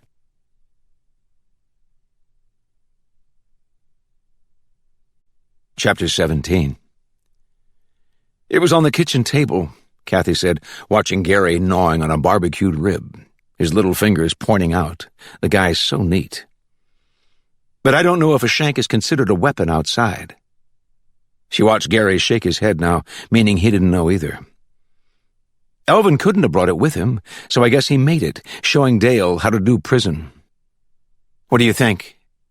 This time Gary nodded, sitting across from her in the booth with his suit coat off. Cotton dress shirts soft and snowy white, an ad for Tide. Except he would never drip barbecue sauce on it to show how the detergent would get it out. He had asked where she wanted to go. She said she didn't care as long as it wasn't dressy. He said, how about Chuck's Barbecue Pit, his favorite place? It was okay. They served pitchers of beer. Dale acts tough, Kathy said, but he goes to FSP, he finds out he's just another punk. I'm thinking maybe Elvin talked to him, advised him, showed him how to make a shank. Dale says, holy shit, man, he'd rather be a fugitive than try to hack DOC time. Or Elvin might have told him, you're out, stay out, and he took off. Gary nodded. Mr. Agreeable today, picking up his napkin. Who do you think he looks like in the movies? Elvin or Dale? Elvin. Kathy hesitated, then took a chance and said, I don't think he looks like anybody. I don't either, Gary said. Maybe some bit player. Elvin overacts, trying to be the bad guy. But he is. What did you talk about when I was in the house? I asked him if Dale had taken off, where he might be. Elvin said he didn't know. You believe him? It doesn't matter one way or the other. I can't make him tell me if he doesn't want to. He told you to get fucked. I thought you were going to hit him. That was for your benefit. He wouldn't have said it if it was just him and me. You weren't mad? I might have been on the edge. Why didn't you pull your gun? I didn't have to. I mean, instead of grabbing him by the hair. Why? I wasn't going to shoot him. But you took a chance. He's a big guy. You had him distracted. Gary smiled, saying it. They teach you that finger hold at the academy? Somebody your size, you ever have to get physical, I think you'd do better with a gun. You sound like my brothers. At least show it. That's why Elvin and I got along after. I had a gun and he didn't. What can he do? Guy fresh out of prison, does he want to risk going back? He isn't that dumb. Yes, he is, Kathy said. He doesn't think. You heard him say he's working for a doctor in Ocean Ridge? It has to be the same one Michelle was talking about, in the office. Michelle, Gary said. She's the one stands real straight. Has the nice posture. You mean the cute ass. She's our community control officer, Kathy said. Getting back to the doctor, Tomas Vasco in Ocean Ridge. It has to be Elvin's Dr. Tommy. Gary was paying attention now. That's a familiar name, Vasco. What did he do? They had him on some kind of dope charge. He drew, I think, county time plus probation, community control on an anklet, and had his license revoked or suspended. She watched Gary gnaw a rib clean, wipe his mouth with a napkin, but miss a dab of barbecue sauce on his chin. There was a guy named Vasco arraigned in a homicide, or he was called as a key witness about a year and a half ago. I'll look it up. He's wearing an anklet, huh? 2 years, Kathy said, staring at the barbecue sauce on his chin. I think he still has 1 to go. If Elvin's working for him, you allow that? Offenders getting together? Not if we think they're up to something. You hear him say I can't check on him if he might get fired? He doesn't know what he's talking about. That's a special condition you have to get a judge to okay. Elvin's the kind of guy thinks he knows everything and can beat the system. They're always pretty dumb, those guys. Gary said, it sounds like Dr. Tommy isn't too bright either. Hires a convicted felon? If he knows who Elvin is. Elvin would tell him, don't worry, Kathy said. Then the doctor would be risking a violation. That's right. So either he doesn't care, or for some reason he thinks it's worth it. She watched Gary giving it some thought, the dab of barbecue sauce still on his chin. He said, maybe we should have a talk with Dr. Tommy. What do you think? She liked the way he was including her and said, with or without a search warrant. That got a smile. She touched a finger to her chin. He raised the napkin and wiped his. She said, so I add the doctor to my caseload? It seemed to Elvin every time he came here, Dr. Tommy acted different, showing more of himself or a different side to him. Showing everything today, Dr. Tommy coming out of his swimming pool bare naked, looking up at the cocktail hour sky and slicking his hair back with both hands. Some kind of black thing, like a little box, was taped to his ankle. Just then, the sound of Latin booger music came on loud, and for a second, Elvin thought the black thing on his ankle was a transistor radio. But no, the music was coming from the house. Elvin, still back a ways on the lawn, watched Dr. Tommy stretch his arms out to the sides and begin to move in time to the music, doing a booger dance Elvin believed was called the mumbo. Now here was Hector coming from the patio in a little jockstrap type of bathing suit that showed the cheeks of his butt, the dink popping them side to side to the music, and carrying what became a silky white robe, holding it open now as Dr. Tommy gave him a sexy look over his shoulder. Jesus Christ! And slipped into the robe. Now there was a picture. The two of them doing the mumbo back to the house, grinning and touching each other, the doc slapping Hector's bare butt with the sash ends of his robe, and Hector saying, "Stop that," or something in Spanish, acting more like a girl than ever. Elvin could identify behavior under certain drugs, even though he didn't believe in them. Why go to all the trouble to buy that shit? Have to deal with niggers mostly, when you can get all the beer and whiskey you want by driving no more than 2 blocks in any direction. On the way here, Elvin had stopped at a cocktail bar in Boynton Beach. He left Dale's pickup outside for the guys in the Thunderbird to watch, the ones who'd followed him from home, slipped out the back way and rode a taxicab over here, having made plans for the future. He found the 2 boogers in the kitchen. Dr. Tommy on a stool, sitting at a high butcher table in the middle of the room, still moving his shoulders to the music as he rolled a joint. Hector was mumboing around a blender, pouring different things into it from bottles on the counter. "I see I'm just in time," Elvin said. "You girls having a little drinky?" Dr. Tommy looked up but didn't stop moving, too much into what he was doing or doped up to act surprised. He had the joint rolled and was wetting it in and out of his mouth.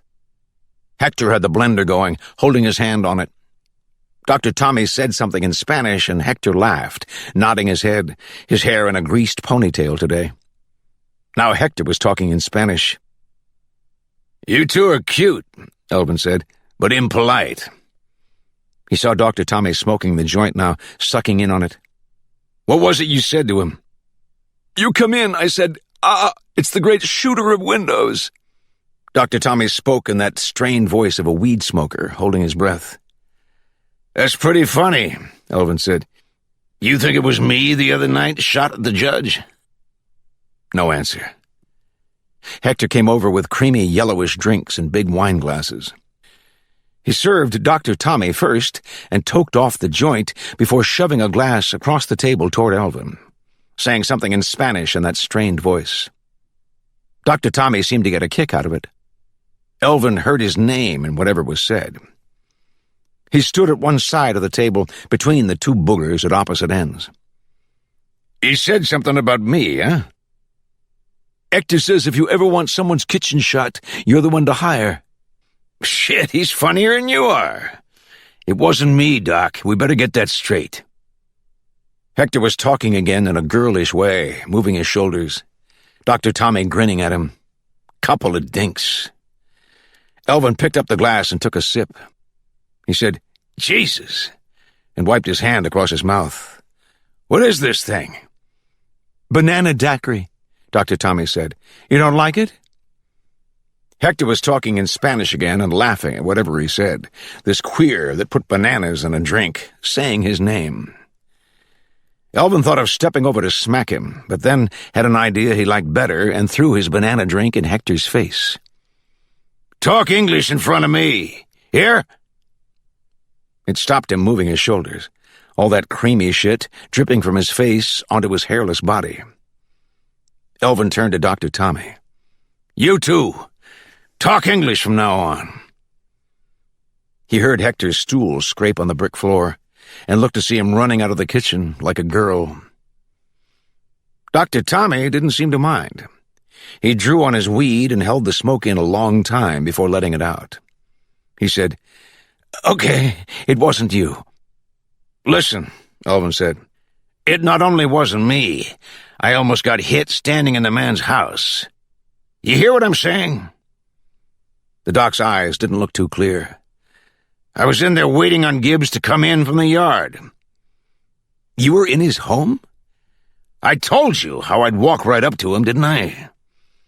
Now he's got the police around him, and I have to think of something else. Man, it was a job holding this guy's attention.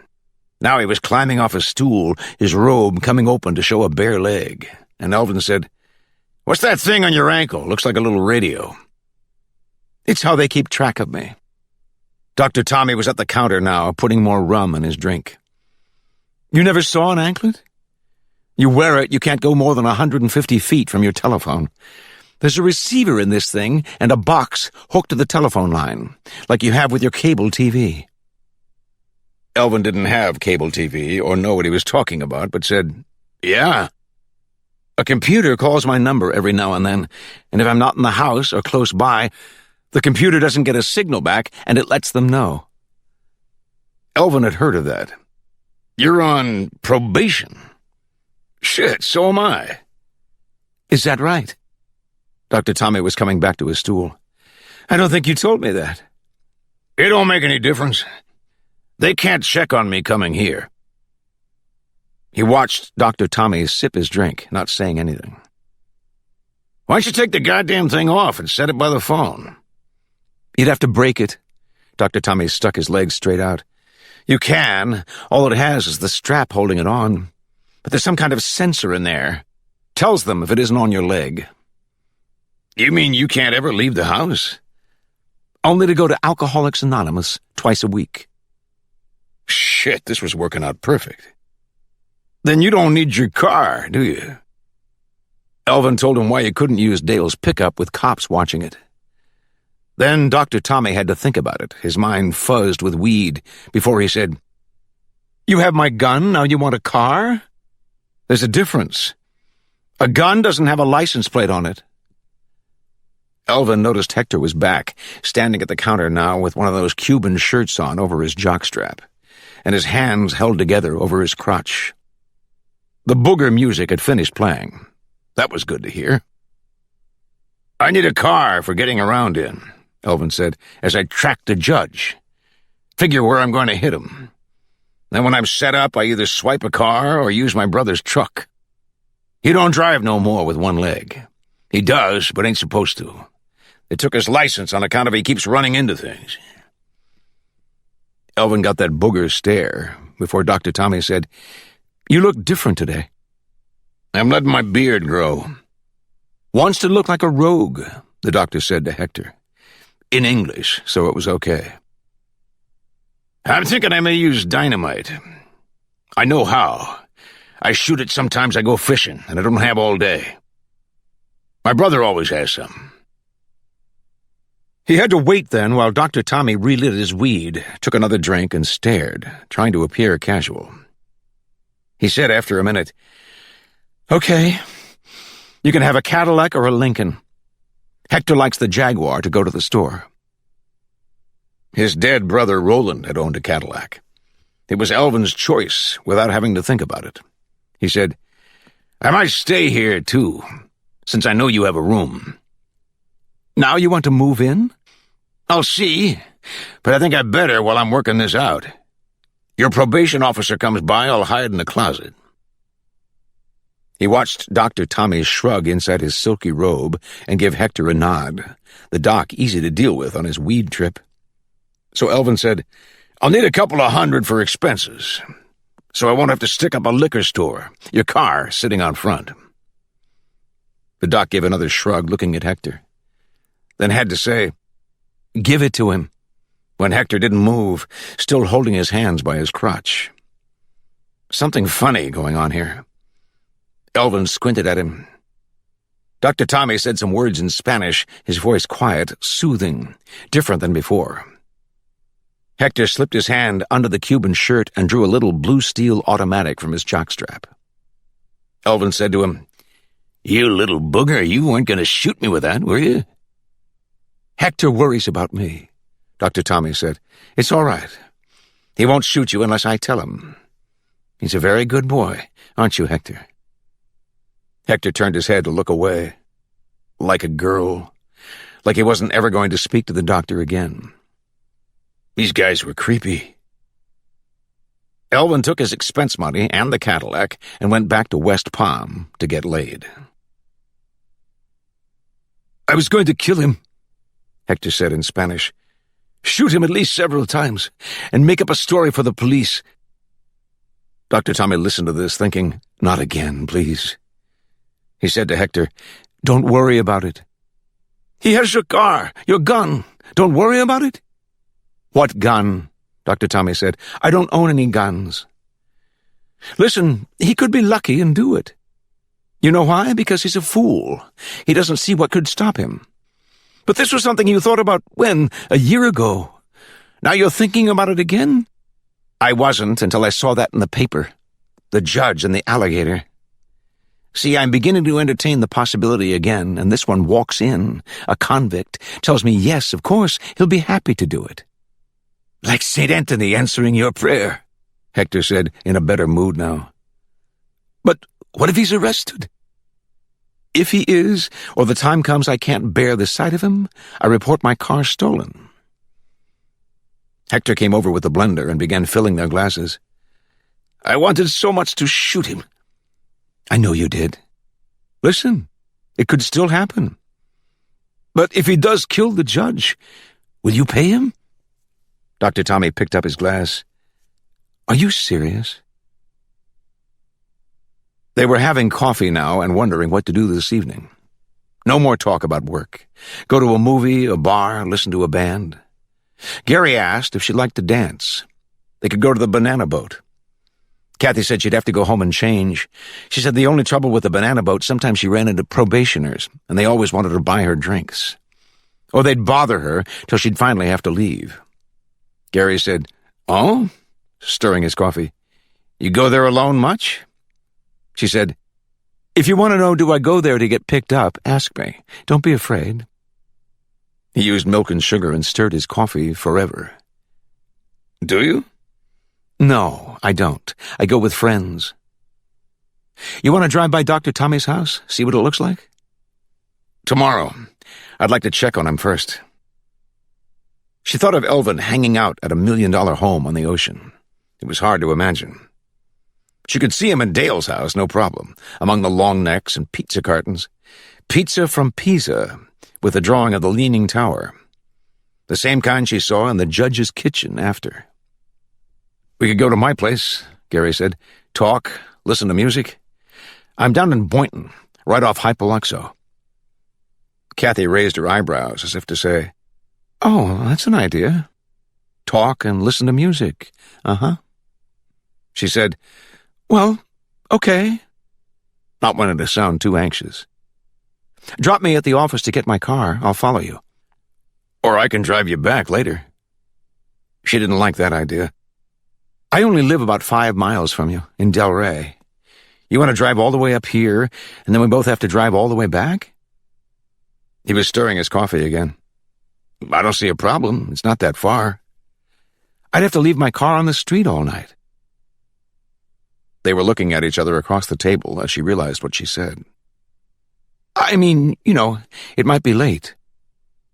He wasn't stirring now. He said, "We can get your car whenever you want." Chapter 18. Elvin said to his big brother, Dale Sr., "How do I look?" It didn't matter. Dale Sr. couldn't answer him. Metal pins sticking out of his sunken cheeks, wires holding his jaws shut tight like he was gritting his teeth, which he did most of his life anyway. Elvin had looked at his reflection in the bedroom mirror and had to grin at himself. Man in that bright blue suit from Taiwan, China, and a bright yellow shirt with the collar spread open. Duds that had once belonged to Roland, and Elvin had stored in the attic of Dale Sr.'s house before going off to prison. Dale Sr. was most likely trying to tell him with his beady eyes he looked like blue shit tied in a bow. This old man, big brother, sitting at his kitchen table, one-legged. Elvin stooped to make sure. No, that's all was under there, just the one leg and a stump. "Buddy, where's your plastic wooden leg at?" No answer. "I hear you got in some trouble over to Clewiston." This man had worn nothing but bib overalls or state clothes all his life. Had been up to Stark on a corrections bus, but never over to Palm Beach, 40 miles away. Had thought their brother Roland was leaving this world when all he did was move down to Monroe County. Dale Sr. had a jelly glass jar of Rebel Yell bourbon he was sucking in through a straw, glaring, the booze putting words in his head he was dying to say but couldn't. All it did was bulge his veins where he was going bald in front. It reminded Elvin he had to get a haircut. He'd shaved off the week's worth of beard before putting the suit on.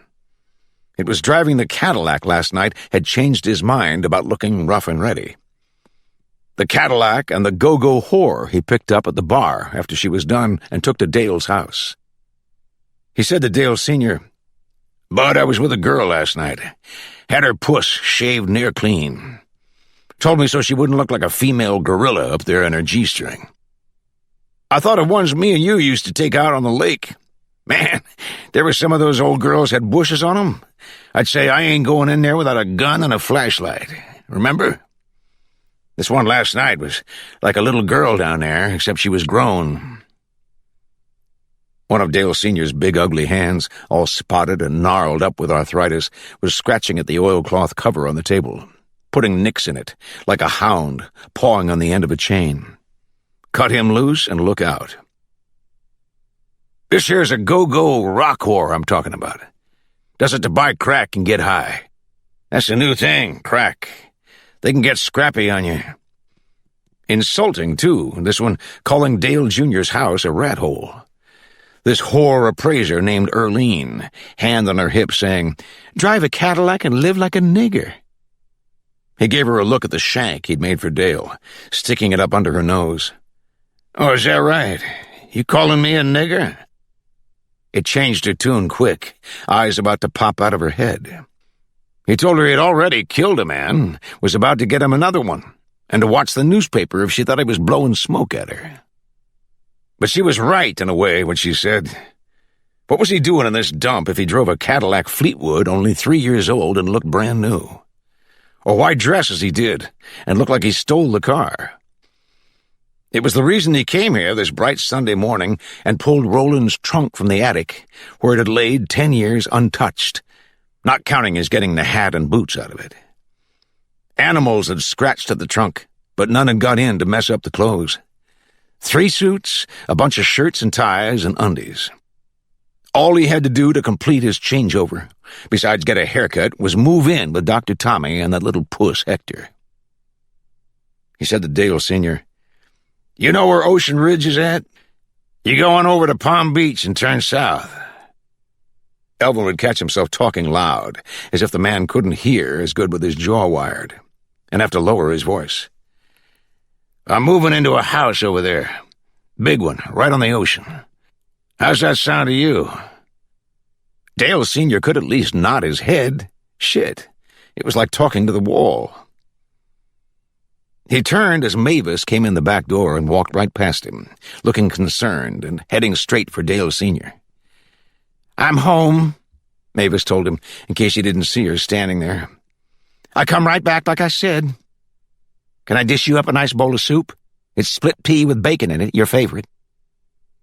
Elvin watched Dale Sr. swipe the jelly glass, empty now, clear off the table with that big, ugly hand of his.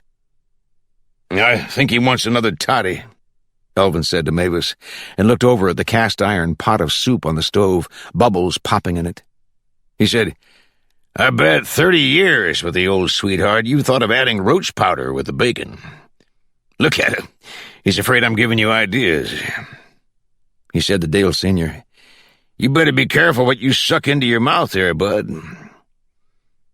Mavis stopped to get the glass from the floor and came up sniffing, her nose in the air. "What's that smell?" "If you mean me," Elvin said, "it's my suit of clothes from being in mothballs. I think it'll air, though."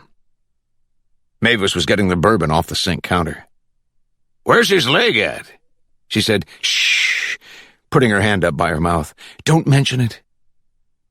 Now she was pouring Dale Sr. another 3 inches of whiskey and setting fresh straws in the glass, telling him, "Honey, you know I brought some soup over to Inez's for Dale Jr.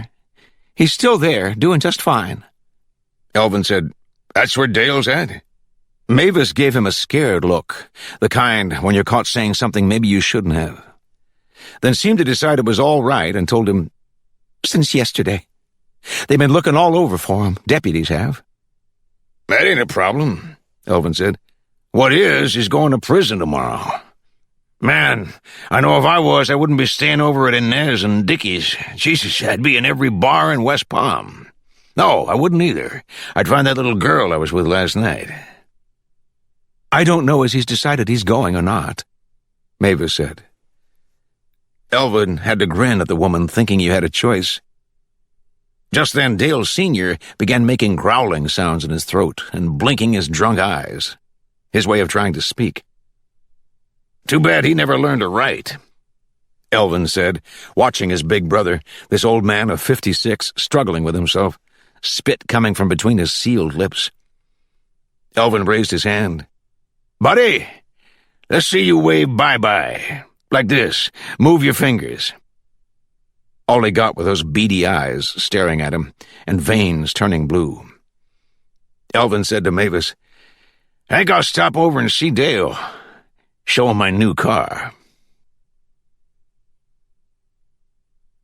They were in Michelle's office 11 o'clock Sunday morning, her desk piled with case folders left over from the meeting yesterday. She said to Kathy, "How would you like to open one of these and see it's a guy you used to go with?" Michelle picked up a folder. "This one," and dropped it. "At the time I thought he was a sweet guy. He threw his girlfriend's TV set out the window. His ex-girlfriend, her apartment's on the 5th floor. The sweet guy discovered crack," Kathy said. "He has to pay almost $5,000 in restitution. That must have been some TV set. It hit a car. You're not taking him, are you?" "Hardly. If you want him, he's yours." "I wouldn't mind that doctor in Ocean Ridge." "Dr. Vasco, another sweetie," Michelle said, looking for his case folder. "Why do you want him?" "Something different." "But you don't do community control." "I could. I've been here long enough." "And you must love it," Michelle said, looking up. "I got here at 8 this morning, and there's your car in front. I thought you were up in your office." Michelle acting, her expression going from innocent to puzzled. "No, wait a minute. Gary picked you up here yesterday. You want to know if I left my car and spent the night with him." "Listen, I wouldn't blame you. He's a neat guy, very clean-cut, polite. I love his hair. He doesn't come on like most cops, does he? He seems, gentle." Michelle was waiting now to have this verified. "He's nice," Kathy said. "He's smart, likes to read, majored in sociology at U of M. Spent 8 years with Palm Beach PD. Likes to work homicide. What else do you want to know? His folks live in Boca. He goes there for dinner every other Sunday. He has a younger sister. She's there sometimes. His dad's retired." Michelle said, "Really?" Kathy said, "I know how community control works, and you need help, right? You could let me have Dr. Vasco on a temporary basis. 30 days? Yeah, I suppose, if you really want him." Michelle had the case folder open and was glancing through it. "He's on 24-hour house arrest. Allowed 2 AA meetings a week. Has a houseman, Hector, who does the shopping. The doctor goes in swimming with his anklet on. It's supposed to be waterproof, but they had to replace 3 the first year. He bitches constantly about his phone bill, even though he's loaded. An anklet adds about $120 a month." Michelle closed the file. Handing it across the desk, she said, "I like that dress. Is it new?" "This?" Kathy pinched the front of her beige cotton knit that was like a long T-shirt with a belt. "It isn't new, and I didn't have it on last night, but we did go to his apartment." That seemed to make Michelle happy. "Was it nice?" "The apartment? It was neat. Nothing lying around. He rents movies, listens to the music. He likes Neil Young, the band, Bob Dylan. No new stuff? Dire Straits. They're not new." Kathy said, "He has 10 years of National Geographic magazines." Looking Michelle in the eye, "He keeps in chronological order in a bookcase. He has about 400 books, all kinds, in alphabetical order by authors. Michelle took a moment. He does. He's reading one about Siberia, he says, is a honey. Siberia? Michelle said. The gulags, slave labor camps. 25 million people were sent there during Stalin's time. Anybody he didn't like. Russian soldiers captured during the war, they came home, they were sent to Siberia. They shouldn't have let themselves get captured. A man was overheard saying to an American, his boots were better than Soviet boots. He got 10 years. In one camp, they shot 30 people a day to keep the rest of them in line. That's what you talk about? Siberia? They call the convicts over there Zeks. No, we talked about different things. Gary opened a bottle of wine. Yeah? I didn't spend the night. You didn't? It got late. He took me home. Yeah? Picked me up this morning and dropped me off, that's all. We're going to meet later. Nothing happened last night? You mean, did we go to bed? No. What do you want? We just met. You go to bed with every guy you meet and happen to like? Michelle paused. No, not every guy. Just the ones throw TV sets out the window. Why are you upset? I'm not. You want to know what happened? I told you. Nothing. Now Michelle seemed to be appraising her. Eyes narrowed. Are you saying he didn't try anything, or you didn't let him? It wasn't like that. Like what? You're alone in his apartment. That doesn't mean he has to jump me, does it? No wonder you're upset. What's wrong with him? Nothing. He's a nice guy. He wants me to go with him next Sunday and meet his folks. Well, I guess if you hang in there long enough. I really like his hair. He'll never get bald. And he's clean cut. He's polite, Kathy said. And you think he's a little weird, don't you? I wouldn't say weird. What he does with his National Geographics. Well, that. No, but I think he is different. You know, maybe he's shy. I mean, with women. He might be. Self-conscious, afraid of being turned down. When they're like that, you have to let them know it's okay. Bring them out, so to speak. Like unzip their fly? That would work. You know the old saying, Michelle said, once you have their balls in your hand, their minds are far from Siberia. Inez came around from the side of the house where she was hanging wash and yelled at Dale to get back inside. What was wrong with him? Elvin waved at her and brushed through the opening in the hedge that hid the street and his black Cadillac sedan. He was only going to show it to Dale, how it told you all kinds of stuff on the dash panel when you pressed buttons. But when Inez started yelling, he said, Shit, get in the car. Dale was in the front seat before Elvin was even around to the other side. He yelled at Inez, We going for a ride. Be back directly. Driving off, he saw Inez in his rearview mirror standing out in the street, the size of her, like a man wearing a house dress. All you could say about Inez Campow, there was a big, ugly woman. He said to Dale, You don't want to stay there no more, do you? She's making me leave by tomorrow anyways, Dale said, once I'm a fugitive. You run, you know what they'll do. I don't care. I'm not going to prison. They'll add on 5 to the 5 you already got. If they catch me. Sounded like the boy had made up his mind. Elvin said, Prison ain't that bad. You get the hang of it. Find yourself some buddies, a little housekeeper to take care of your wants. Dale wasn't talking. They drove out of this back-end part of Belglade, where people like the Crows and Campows lived in old frame houses. Their pickups and boat trailers in the yard alongside rusted washing machines, car parts, skiffs past use. Old boys sitting on porches, drinking beer, waved at the Cadillac driving past. Now it crept down the main drag of storefronts. Elvin always amazed at the sight of cane cutters. Hundreds of black faces on the street buying Walkman radios and little TVs to take back to Jamaica, their season almost done. Elvin said, I ain't gonna say nothing, but Jesus Christ. How can we bring all these people here when our own niggers could be doing the work? I know it's a filthy, dirty job and you can get hurt swinging them machetes, but they could at least try it. Shit. Don't let me get off on that, the invasion of the boogers. You think they're going to be happy staying only 6 months? Pretty soon they'll be living here, as the Cuban and different other kinds are, taking our jobs. Excuse me, Dale said, but when did you ever work? Elvin didn't like Dale's snippy tone of voice, but let it go, the boy scared and angry at the same time. I took folks for airboat rides, Elvin said. I even took rich boogers for airboat rides, and it like to kill me. I had a mind to dump 'em in the swamp. I got a deal on right now with a rich booger. He's paying, top dollar for me to do a special kind of job. If it was only for pay, shit, I wouldn't do it. But it turns out it's for me and you, mostly. You know the guy, Dr. Tommy, the one in Ocean Ridge? You want to guess what the job is? The boy didn't answer, not interested or too busy feeling sorry for himself. I understand where you're at, Elvin said, facing up to a system known for not being fair.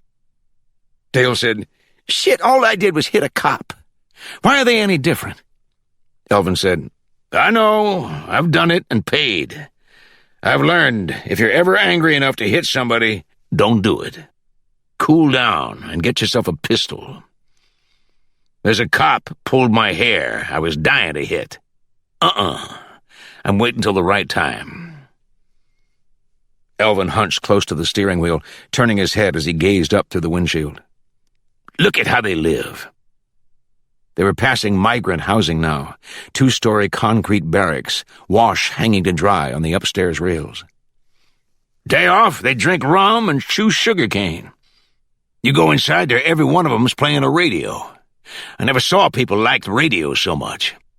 Dale said, when'd you ever go in there?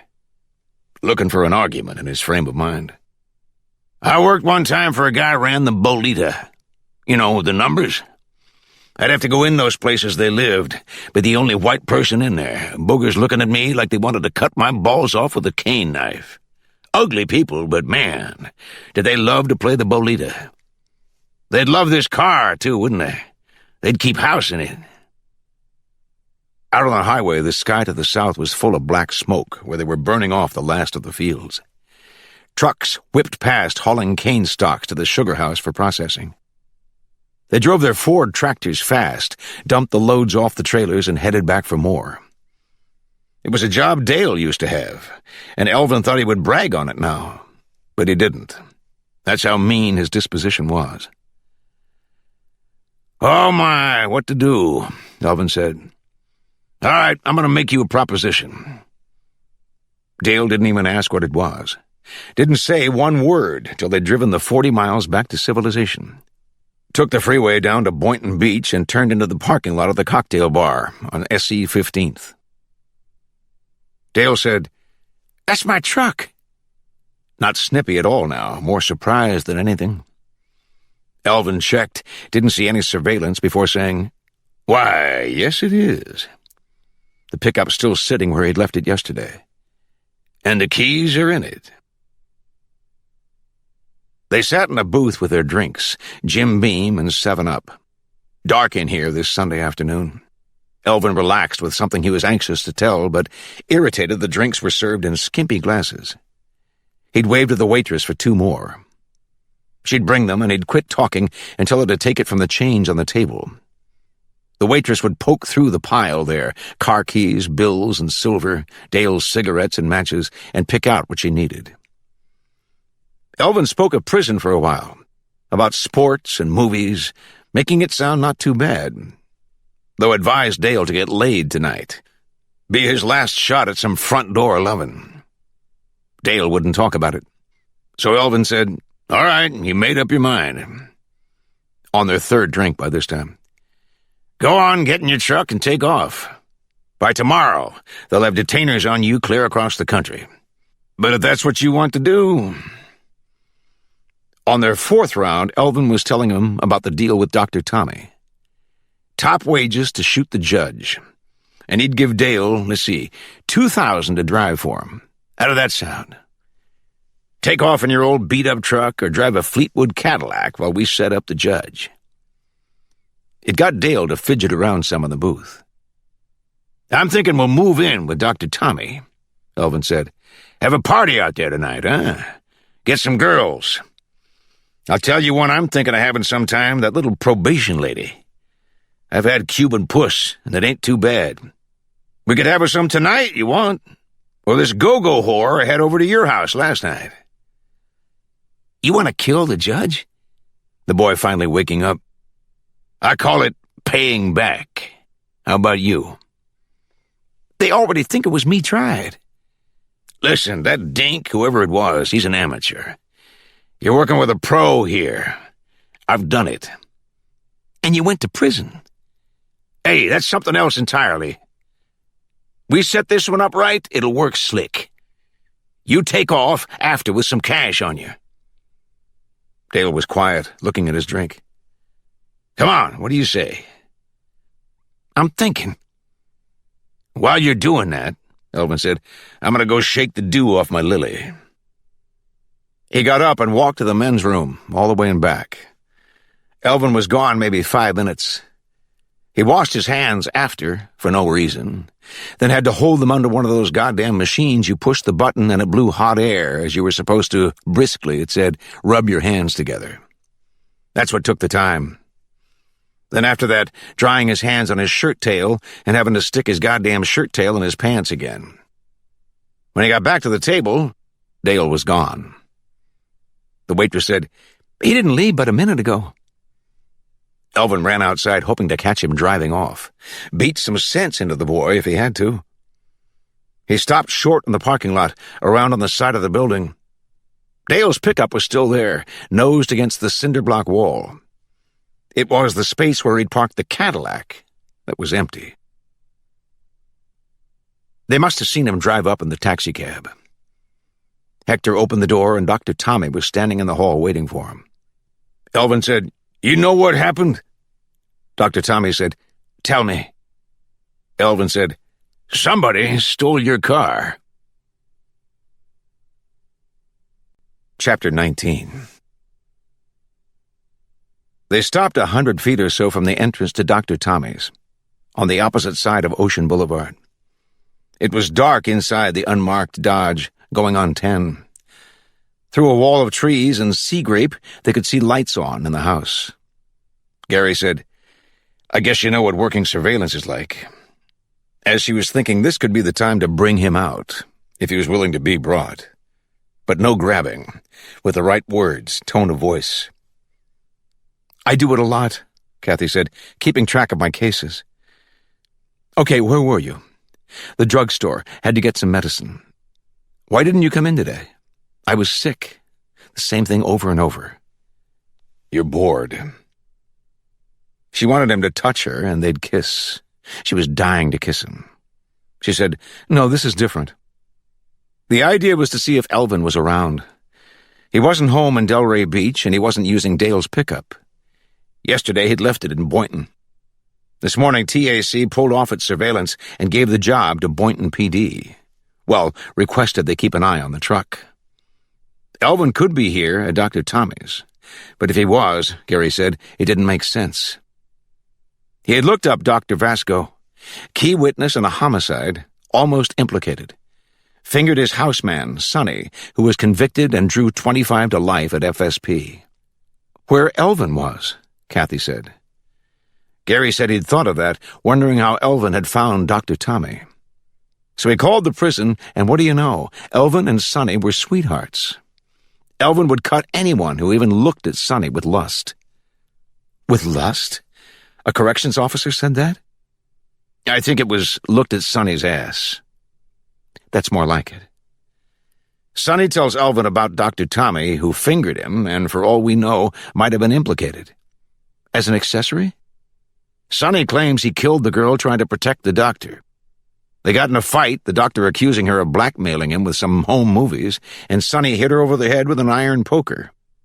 The doctor says no, it was Sonny who wanted to blackmail him, but not with home movies, something else, writing phony prescriptions. They had him on that anyway. He said on the stand the girl told him what Sonny planned to do, and that's why Sonny killed her. What were the home movies? Porno stuff, the doctor and different girls. Sonny's lawyer wanted them admitted as evidence, but the judge ruled against it. They had Sonny cold. Picked him up driving the girl's car, her body and the murder weapon in the trunk. The funny thing is, the tapes are still in our evidence room. Never returned, because the doctor said they weren't his. Sonny must have taken them without his knowledge. Did you look at them? There must be at least a dozen tapes. What are they like?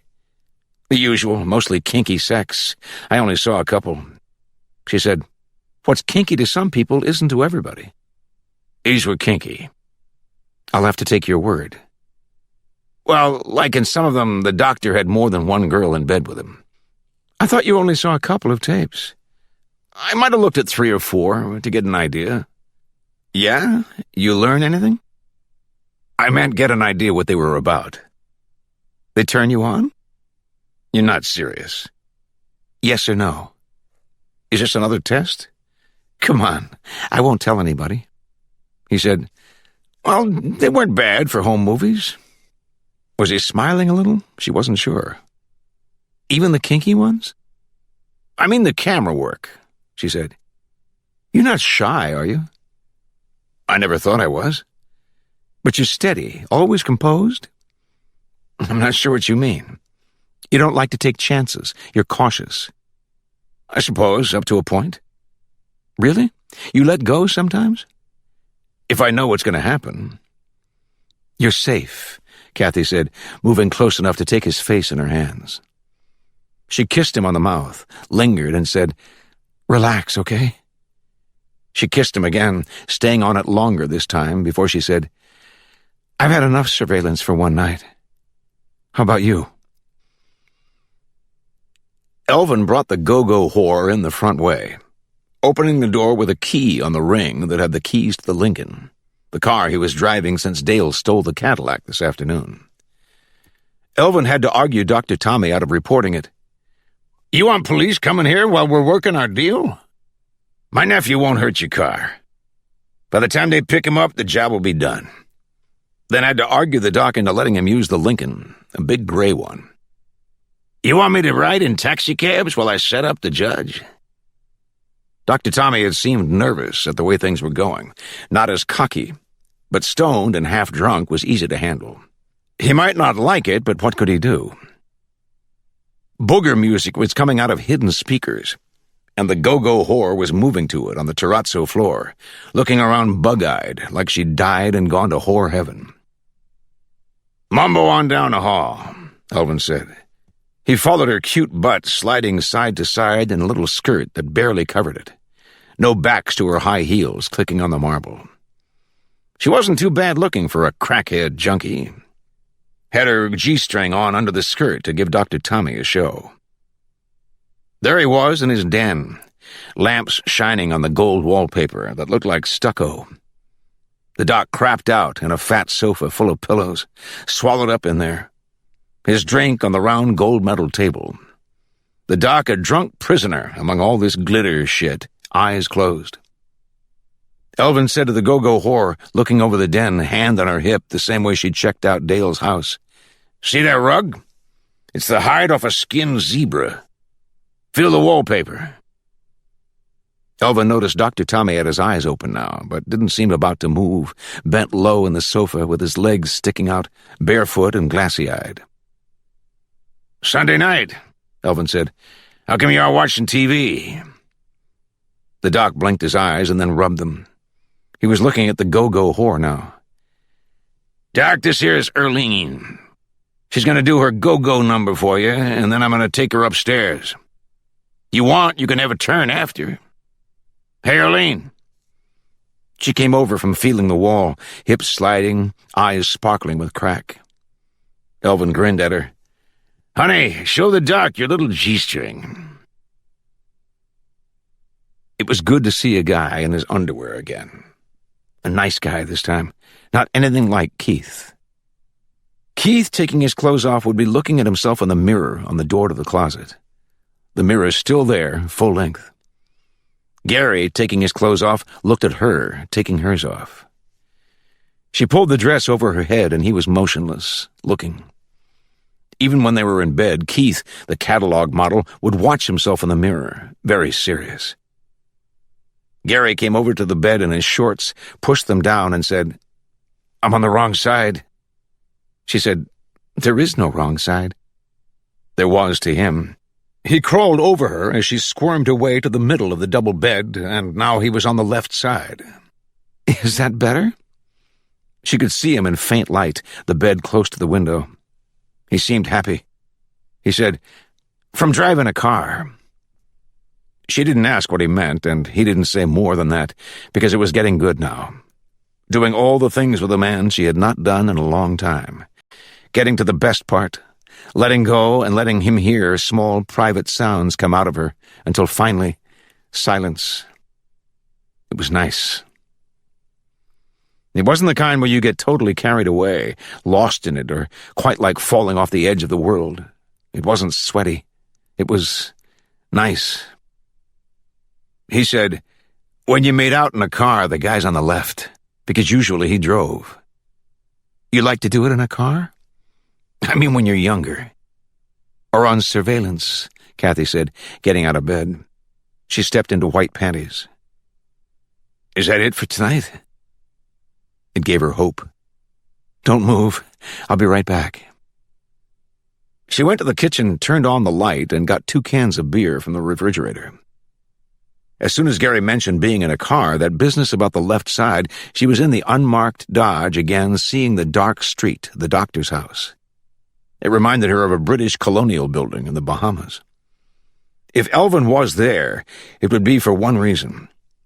If the doctor put the stuff on Sonny at his trial, and Elvin was Sonny's boyfriend, and the biggest thing in Elvin's life was paying back, something didn't make sense. In the bedroom again with the cans of beer, she placed Gary's on the nightstand and turned on the lamp. He seemed happy to see her navel looking him in the eye. "You think Elvin wants to kill the doctor?" "That was my first thought," Gary said, finally looking up, reaching for the can of beer. "Then what's he waiting for? He's been on the street 10 days. He told me the only reason he shot the wrong guy and went to prison, he waited too long. What's he waiting for this time?" Gary sipped his beer. "Maybe that's his problem. He puts things off." "Would he tell us he even knows the doctor, if he's going to kill him?" "You said he's pretty dumb." "Elvin's into something with the doctor." "Like what?" The beer can was cold in her hand, but it was something to hold on to, standing topless in her panties. That wasn't planned. "You talk to Elvin, you get the feeling he's dying to tell you something, but he can't. You see it on his face. How did he introduce himself to the doctor? Did he walk in off the street looking for work? That isn't Elvin. I think he came with a story, something about Sonny, or he wouldn't have got in. Well, the doctor has a story too, doesn't he? He wasn't convicted of killing that girl, Sonny was. You know, he could convince Elvin." Kathy stopped. "Who presided at Sonny's trial?" Gary was smiling a little. "Guess." "You've thought of this, haven't you?" "I might have." "Keep going." "I had a feeling it was Gibbs. How about Dr. Tommy's trial?" "Gibbs. You feel that one too?" "I was hoping." "And Gibbs put Elvin away. What do you think?" "About what? Elvin's always been a suspect." "I mean, Elvin and Dr. Tommy, both in on it." "But you said no one's out to get the judge." "I've changed my mind." "The shots were fired at his house, you said, not at him." "I still think so. But I see these 2 guys. You don't like the doctor in it?" "I might. I haven't talked to him yet." "He could have the same payback motive as Elvin. Gibbs took his license, put him on house arrest. He can't move because of this judge. And he's a problem case, always bitching. He's already been implicated in a homicide. As a suspect, never indicted. He's an offender, Gary. They're dirty once, they can get dirty again." "You sound like a 20-year cop." She gave that a moment. "I do, don't I?" "Learn procedures, you'd make a star investigator." "But start out in uniform." "I like the one you have on," Gary said. Kathy hooked a thumb in her panties, getting back in the mood. "Yeah, but where would I keep my gun?" The gold walls shimmered and the zebra moved, ready to rise from the floor. The zebra could be explained. Earlene, the go-go whore, doing the salsa on its skin in her G-string, topless. "Sorry," Dr. Tommy said. "No rock and roll." The only rock had cost Earlene $25. He paid her for it, anxious to do crack, his first time. Elvin drank Scotch whiskey, complaining there was no bourbon, while Dr. Tommy and Earlene smoked chips from the rock. When he couldn't find a pipe, she made something like a bong by cutting a hole in a beer can. An amazing, resourceful girl. Too thin, arms like sticks and small breasts. Never smiled, hated Elvin, slowly killing herself. But when he asked her, "What do you think it's like, doing crack?" she said, "Being born, coming into the light of day." That wasn't bad. He told her he thought it was like doing the best coke and the best weed at the same time. Because while you space out, everything becomes much clearer, too. Yes, bright. And you want to not so much fly as hover above the ground.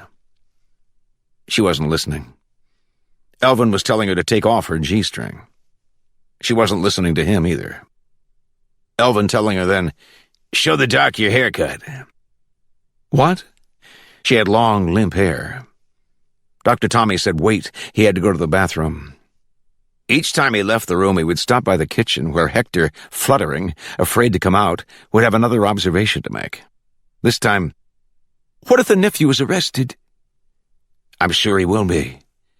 "In the Cadillac you haven't reported stolen." I say I loaned it to him." "Listen, you may have to go out and get some more." The trouble with crack, you were no sooner up, you were coming in for a landing, hitting the ground. Hector said, "The man is taking over your house." Also, it left an unpleasant taste. "You hear me? He's taking over your house." "Hector?" He looked away, pouting. "What?" "When he did this, you had to win him back. The man wears an electric blue polyester suit made in China that smells of mothballs." Dr. Tommy returned to the den to hear Elvin saying he was getting a haircut tomorrow. Only he was getting his on his head, laughing as if that was funny. Laughing and now coughing, while the doctor danced with the go-go whore. Chapter 20. Monday afternoon, in his chambers, Gibbs said, "I get my picture in the Sunday paper and what amounts to the story of my life. You see it?" Kathy on the low sofa nodded at his head and shoulders behind the desk, the judge out of his robes. "So this morning, my courtroom's packed. All these people come to see the judge some screwball wants to assassinate. I have standing room only, and what happens?" "I was there," Kathy said. It didn't stop him. "A defendant starts using vile, obscene, and abusive language. Tells me to kiss his ass. Calls me a racist motherfucker in front of all those people. Now, I've been called a racist before, and I don't know why, because I got nothing against the colored. One time I was written up on the Judicial Conduct Reporter for what they considered a racist remark. I was trying a man who had shot and killed his wife when he found out she was having an affair with a colored guy. I happened to say, as I was charging the jury, they had to decide if a willful act of murder was committed, but also take into consideration the infidelity involved, and be willing to call a spade a spade." "You actually said that?" "Just kidding, I wasn't serious. Now, on account of what happened this morning, they want to put me in a dinky little courtroom. TAC does. So they'll have tighter control. Here's this defendant mouthing off, using obscenities. He's already serving 5 life terms for rape, kidnapping, and robbery. He knows I'm going to give him 3 more, plus 50 years for good measure. What's he got to lose? He starts yelling. Bad as he is, he's got friends in the courtroom, so they get into it. Right on. You heard him. Fight the power. All that kind of talk they use. What am I going to do, clear the courtroom? You could have called a recess. Like hell. I warned the defendant. One more outburst of any kind, I'll order the bailiff to gag your mouth shut and chain you to your seat. Well, you found out I meant it, as did everyone in the courtroom. I give my word, I stand by it. But it'll be in the paper tomorrow, somewhat different. Wait and see. Maximum Bob strikes again, lowers the boom. Having fun with me. Maximum Bob, that's what Newsweek named me the time I was on their cover. Kathy watched him shake his head, tired, maybe the strain getting to him. But the next moment, wide awake. You happen to notice last year, when that federal court judge sent Jim Baker away, the TV preacher? Jim and Tammy Faye? That's the one. A judge in North Carolina, Robert something or other, gave Jim Baker 45 years plus a $500,000 fine. So they start referring to him as Maximum Bob. The press, they take my nickname and use it. Hell, I'd have given the preacher more than 45 years, and not in any minimum security country club. They drove him there in a Chevy Impala. He'll do 10, working in the cafeteria, and be right back in business. A man is sentenced, it should be hard time, or what's the good of it? Hard time, Kathy said, makes the boy the man. Is that how it goes? The judge grinned at her. You got it. Dale Crow's facing 10 years now. It's his choice, Gibbs said. He signed the guidelines waiver. You don't report when you're supposed to, honey? I don't send offenders away. They do it themselves. I think Dale got some bad advice. Well, why didn't you set him straight? I couldn't find him. You know law enforcement will. They'll pick him up on a fugitive warrant, no problem. His lawyer then'll piss and moan. If they can find him, how come Ms. Probation Officer can't? Did she try? It'll be your fault this boy has to do 10 years. Can you handle that? I didn't sentence him, Kathy said. The phone on the desk rang once.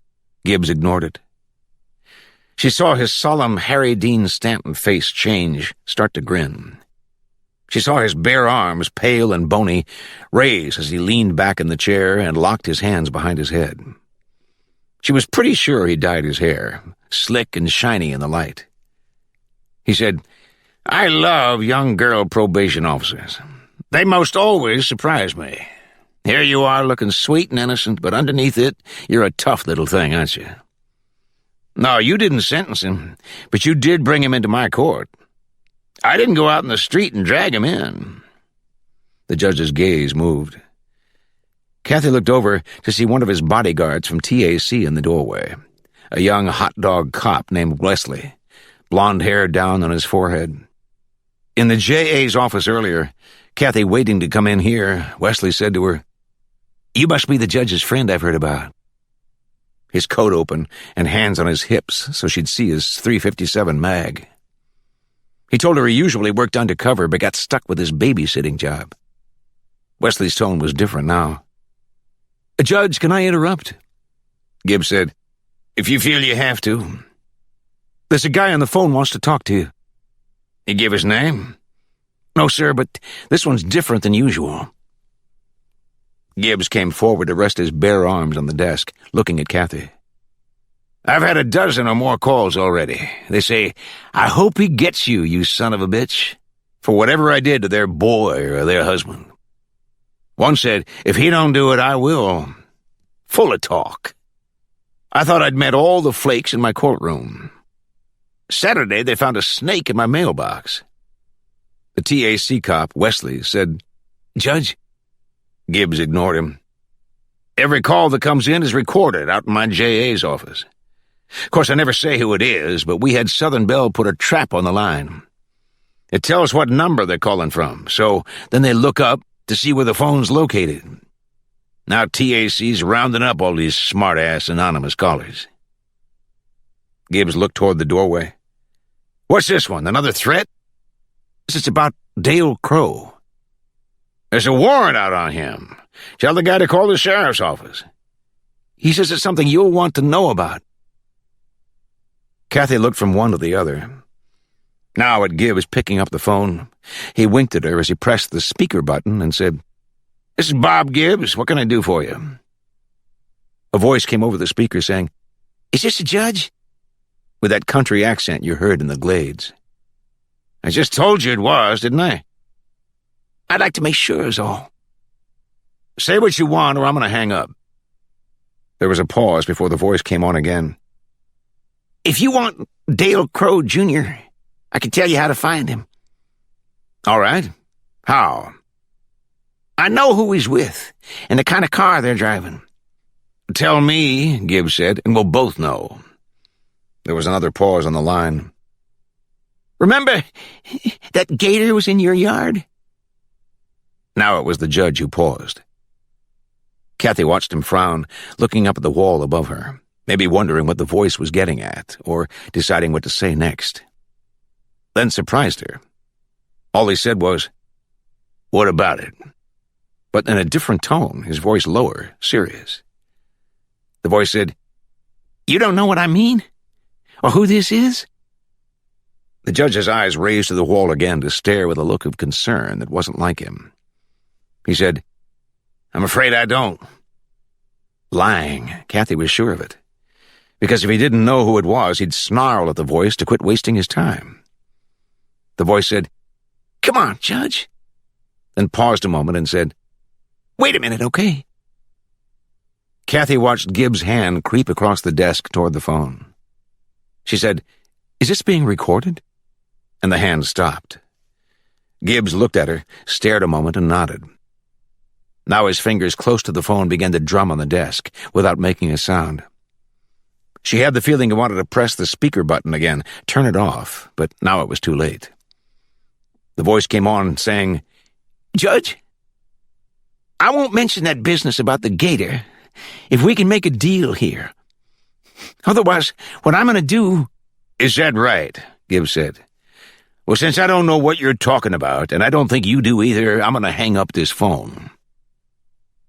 Wesley was motioning now, shaking his head, but Gibbs wasn't looking at him. He said, "Judge, don't—" A second too late. Gibbs hung up. "Who's he think he's talking to? I don't make deals. That's between the state attorney and the guy's lawyer. They want to work out a plea deal. He called the wrong party." Wesley said, "Judge, you have any idea who it was?" "Some flake. Could have been anybody." "He seemed to think you knew him." "'Cause he was in my court one time. I'm supposed to remember him?" "Well, if he's still where he called from," Wesley said, "he's ours." Gibbs began to nod with a thoughtful expression, looking at Kathy again. She saw the worry in his eyes before he looked away, looked around, anxious. Wesley turned to go, and Gibbs said, "Wait a minute. I'm wondering if it might be this guy from Belle Glade I sentenced the other day. If I can recall his name—" He was putting on an act, and it made Kathy think of Harry Dean Stanton again. The judge had lied and now was trying to cover his ass before he got caught. She watched him hit the desk with the edge of his fist and look up at Wesley, still in the doorway. "Dickie Campow.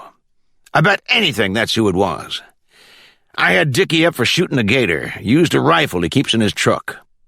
Listen, you call out to the Glades. Tell them to be careful, yeah? Approach with caution." Kathy watched the judge lean back in his chair and look over, his old self again, and proud of it. He said, "I'd like you to ride out to the house with me. One of the deputies can drive you back after." Dickie and Inez were in the kitchen. Dickie getting a drink of water at the sink. He wished it was to chase a good belt of Seagrams, but knew if he started drinking, Inez would get on him, and it'd take the pleasure from it. She was snapping beans at the kitchen table, where she had snapped at him all the time he was on the phone. That was what got him confused, trying to talk and listen to her at the same time. When he told her the judge had hung up, Inez said, "I don't wonder. You sounded like you were asking him a favor. I said, tell the son of a bitch, here's the deal, whether you like it or not. He's the one wanted the gator. We didn't even get her hide out of it." Inez had been after him ever since the alligator was in the paper, like it was his fault. She'd been the one who said the alligator was dead. You told me don't say too much." "I told you don't say your name. Let him figure it out." "I'm pretty sure he did." "Then how come he hung up on you?" If you had said what I told you instead of thinking up your own words. Dickie, looking out the kitchen window with a glass of water in his hand, said, Inez? What? These deputies in the yard with shotguns. Well, you're the talker, Inez said. Ask what they want. The first time Elvin woke up that morning, he went out to the hall and banged on doors, till Hector came out of one in his robe and an ugly disposition. Elvin got a couple of painkillers off him and went back to bed. No sooner was he lying there, he smelled the go-go whore, her perfume, jumped up and went out to bang on Hector's door again, wanting to know where Earlene was. Hector said, I drove her home. You don't remember? Elvin said, Oh, yeah. Got back in bed again and let the painkillers put him under. The next time he woke up, dying of thirst, dust blowing around in his head, it was past noon. He left the guest room this time in his undershorts and cowboy boots, a cold beer in mind, and ran into Hector standing in the hall. Hector with big eyes and a finger pressed to his mouth. The hell's wrong with you? A policeman is here. So? I ain't done nothing. Elvin made a move for the stairway, and Hector took hold of his arm. He asked to know, are you here? Elvin pulled his arm free. Where's he at? Hector gestured with his head, and Elvin moved to the French doors that opened on the sun deck. There they were by the swimming pool. Dr. Tommy, bare naked except for his anklet, hands on his hips, talking to the cop in the dark blue suit. Elvin knew it was going to be him. The one pulled his hair, Miss Touchy's boyfriend. Elvin hurried back to the guest room, his head fuzzed but feeling purpose, an urge to get it done and not let anything stop him. He saw his suit of clothes and Earlene's G-string hanging over the back of a chair. Saw the empty scotch bottle on the bureau. What had hung him over the way Beam never did? Squeezed his skull. Was he still tanked? Some. Enough not to give a shit. What he didn't see anyplace was his gun, the Ruger's Speed 6. He noticed Hector in the doorway watching and asked him, Have you seen my piece? What? My goddamn .357. It isn't your gun. Elvin, looking through the bed covers now, catching whiffs of the rock whore's perfume. Straightened up quick. You take it? It isn't yours. Now he was ducking out of the room. Elvin tore after him, caught the dink in a headlock right by the stairway, and almost threw him down it. He wanted to so bad. You gonna tell me where it's at? What was the guy doing? Crying? Man, this was a creepy place. The doctor out there bare naked talking to a cop, and this dink whimpering like a girl, begging not to be hurt. Where'd he go? Dr. Tommy looked up to see Elvin at the top of the stairs to the sun deck. Elvin in his cowboy hat and underwear, holding a revolver. Bare legs, boots planted in a stance to keep him erect. The man still drunk. His beeper went off and he left. He was asking about me, was he? He wanted to know, do you work here? Dr. Tommy saw Hector appear on the deck, somewhat behind the assassin in his underwear. I told him you come by now and then, work in the yard. What were you going to do, shoot him? I wouldn't mind. He wouldn't mind. Dr. Tommy scratched his stomach, looking up at the deck. Elvin wouldn't mind shooting the policeman. He wouldn't mind shooting the judge. Hector wouldn't mind shooting Elvin or pushing him down those stairs. What is it Dr. Tommy thought you wouldn't mind more than anything? Right now? Well, a $25 rock and a decent bong, not a beer can, to start with. Chapter 21. They drove out to his house in what Gibbs called the Dodge motorcade, a green and white leading and two unmarked cars following the one they were in. Wesley, the TAC cop, driving. Gibbs talkative. He said to Kathy, I miss my pickup. You know what's a kick? Drive over to Palm Beach for a function and have one of their cops stop me. Wait for him to swagger up to the window and then let him have it. I've been to places, these big condo layouts, drive up to the gate, go into a cocktail party. The security guard says, "No trucks after 5 p.m. I look at him. "Boy, you happen to know who you're addressing?" He said, "I'm getting too much attention of the wrong kind. What I need is a good capital felony. An open and shut first-degree murder. Send the defendant up to sit in old Sparky and get my image restored." Kathy saw Wesley's eyes in the rearview mirror, and Gibbs said, "Boy, watch the road. Never mind what's going on back here. You TAC guys are on the ball, but I can't say you're fun to live with." 2 inside the house at all times, he told Kathy, another 4 placed around the property. The TAC guys in the cars following them would relieve the crew that was here all day. They turned into a gravel drive, Gibbs saying, "They're quiet as mice, but you know they're around. We'll sit and relax, have a drink, talk of something pleasant for a change. Then I'll show you my garden." "I've seen it," Kathy said. He told Miss Spunky, "Well, you haven't seen everything." She was not as appreciative as Stephanie, now selling real estate, damn it, in Orlando. Steph would love the motorcade, all the attention. He might have misread this one. She didn't just talk to be talking like most girls he knew. Barely spoke till they were in the garage, going in the house, then looks at the pile of trash waiting to be picked up and asks if they delivered pizzas way out here. He told her he wouldn't know. Cops ate pizza, he didn't. Now they were settled on the porch with drinks, and the first thing she said, looking at the patch screen, "I was surprised the guy on the phone mentioned the alligator." He should never have put that call on the speaker. "It surprised me, too. At least I won't get any calls here. The number's unlisted.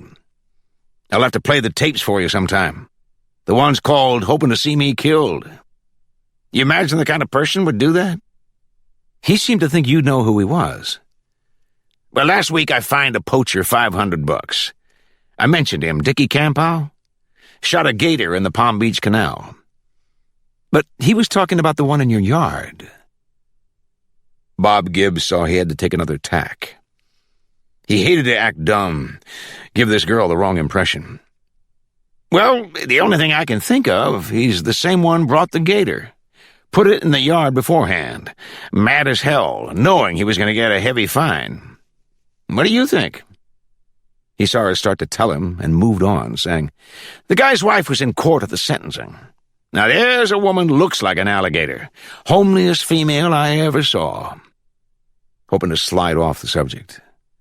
No, Miss Spunky stayed with it, saying, "Didn't he want to make some kind of deal?" Why was she asking these questions? A girl. Cops, you told them how you saw it and they got the picture fast. They knew how the system worked.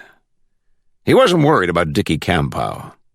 Maybe he was for a minute there on the phone till he realized, hell, whatever story Dickie told would be an offender's word against his. So pick him up. Let him say whatever he wanted.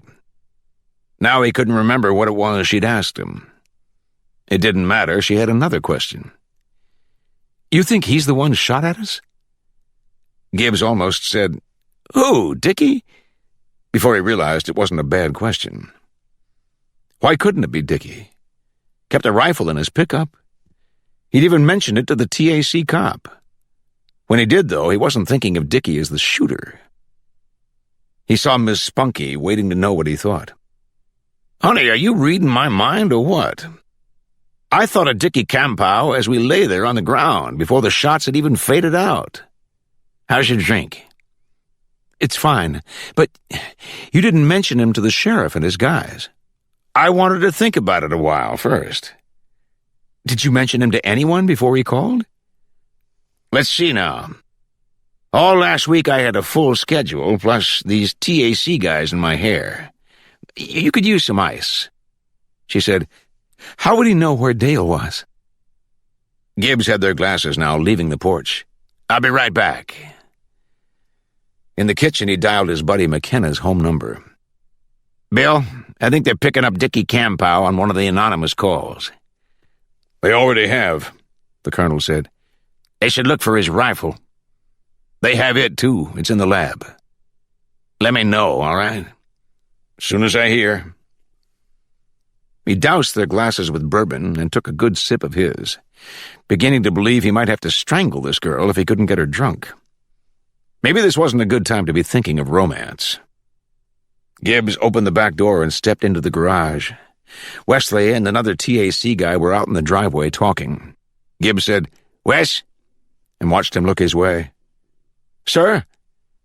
"Miss Baker's ready to go home."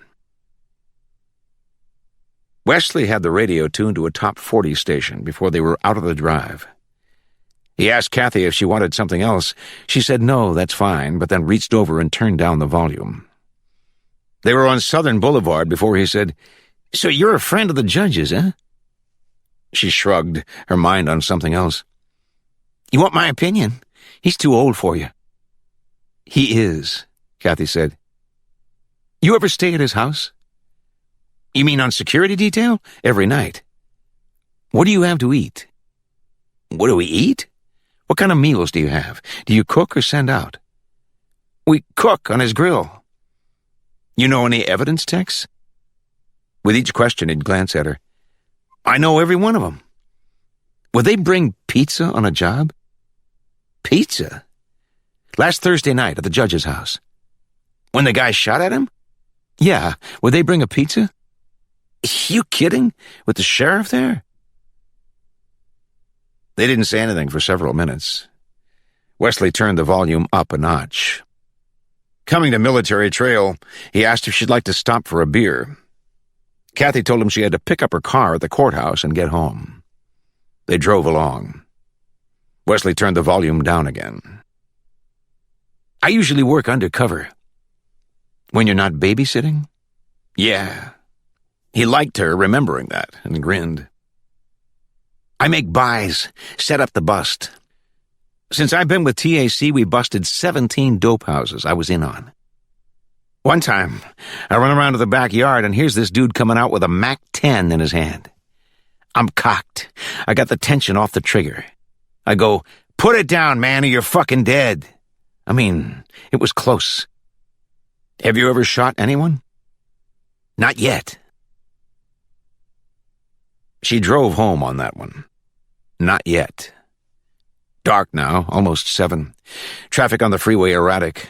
Slow drivers in the fast lane. "Have you ever shot anyone?" Gary said no. Her brothers, even Tony, said no. And she had the feeling they hoped they'd never have to. But there were cops who believed it would happen, or who looked for the chance. Not yet. Maybe the next time he was cocked, tension off the trigger.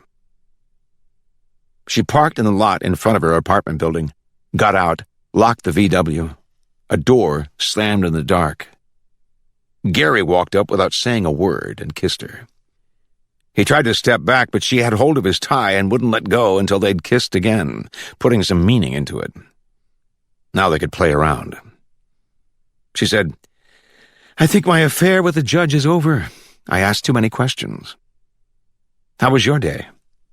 He said, "I heard about Dickie Campow and I learned Dr. Tommy has a dark brown penis. It's almost black." She said, "We always have something to talk about, don't we? Let's go upstairs and have a beer." He said, "How about coming with me first? I want you to meet somebody. It won't take long. She has to be at work by 9. "What is she, a hooker?" He smiled. "Part-time. There's your cop instinct again. Erlene dances topless at a joint on Lake Worth Road and turns tricks on the side." "To buy crack and beam up," Kathy said. "Outside of that and having a name like Erlene, what's her problem?" "No, wait. Her pimp beats her up and she's pregnant." "I'm sorry I mentioned your instinct. You want me to tell you, or you'd rather keep guessing?" "She owes her dealer and he beat her up." Talkative because she was glad to see him. "It's nothing like that. This girl, Erlene, told a friend of hers about a guy she was with, and the friend, who did sell drugs at one time, happens to be a confidential informant of mine. He tells me about it, says she's afraid of this guy and doesn't know what to do. I'm interested, so my informant gets back to her. Will she talk to me? Well, she's a little nervous about it, and he has to convince her it's okay. This is a very devoted snitch you have. He cooperates with us like any good citizen. Or you'll put him away." Gary said. We all have choices to make, don't we? But he does want to help his friend. He's worried about her. So you got to talk to her? Just a little while ago. What's bothering her? A John she was with told her he's going to kill somebody. He said he's already killed one guy. Now he's going to do it again. And if she doesn't believe him, watch for it in the paper. Elvin, Kathy said. Maybe. He took her to a house in Del Rey. It's Elvin. Can she identify him? Gary smiled at her in the dark. That's where you come in. Kathy waited in the back seat, the Dodge double-parked in front of a rundown apartment house in Lake Worth. Gary brought her out to the car. A girl in her early 20s, long hair, pale skinny arms, and a tank top, a small shoulder bag in her hand, holding on to it. Don't leave home without your stash, or at least something. Gary opened the door for her, and she hesitated, seeing Kathy in back. Gary said, Earlene, this is Kathy Baker, the probation officer I mentioned. The guy we're talking about might be one of her cases. He got her in and closed the door. Kathy said, How are you, Earlene? No answer. Earlene tossed her head, getting her hair out of her eyes, watching Gary circle the car. He acted different. As soon as they were moving, he said, We're off, like they were going for a ride in the country. Then on the way, he gave his views of the weather, the traffic, ethnic restaurants along Federal Highway. Gary making small talk. It was funny, to the part-time prostitute smoking cigarettes, nodding to some beat in her head, not saying a word. Earlene had told Gary she remembered the street in Del Rey but didn't know the address. Maybe if she saw the house. Kathy asked what night it was he brought her there. Earlene said Saturday. Kathy asked if the guy wore a cowboy hat, and Earlene said, Hey, yeah, that's right. Gary turned into the street of old frame houses and trees. Pulling up in front of Dale's, he said, Is this the one? Earlene wasn't sure. She said, I can tell by the inside, but I'm not going in if he's there. No way. Gary looked at Kathy in the back seat. You mind? You can see no one's home. For Earlene? For Earlene, for Gary. Save him the trouble of getting a warrant. If the door's locked, do I break in? My guys checked yesterday. You can push it open. That's what Kathy did. Walked in and turned on the lamp without a shade, then the lights in the kitchen and the bedroom. Gary brought Earlene in. She said, This is the house. Man, all the beer bottles and shit. She crossed to the bedroom but didn't go in. This is where he practically raped me. Gary said, Practically? He was so rough, and he smelled. I go, How can you live in a rat hole like this and drive a Cadillac? And he got pissed. Gary glanced at Kathy. He was driving a Cadillac? You didn't mention that. Yeah, a black one. Earlene walked over to the kitchen. Kathy watching the way she moved in her short skirt and backless heels and a kind of confident slouch, a low-speed sway to her hips. She kept her hand on the small beaded purse hanging from her shoulder. Earlene was looking in the kitchen now. Jesus, see that thing? He stuck it up my nose.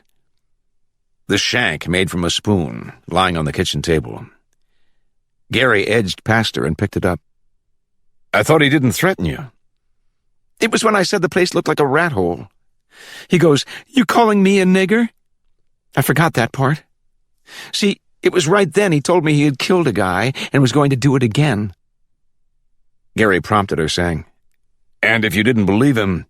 Yeah, I'd see it in the paper. But even if there was a story about a homicide, Gary said, how are you supposed to know he did it? He said it would be a big headline on the front page, with a picture, not some nigger got killed. You went in the bedroom then? Yeah, and the bed smelled worse than he did. He mentioned it again after, about killing someone? Not a word. Earlene turned from the kitchen. Or last night either. She moved in a kind of slow motion that seemed natural to her, heels scuffing the floor. Gary came out of the kitchen shaking his head at Kathy, one surprise after another. Erlene, you were here again last night? We went to a guy's house, over on the beach. Gary looked at Kathy again. What's his name? I don't know, some guy. Where was it? Palm Beach, Lantana, Ocean Ridge? I don't know, one of those. He made me get down on the floor, in the car going over there. He was driving the Cadillac? Erlene frowned. It might have been a different car. This other guy drove me home. He didn't make me get on the floor, but I was so bummed out it didn't matter. I'm getting out of the car. This little greaseball goes, "Don't ever come back again." I go, "Hey, I came with a guy who has a key to the house. If you don't fucking mind, okay?" This is a guy that works there, talking to me like that. Would you know the house if you saw it again? I didn't see the house, where it's at. You understand? Hey, can we go? Jesus. Getting antsy. Beamed up on the way here and now coming down. Kathy went over to her. You have something, don't you? Take the edge off? Erlene said, "You gotta be kidding." Her eyes going to Gary, watching them. "No, it's okay," Kathy said, moving Erlene to the sofa and easing her into it. She sat down next to her, saying, "You have something in that purse, don't you? Help you relax? It's okay, really. He doesn't care." Erlene opened her purse, glancing at Gary again. She brought out a pack of cigarettes and a book of matches. Kathy took the matches. Erlene worked a thin, tightly rolled joint from the cigarette pack, and Kathy gave her a light. Erlene sat back on the sofa to take long, slow drags. Kathy sniffing that familiar aroma, wondering if Gary ever smoked grass. She and Dr. Baker would do it on weekends, when he was still in school, using forceps for a roach clip. Keith, the only person she knew who could smoke and never crack a smile. She said to Erlene, "The guy who owns the house, what was he like?" "He was nice." "You go to bed with him?" "He wasn't in the mood. He said next time." "You going back there?" "Maybe. I don't know." "The guy in the cowboy hat, he and the guy who owns the house must be pretty good friends." "They didn't act it, especially." "Didn't you say the one who took you had a key to the house?" "He opened the front door with it," Erlene said. "Oh, and he got all dressed up for me. Had on the ugliest suit I've ever seen in my life." "Pretty bad, huh?" "It was this real bright blue. You had to see it." "You go to bed with him last night?" "Yeah, and you know what? The son of a bitch never paid me. The first time in my life I didn't ask for it up front, that's what happens. I go, 'Hey, come on, man, I don't give freebies.' He says it was for fun, like I get laid on my day off. I'm still sore. He tells me, when he picked me up, 'Bring my G-string, they're going to pay me to dance. Only all they have is a bunch of South American cha-cha shit.' The nice one gave me $100, but you know what? I left my G-string there, my best one, black with silver sequins on it."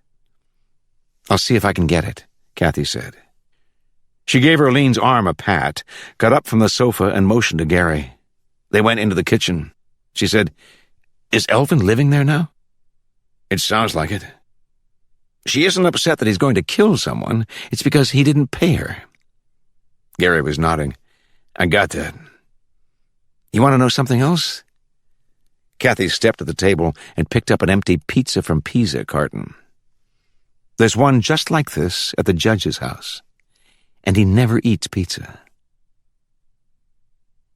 She was thinking that getting one on the way here was a mistake. Or they should have gone to bed as soon as they walked in the apartment and microwaved it later, instead of opening cans of beer, sitting down with a pizza, and arguing about a flat, square cardboard box that had held another pizza at one time and was in the judge's garage, Elvin Crow's fingerprints all over it. Gary said, "If you're lucky." He was eating his pizza with a fork. She said, "Okay, maybe not all over it. Maybe you get only 1 or 2 good latents. How many do you need?" She said, "If you have trouble seeing yourself walking in the sheriff's office with a pizza box, let me do it." Bad, much too confident, even brash. When he didn't smile, she wanted to take it back and was afraid now his tone would be condescending, putting her in her place. It wasn't. It was polite. So she had to be polite and listen. He was methodical, maybe a little cool, telling her this is what you have and this is what you don't. Assuming we're able to lift prints that match Elvin's, we'll know he had the box in his hand at one time or another. But that doesn't necessarily place him at the judge's house last Thursday night. Let's say we have evidence to show the box was there in the kitchen. We know the judge doesn't eat pizza, and the evidence text didn't bring it. That still doesn't mean Elvin did. Even if you could somehow place him at the house, Mr. Methodical went on, there's no way you can prove criminal intent. What did he do? Did he break in? Take anything? Not that we know of. He was there, Kathy said. I saw him. You maintain you saw something, or someone. Yeah, that's what I do. I maintain. Isn't that what you told me? Gary, we know he wants to kill the judge. Or someone. And we have that on hearsay from a not-too-reliable witness who claims he owes her money for engaging in unlawful sexual congress. You make it sound political. I'll run Dr. Tommy through motor vehicles. If he owns a Cadillac, it'll be put on the list to watch for. And we'll locate Elvin and keep an eye on him. What else do you want? Get hold of the pizza box, Kathy said. It connects him to the judge, and you might need it. She watched him shrug, take a sip of beer, and pick up his fork. She didn't want to argue, feel that knot in her stomach. There's another piece, Kathy said. Would you like it? He was chewing and shook his head. Would you like to go to bed? He swallowed and said, Get political? She felt better already. Engage in a little congress. It was nice, maybe even nicer than the first time. They were getting to know each other. His beeper went off in silence. He said, Work, work, work. Slipped his shorts on and went out to the phone in the living room. Light from the window lay across the sheet pulled over her. She listened for the sound of his voice but heard nothing. He was quiet. She liked that. She wondered if he thought she was too emotional. He worked criminal investigations and was methodical. He'd better be. There was nothing wrong with eating pizza with a fork or arranging magazines in chronological order. He had a new album by one of the Dire Straits guys, the Notting Hillbillies. She should have mentioned to Michelle, who liked his hair but didn't know him at all. He had a nice body, too. She saw it in the living room light, coming to the bed now in his white shorts. Dickie Campos signed a statement. He did the shooting. She said, Now what? That's it. The case is closed. Chapter 22. Kathy's friend, Marielena Reyes, the assistant state attorney, said, His bond was set at $50,000, so Dickie will be in at least another 6 to 8 weeks, till the arraignment. His lawyer accepted that? He didn't want to. But I told him before the hearing, try to live with whatever the judge comes up with and we'll talk about it after. That's what took me so long. It was Tuesday morning. They were in the snack bar on the first floor of the Palm Beach County Courthouse, standing at a counter against the wall with their coffee. Marielena telling Kathy about Dickie Campau's probable cause hearing. The lawyer looks at all this stuff Dickie told the sheriff's people and sees it as unusual and mitigating circumstances, enough to get Dickie released on his own recognizance. And he has a point. There's considerably more to this than meets the eye. But I've already been prepped, in fact told what to do. Marielena took a sip of coffee. I'm referring not to the shooting, but the business with the alligator.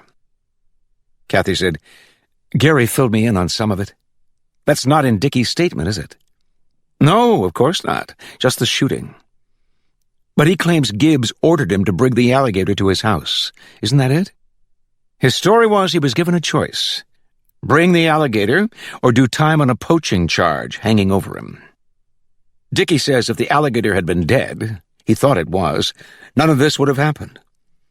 He says he doesn't know why Gibbs wanted a dead alligator, but was in no position to refuse. Our office talked to Gibbs this morning. He flatly denies having anything to do with it. So we have to assume Dickie's lying. Mary Elena shrugged inside the wide shoulders of her brown linen suit. Why would Gibbs want an alligator delivered to his house? It doesn't make sense. It wasn't asked as a question, so Kathy didn't tell her. She said, "But the alligator business will come up at the arraignment, won't it?" "That's what I spoke to Dickie's lawyer about," Mary Elena said. "I told him we don't see any merit in getting Judge Gibbs involved, since Dickie's story won't hold up anyway. If he'll plead to shooting into a dwelling, a second-degree 15-year felony, we'll offer 6 months county time and probation. But if Dickie insists on talking about alligators, then we'll offer him the whole 15 years. "What did the lawyer say?" "Nothing, but he'll take it. He doesn't have a choice. I came out of the hearing, I thought Dickie's wife was going to take a swing at me. You ever see her, Inez Campo?" Kathy shook her head. "I don't think so." "We're accepting as mitigating circumstances Dickie was drunk," Mary Elena said. "TAC did find an empty pint bottle with his prints, and there wasn't anyone in the house he could have been shooting at, so by the end of the year, Dickie could be one of your cases." "No, that's right, he lives in Belle Glade. Thank God for small favors, huh? You won't have to meet his wife." "He did say he was shooting at the house?" "At the kitchen window. His explanation, because he was mad at the judge. And, of course, drunk."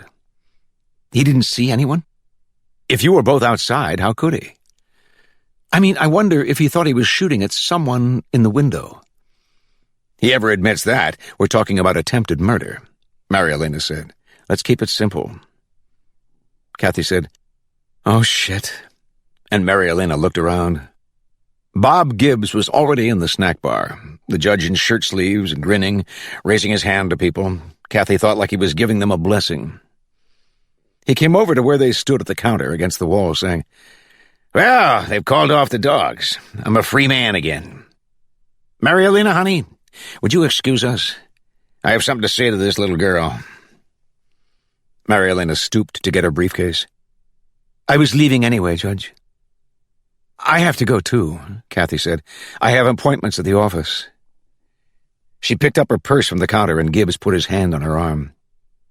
"Offenders are used to waiting," Gibbs said. "They spend their life waiting for trial, waiting to get out of jail. Listen, I'm free of those TAC boys. There's nobody shooting at me, so I'm safe to be with. I'm thinking, why don't you and I go out and have some din-din this evening?" "No more protection around you?" Kathy said. "Don't need it. You know that man wasn't shooting at you. He claims he wasn't, and I'll accept that. I'm just glad to get those strangers out of my house." "But what if there is someone who wants to kill you?" "Listen, I got another one of those phone calls this morning. Some cuckoo, he'll get picked up and thrown in jail for it.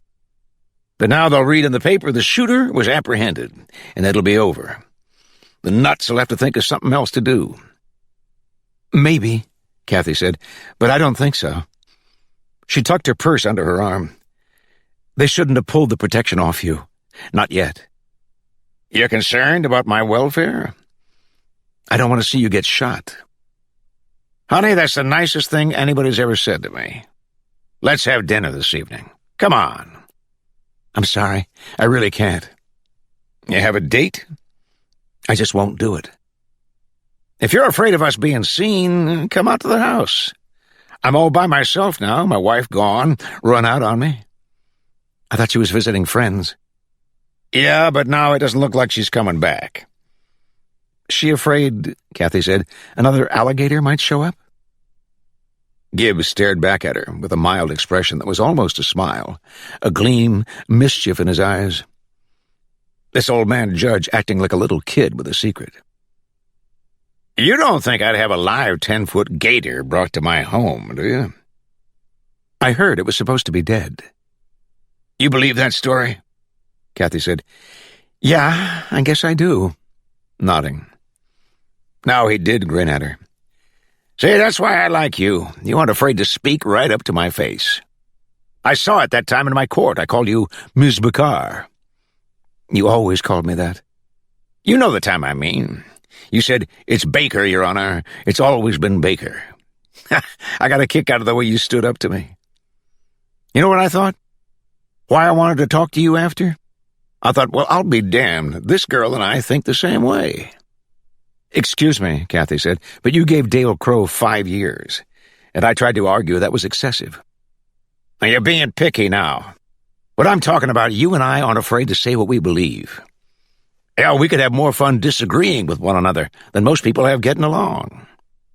Listen, I can show you some sights, take you to society functions over in Palm Beach, will knock your eyes out. Argue all the way over there and back. We can talk about anything? Pick a subject. If you made Dickie Campow bring that alligator. Who says? Listen, you want to know the honest truth? I told him, bring me a little bitty one sometime. For fun, not to hurt anybody. I'd forgot all about it. Then one morning, there it was. Yeah, it scared Leanne and she left. Of her own free will. There was that gleam in his eyes again. Why don't you let him off? Who, Dickie? It's out of my hands. Listen, if he appeared in my court for sentencing, I'd give him at least 5 years. You can't fire a gun at somebody's house and get away with it. But since it was my house, I'd have to recuse myself anyway, step aside. So they'll cut a deal, offer him 6 months, and he'd be dumber than he looks if he doesn't take it. Kathy said, and no one will ever know. There's no one else's business. I can tell you because we think alike, and I know I can trust you with a personal matter, Gibbs said, leaning on the counter close to her, confiding. She could smell his aftershave, look into his sad brown eyes, and see a movie actor playing the judge, reciting his lines in the courthouse snack bar. He said, you know, I could be influential on your behalf. A couple of years from now, I'll see you named head of the probation department. How's that sound to you? Big step up? Lot more money. Run a probation office, Kathy said. What I've always wanted to do. Gibbs, still with a sad look, said, it's a shame. You've got devilment in you going to waste. Well, I'm not going to get down on my knees and beg. I'm feeling too frisky for that. You don't want to have fun? There's plenty of others who'll jump at the chance. Elvin sat in Dr. Tommy's gray Lincoln across the street from the probation office. A queer-looking pink building, 2 stories, but hardly any windows in it. Maybe so the poor assholes getting questioned in there would pay attention and not be looking outside, thinking of better places to be. Though what you saw around here was all industrial, places to work and the sound of the freeway close by. Elvin had been in Ms. Touchy's office on the 2nd floor when he first reported. Sat cooped up in that dark-paneled shoebox while she filled out a post-sentence form on him. Prison time, extent of victim's loss or injury, socioeconomic status. What? Vocational skills, alcohol usage, hobbies, shit. He was thinking of going up there again to give her his new address, except now he forgot what it was. 6 something, 3 other numbers, North Ocean Boulevard. He'd have to make it up. Tell Miss Touchy he was working full-time over there on security, and when she came to check on him, bring her swimsuit. Or don't wear one if she didn't want to. Go in bare-ass like Dr. Tommy. Not a stitch on but his anklet, like some creature they had tagged in the wild to keep track of. The doc was turning into a crack dog since the other night with Erlene. When he was high, the doc acted nervous and liked to go into his dance. Erlene said there was no such thing as the mumbo, it was the cha-cha. Take her word for it. The doc hardly ever spoke. Hector either. What Hector did was sneak around watching him wherever he went, making it hard to find where the doc kept his cash. Upstairs somewhere. Hector would go up there and come down with $100 bill for crack cocaine or to go to the liquor store. About the only time Hector spoke was to ask him, "You shoot the judge yet?" Elvin believed he might end up shooting Hector. They had picked up none other than little Dickie Campow for shooting at the judge's house. It was in the paper today, and Elvin had phoned Inez to ask her the hell was Dickie up to. Ready to tell her. Dickie had almost shot him, for Christ's sake. But nobody was home. What it didn't say in the paper was whether the judge was still being protected or not. Walk in the court building, you had to go through metal detectors. So the judge's house was still the place to do it. Get hold of another pizza box once the bodyguards cleared out. Elvin had not noticed any tails on him driving the Lincoln, even though that hair-pulling sissy cop was at Dr. Tommy's yesterday and must have known he was there. It might be since they had Dickie in custody, they weren't looking for anybody else. What'd be funny, press charges against Dickie for trying to shoot him and see Inez's face. Here was still another instance, something you'd like to do but couldn't. Or ask Miss Touchy would she like to have a noon dinner with him and get turned down. He had always believed Hispanic girls would bust their ass to go out with a white man. If Miss Touchy went with that hair puller, she wasn't any different. The thing to do was take the cop out of the picture. Elvin got out of the car and crossed Omar Road to the building, trying to decide what color it was. Sort of pink, but not exactly.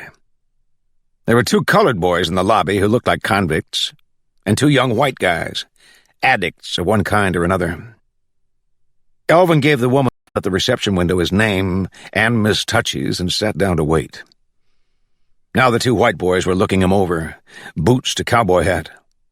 One of them making remarks to the other, grinning like a monkey. Elvin said, "You boys behave now here. I'll have to take you outside." The colored boys watched with sleepy looks. Up at Stark, they tell you same old, in that peculiar way they spoke. A guy in a dark suit of clothes came in the lobby. Elvin glanced over and then looked again. The guy standing at the reception window now. Jesus Christ, if it wasn't the sissy blue suit cop, Miss Touchy's boyfriend. He didn't have to wait there but a minute. Somebody opened the door next to the reception window and was talking to him as he walked in. Elvin watched, thinking, "Hey, shit, I was here first." Kathy was waiting for him outside her office. The first thing she said, "Did you see Elvin? He's in the lobby." Gary walked up to her in the narrow hallway. "There were some guys. I didn't notice." He followed her into the office. "He's here to see you?" "He was. Should I have him come up?" "If you're still there." Kathy said, "I doubt it," turning to her desk. "I should have had the receptionist tell you." She was anxious now. He was too, but in a different way, watching her pick up the phone and punch numbers, wanting to touch her, run his hands over familiar places. The feel of her ribs, her stomach sucked in, slim legs around him. Seeing her tan lines in the dark and knowing where they were beneath the white skirt she was wearing. "This is Kathy. Is Elvin Crow still there?" He liked the way her hair was shortened back and showed her slender neck. She turned now, looking this way, waiting. He liked the way she moved. He liked her eyes, the way she looked at him and seemed to know things. She said, "Thank you," and hung up, shaking her head. He left. Gary smiled. He couldn't help it. You look good enough to eat." She gave him that bland, knowing look. "With a fork?" He said, "With my fingers," and watched her raise her eyebrows and move in a kind of lazy shrug. Another one to remember, store away, along with hooking her thumb in those narrow white panties and cocking a hip. He wanted to take her home right now, but had to see a man about a Cadillac. He told her that Dr. Vasco, it turns out, owns a Cadillac. And Dickie Campow says Dale Crow was last seen in a Cadillac driving around with Elvin. "I'm going to stop by Dr. Tommy's later on this afternoon, if you'd like to come." "To get you inside? Sure, why not?" She was nodding, thinking of something else now, he could tell. "You wouldn't want to take a quick run out to the judge's house first, would you?" Gary said, "For what?" without thinking, and said, "Not to look for the pizza box. Don't tell me that, all right?" "It's evidence," Kathy said. "Of what? You want to go through it again? Elvin hasn't done anything." "Not yet. Or is planning any kind of criminal act we have evidence of. Outside of what a rockhead thinks she remembers him saying. But you'd like to talk to him. About Dale. Dale's now a fugitive, and the Cadillac's a lead." She said, "All right, I'll go by myself." Matter of fact about it, telling him if he didn't want to go, fine. He liked that about her. She was direct, didn't put on any kind of act to get what she wanted. Telling him now, I'll pick up the pizza box, and I'll put it on your desk as a favor. Then it's up to you. You can take it to the lab or throw it away, but if you do, you'll be destroying evidence." "You're sure of that?" She said, "Reasonably," started to turn away and looked at him again. "If you want, you could come along for the ride. I'll drive." He had to smile at her, wanting to go, and said, "I would, really, but I can't. I have to get a haircut. You've been saying that for the past week. I was leaving to come here. That same captain stopped me." "The one with the body shirt?" "Yeah," he goes, "I don't want to see you again, Sergeant, without a haircut. Have I made myself clear?" "And you told him," Kathy said, raising her hand to touch his hair, "your goal in life is to live up to his expectations." "I just told him I'd get it cut." She said, "That's too bad," moving her fingers through his hair on one side and then smoothing it. "Have it thinned a little here and in back, but not too much, okay? I love your hair." Chapter 23.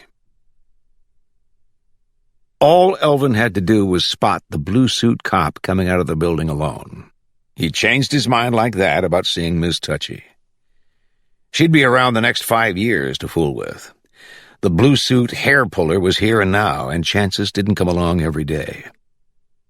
Elvin had been sitting in the car with his hat off, rubbing the red line it made in his forehead, thinking the two would come out together, it being noontime, and go eat someplace. Thinking he'd most likely pick himself up a burger and fries, a couple of beers, and come back here to wait on her to get dropped off. But Jesus, seeing the hair-puller all by himself walking to his car, no idea he was being watched, got Elvin excited with the urge to get it done. Right now. No more thinking about it. The best time always when they least expected. Slip up on him in broad daylight, driving along the street maybe. That would work. He had the Ruger Speed 6 in the glove compartment. Or wherever the dink was going, like someplace to have his dinner. Walk in, do it, and walk out. Do it so fast nobody in there would see a thing. All this in his mind at once was making him more anxious. There he was backing his car out now, the gray Dodge from in front of the building. His name, he'd said that time at Dale's showing his badge, was Gary something. Gary the hair-puller. Man, but strange things happened in life. Thinking of this squirt grabbing him by the hair. Thinking, as he followed the Dodge over to Dixie Highway and turned south, he had planned to get a haircut yesterday but was too hungover to make it. And where does the Dodge pull up to the curb and park? In front of a place called Betty's Hair Studio, the name written big across the window. Wouldn't you know, Elvin thought, looking for a place to park, a hair-puller would go to a beauty parlor. The garage door was closed. That was the first thing Kathy noticed, driving up to the house. It gave her a sinking feeling. She got out of her car telling herself it wasn't locked, that all she'd have to do was grab the handle and lift up. She tried, grabbed it with both hands and tried. Kicked the aluminum door and tried again. It was locked. Shit. Gary would ask her, "Well, where is it?" Gary with his new haircut.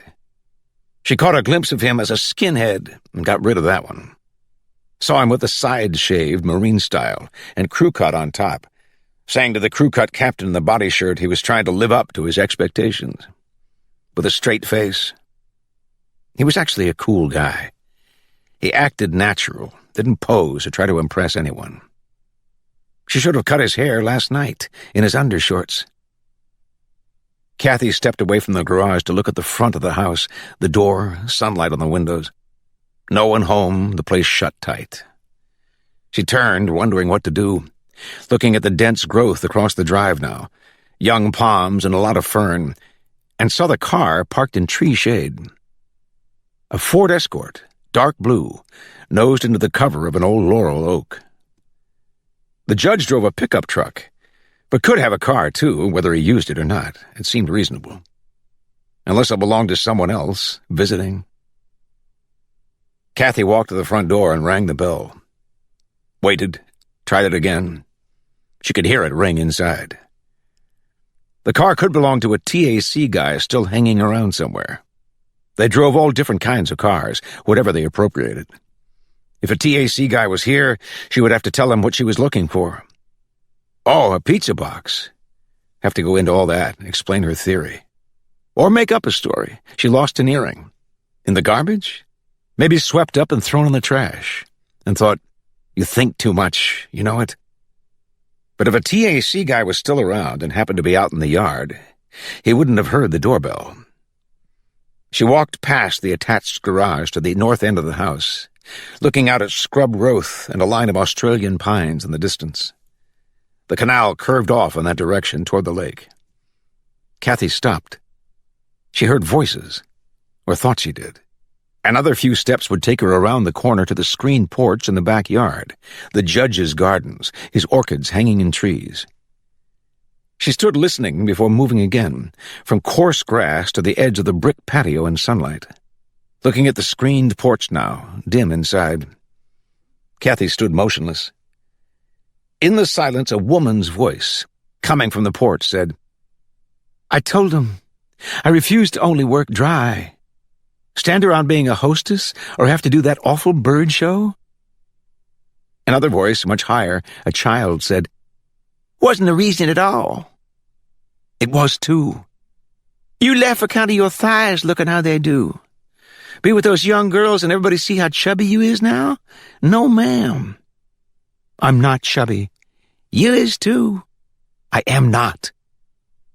There was silence. The woman's voice said, "Is someone there?" Kathy moved toward the screen door.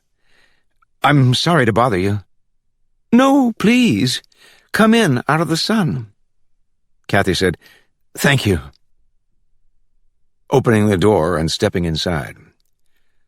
The woman was alone on the porch.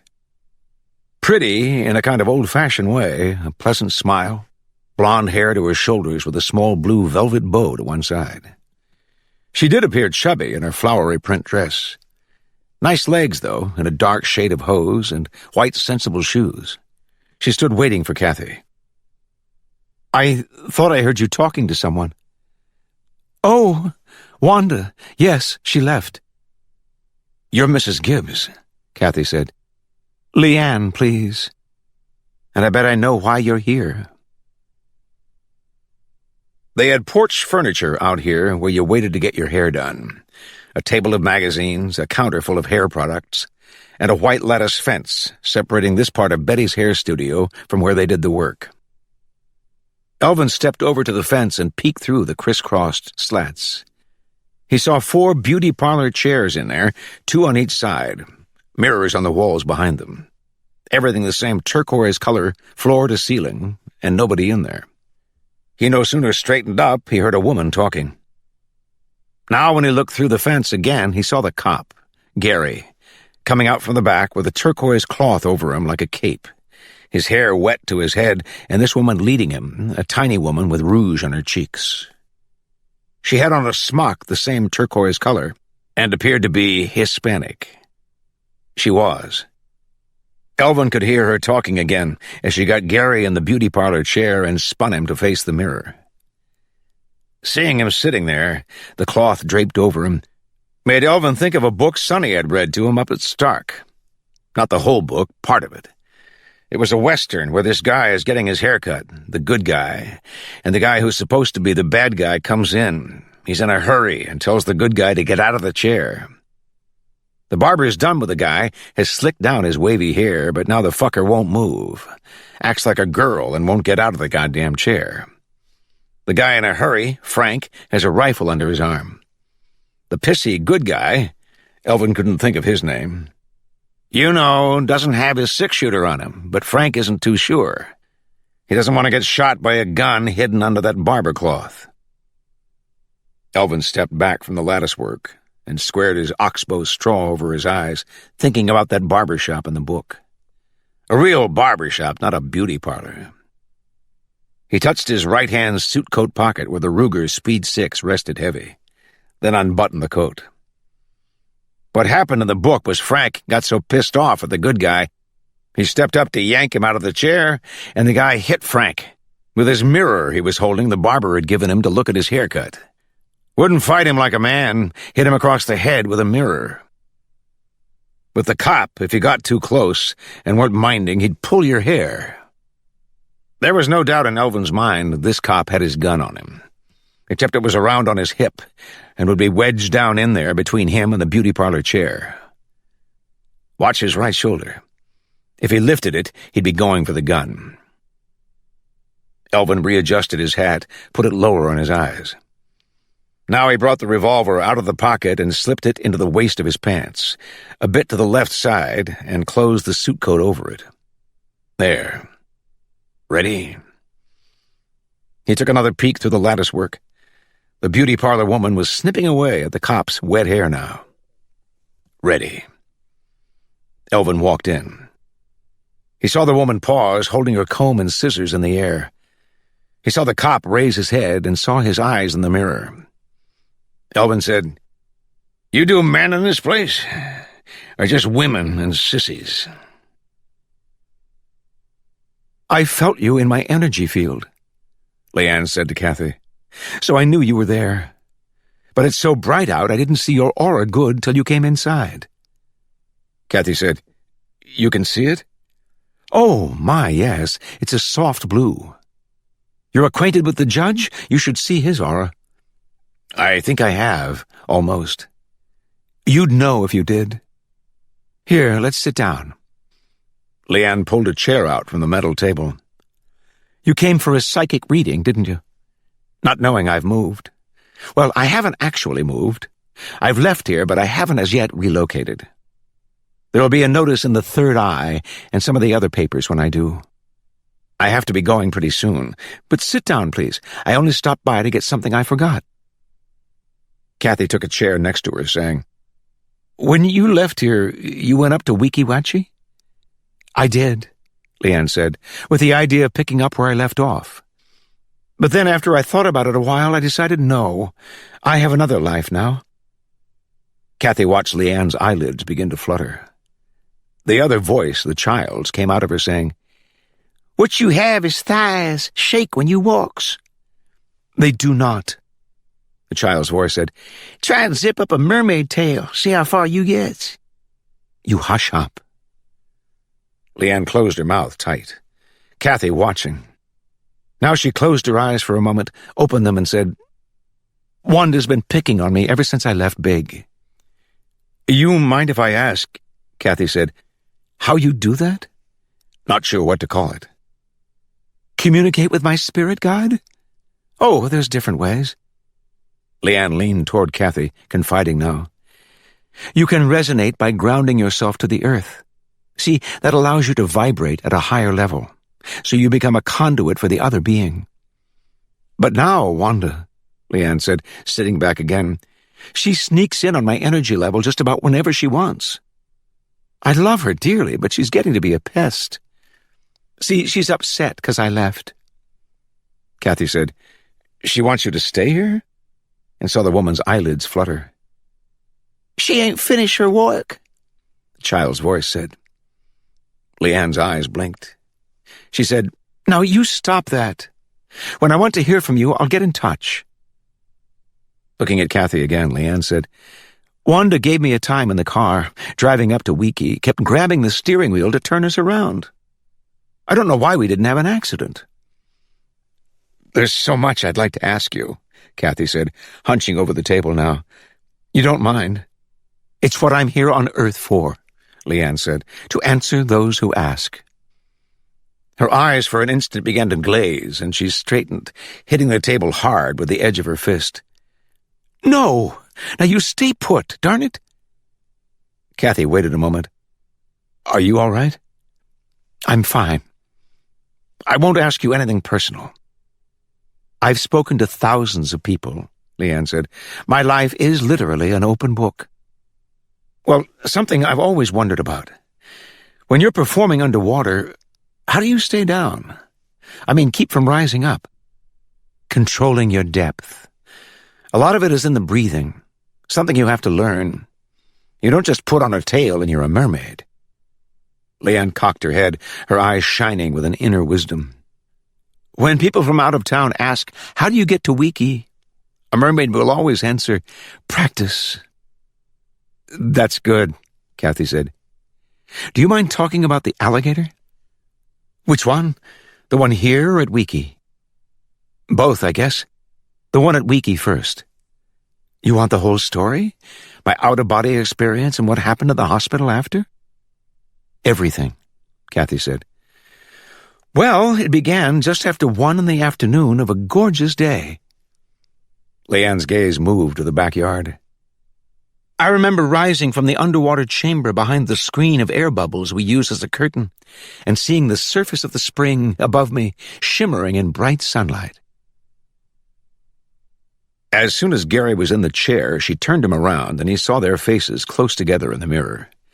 Gary's pale next to her bright glow of makeup. The woman coming on to him, running her hands over his shoulders as she studied his reflection. She was in her 50s, not bad looking, full of energy. Sang to him in Spanish, shampooing his hair in the back room. "I just want to trim." "Don't worry, I take good care of you. Like last time." "I don't think you've cut my hair." "I haven't. Good-looking guy like you, I'm surprised. You sure you don't have me before?" "I'd remember you." She liked that. Getting her comb and scissors from the counter, she gave him a wink. "Are you Betty?" "Of course. Who else? Maybe it was Helen you had. Helen quit. No, it was Isabel. You like how she fixed your hair?" "Yeah, that's why I came back." "It was Isabel. She hasn't come in yet, has trouble with her car. But listen, I can take care of you good, don't worry. Put your head down." She began working on him, humming, hitting her scissors against the comb in rhythm. Gary raised his eyes to the mirror, saw his head sticking out of the turquoise cover. Betty lifting his wet hair and snipping with a flourish, moving her shoulders as she hummed. He thought of Kathy touching his hair, and then saw her in bed in early morning light. Her eyes coming open, and for a moment or so not aware of him. Both times when they were together, and she woke up, felt him close, and there he was, she said, "What are you doing?" A murmur, sleep still in her voice. He said, "I'm looking at you." His head raised from the pillow. He was so close to her, she said the first time, yesterday morning, "You must need glasses."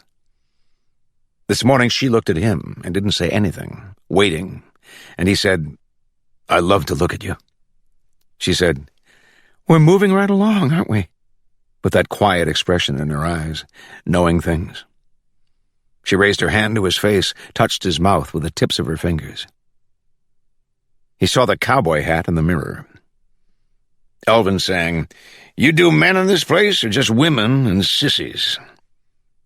And Betty, turning, saying to him, "We do everybody. Have a seat, mister. You next." Gary almost said his name, but now the hat was gone from the mirror. He waited and finally heard Elvin say, "Is that you, officer?" And Betty say, "Oh, you know each other." She swiveled the chair around, and now Gary was facing him. Elvin sang, "I thought she was some woman getting a Marcel," as he eased into the chair across from Gary's, filling it with his bright blue suit. Gary said, "You getting a haircut?" Elvin smoothed the front of his suit coat. "Yeah, and I'm in a hurry, too." Betty said, "Isabel will be here soon. You wait, okay?" "I never had nobody named Isabel cut my hair," Elvin said, "or been in a beauty parlor." Then why did he come, Gary thought. Betty saying, "We do hair designs. This is no beauty parlor, no. But I can make you beautiful if you want, mister. Fix you up." "I wouldn't mind being beautiful," Elvin said, "if I don't have to wait." "Isabel, she be here soon." "But I don't want Isabel. I want you." "Sure, in a few minutes. I won't be long." "I mean, I want you right now," Elvin said. "The reason I came back," Leanne said, "I left my rare and beautiful window crystal buried in the backyard." She looked out that way. "See the two petticoat palms? They look like women, don't they, in fancy dress? The crystal is buried between them." "In the ground?" "To revitalize its energy. The earth, you know, has wonderful restorative powers. What a window crystal does, Leanne said, used for meditation, it allows you to look into your soul and see the real you. Not the one you see in the mirror, the one you're pretending to be. Kathy said, "Oh." It's like using a crystal ball to see things about yourself aura-wise, you might say. You can see into the future with it? Some. Or you can use it to locate missing persons, or help others see themselves. If I aimed a window crystal at you, and then looked into it with my third eye, I'd get a pretty good idea of your inner self. Wanda was always after me to use it on Big. Why didn't you? I couldn't get him to even touch the crystal. Wanda says, 'cause he's afraid of it. But that's no reason I shouldn't keep working on him. Is that why she didn't want to leave? Partly. She likes it here. It reminds her of her home in Clinch County, Georgia. But mostly she thinks I should be able to save Big, change the way he is. Wanda says he's going to have an awful time on the other side if he doesn't learn to open his heart. But try and get him to think about dying. You might have better luck with him now, Kathy said, after what happened. You know he was shot at. When I saw it in the paper, Leanne said, I wondered if it had changed him any. Would you say?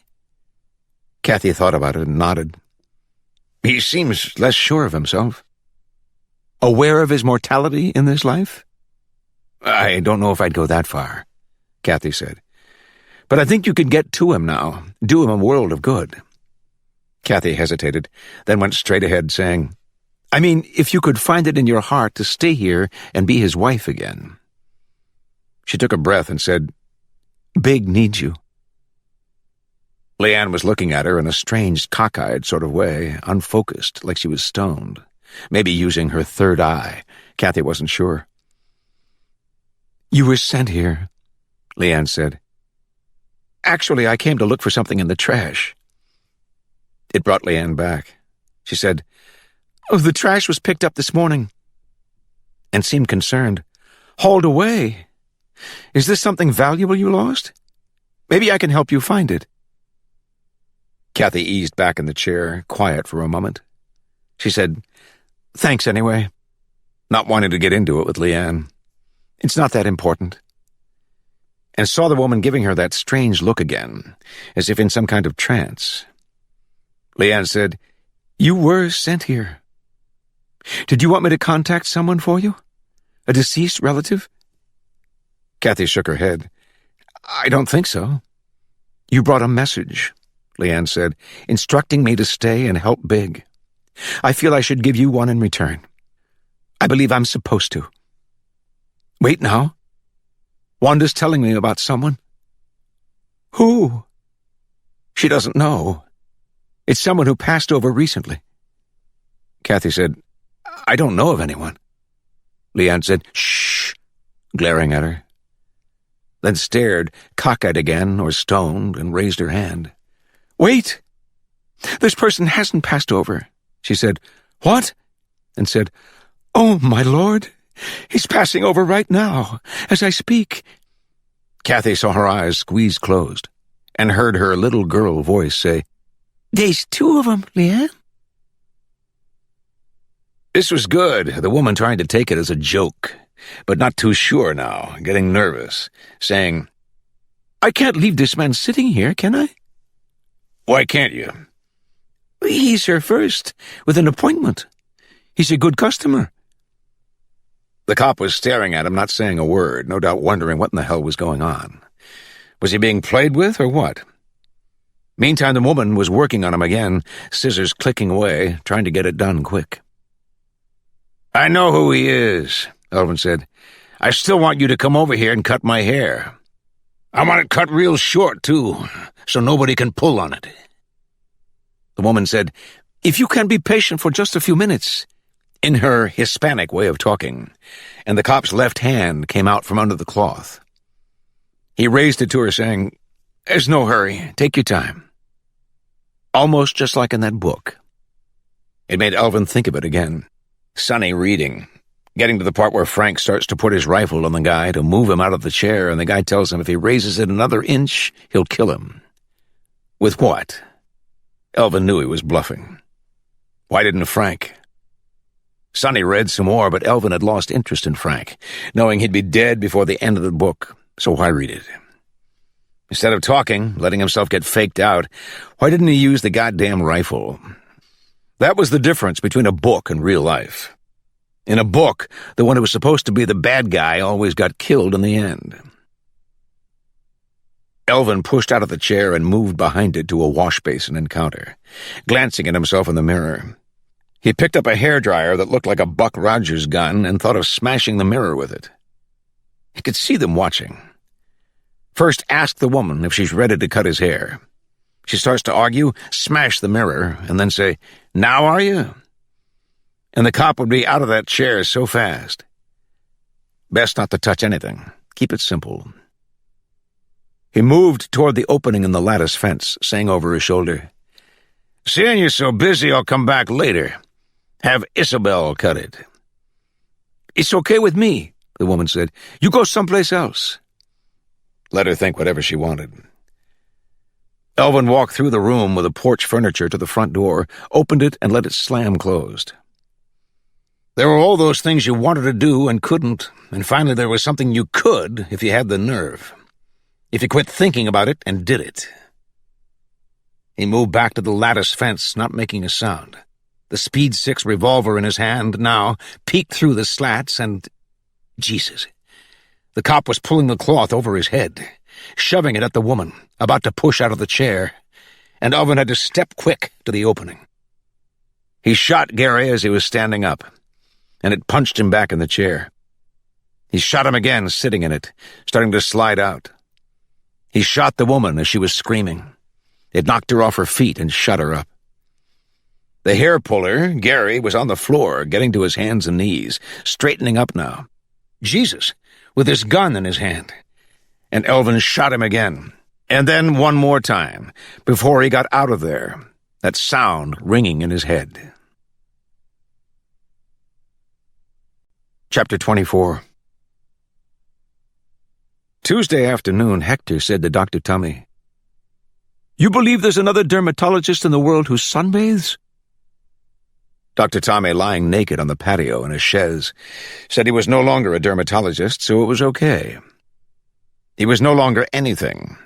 On a crack cocaine binge, his new thing, and looked at himself in mirrors making faces, as if talking to himself. He was always a little crazy, but they had fun.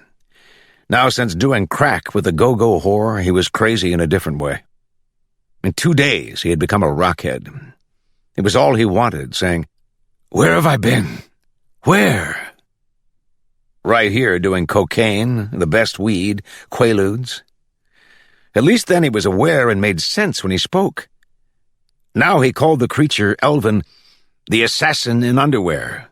Knew that much, but didn't care Elvin was taking over his home. Hector would say, "You know he can get us in trouble. You know he isn't going to kill the judge. It doesn't matter to you now if he does or not. Why don't you make him leave?" The doctor would seem to be considering a way to do it and then say, "We need a source we can rely on. We buy it from the go-go whore. She adds her profit on top.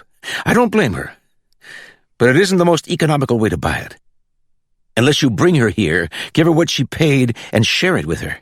No, wait. If I do that, I would be getting less, wouldn't I?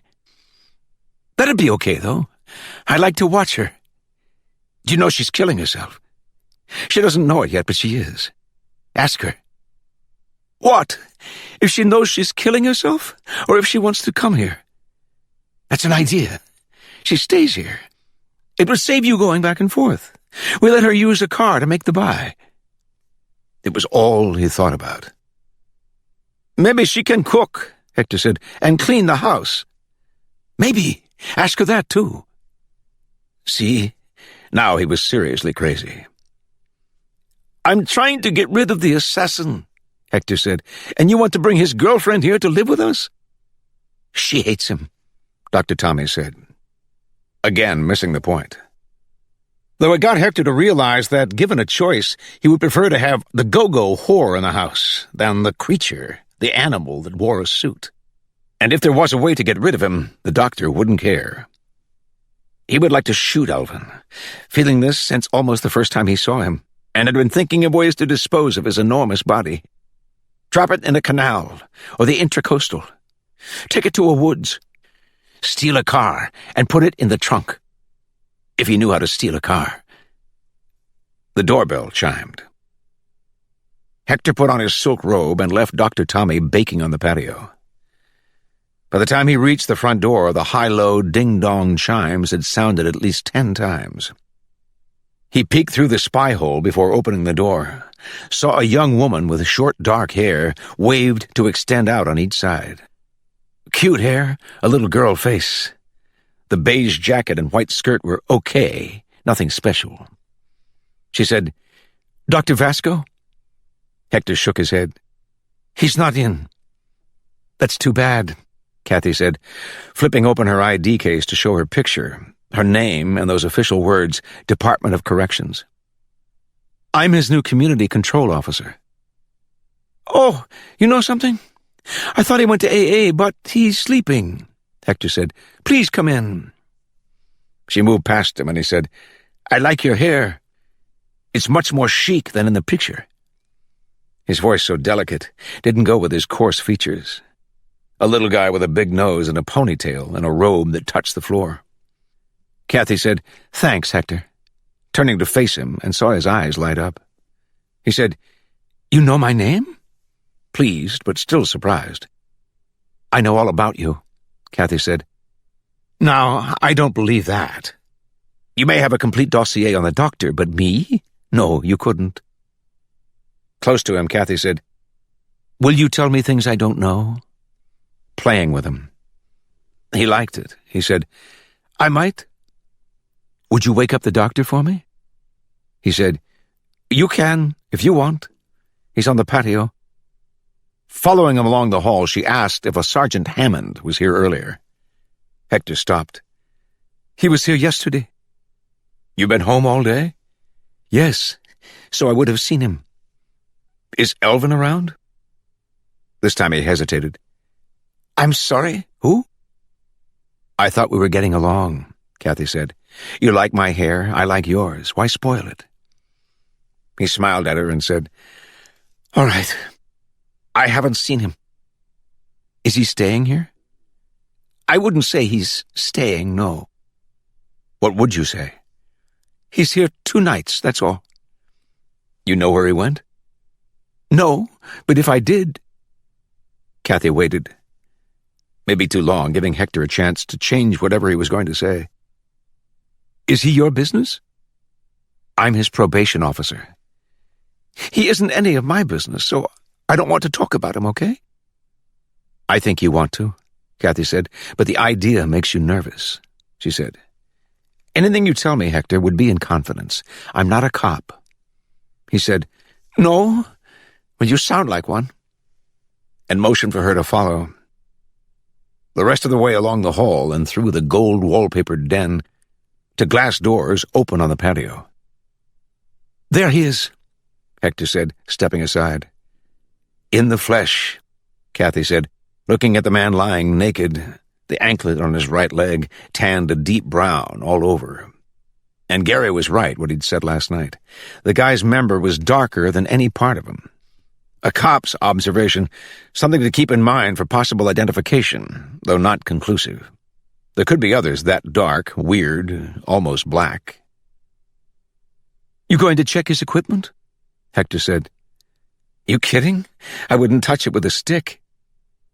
"I'm talking about that thing on his ankle."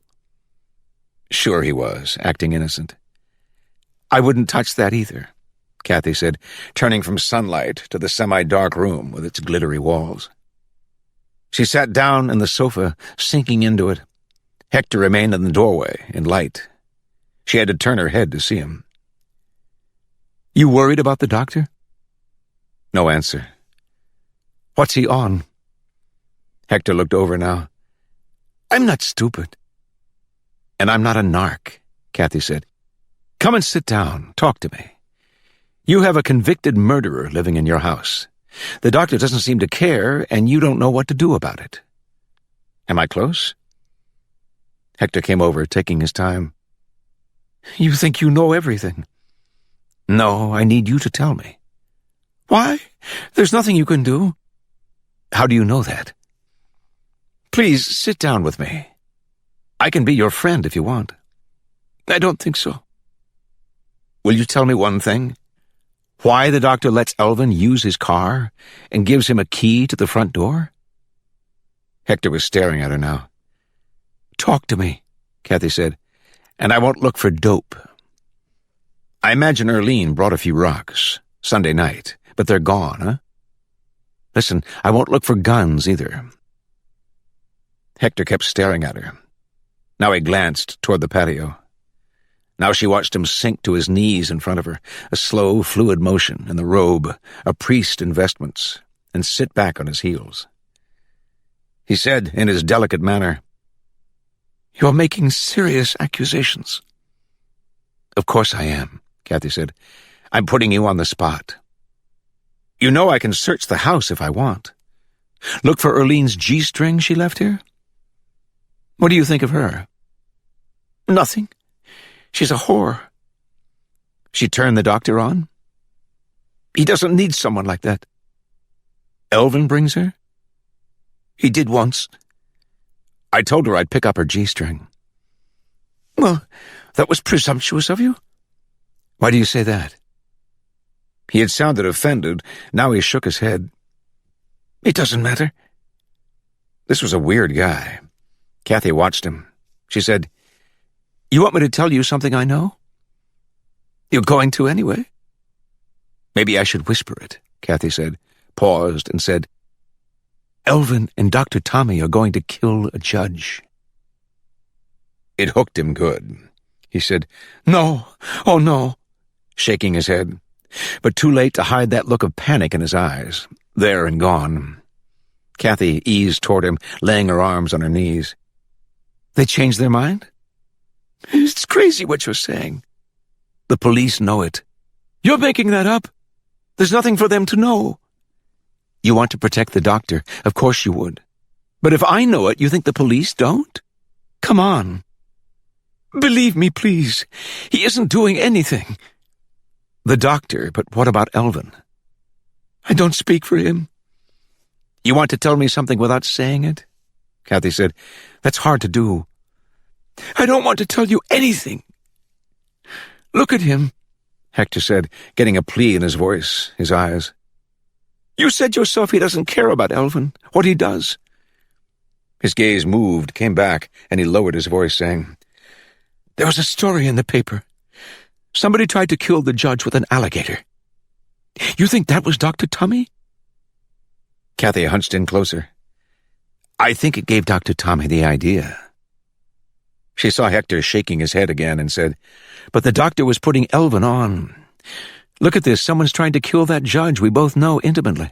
Not a bad idea, huh? Having some fun with Elvin. Was it like that?" "Exactly," Hector said, going for it. "And Elvin thought he was serious. The doctor has even forgotten it. Ask him, he'll say, 'What judge?'" "Stay high, you don't have to think," Kathy said. "He can absolve himself of responsibility."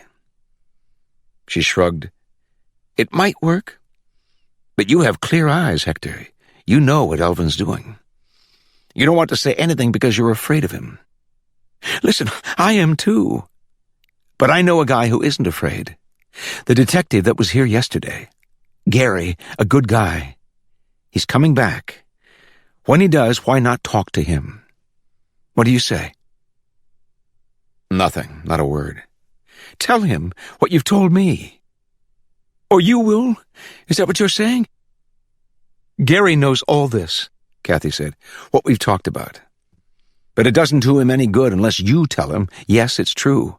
Hector, you're the key witness. You don't want Elvin here. You can get him put away, sent back to prison." Hector was frowning now. "But what's he done? Nothing yet. You're going to wait for him to do it?" There it was again, Gary's objection. "He's conspired to commit murder," Kathy said. She saw Hector on the edge, wanting to believe her. All she had to do was push him over. Hector, I've told you things no cop ever would. I could even be accused of blowing their investigation by confiding in you, revealing what they know. But I don't care. You know why? Dr. Tommy's one of my cases, and I don't want to see him get in trouble, have to go to prison. Hector... He was looking past her, scrambling to his feet now. Kathy straightened and turned enough to see Dr. Tommy coming in from the patio, still naked, scratching his groin. He said to Hector, "You have my robe on." Hector shook his head. "This is my robe." "Are you sure?" "You left your robe by the swimming pool." Dr. Tommy said, "Oh." As he turned to go back, he noticed Kathy on the sofa. He gave her a nod, said, "How are you today?" and kept going, still scratching himself. Kathy watched him walk out into the sunlight, the doctor's rear end somewhat lighter than the rest of him. The doctor holding a straight course, but all the way gone, stoned out of his skull. She turned to Hector. "What are you doing?" He had his back to her and was bent over, taking something off inside his robe. He turned to her and extended a G-string hanging from one finger, black with silver sequins. Kathy said, "Thank you," and got out of there. Bob Gibbs had skipped his after-work stop at the Helen Wilkes and come straight home to put on a clean sports shirt and be ready for an interview this evening. A little girl from somewhere like the Port St. Lucie Shopping News wanted to talk to him about judging people's character. She'd stopped in his chambers to set it up, a little wide-eyed cutie with country ways about her. He liked country girls. They learned early about nature and how animals did it. This one, he couldn't think of her name, was brand new at her profession, not yet cynical or slick at telling lies. The kind would write down everything he said and laugh at his wit. In the kitchen, he poured himself a Jim Beam, thinking about character and how to judge it. The best way, you look at their priors. He saw offenders standing before him in their state blue outfits and began thinking about auras. Strange, not his own, other people's. Wondering what it would be like to see colors glowing off their bodies. It was something he had never given a thought to without Leanne bringing it up. He could tell the little girl from Port St. Lucie that's what he did, check their auras. She'd say, "Really?" Tell her you can do it once you have the gift, if you're perceptive. First, of course, you have to be able to clear your mind of, what was the word? Prejudicial or preconceived ideas. Something like that. You had to open your mind and heart, get rid of negative thoughts. He was facing the window above the sink, looking out as he sipped his whiskey, so that the voice came from his left. "Big?" From the doorway to the dining area, where Leanne stood, smiling at him. He said, "Jesus Christ." And she bowed her head at the reverence in his tone. "You've changed, Big. I can see it. The messenger told me you had, but I was doubtful till now I see it with my own eyes." He said, "Leanne?" Not to question her identity. He wanted to know what she was doing here, but couldn't get the words out. "The messenger, Big, confirmed what my entity has been telling me all along, that it was selfish of me to leave, when I know I can be the source of your enlightenment. Big, I'm home." He said, "Oh, God." Leanne answered, "Praise be." Elvin wanted to see her. He wasn't sure why, other than he wanted to look at her, knowing what he knew. He stopped at a bar right after leaving the beauty parlor. The bartender, watching him throw down that first one, asked had he almost got run over, or was some old girl's husband after him. Elvin still pumped up at the time, but okay now. He'd waited in the car about an hour, then walked up to the entrance and checked her apartment, number 219. When a couple in casual retirement clothes came along and entered, he went in with them. The guy in his golf hat giving him a look, and Elvin said, "I'm going to see my probation officer. Is that all right with you folks?" He walked upstairs to 219, knocked on the door to make sure, then sat down on the floor with his back against the wall. He had to tip his oxbow forward as the brim kept hitting. An old woman in a housecoat came by, carrying her trash down the hall. She looked worried, glancing at him, but didn't speak till on her way back. "Can I help you?" Elvin had to take his hat off to look up at her. "Do what?" "Are you all right?" "I'm fine and dandy." He wondered what the woman would say if he told her he had just shot 2 people. Watch her face. He couldn't help but grin thinking of it. "I'm waiting on a girl who lives here. She's my probation officer." "Oh," the woman said, and got inside her apartment and shut the door. He could hear her throwing the bolts. It wasn't hard to scare people. Knowing it about them could serve you, too. He knew Miss Touchy was afraid of him. What might work, use it to get her in bed, then, hell, she finds out she likes it. "You gonna tell on me?" "No way, Daddy. Give me some more." He wondered if she might have heard anything by now about her boyfriend. If she was a person they'd inform. He'd stopped by her office after leaving the bar and was told she was on the street. Elvin must have waited almost another hour before he heard the elevator door open and close, and there she was, coming along the hall with a bag of groceries, one finger dangling a ring of keys.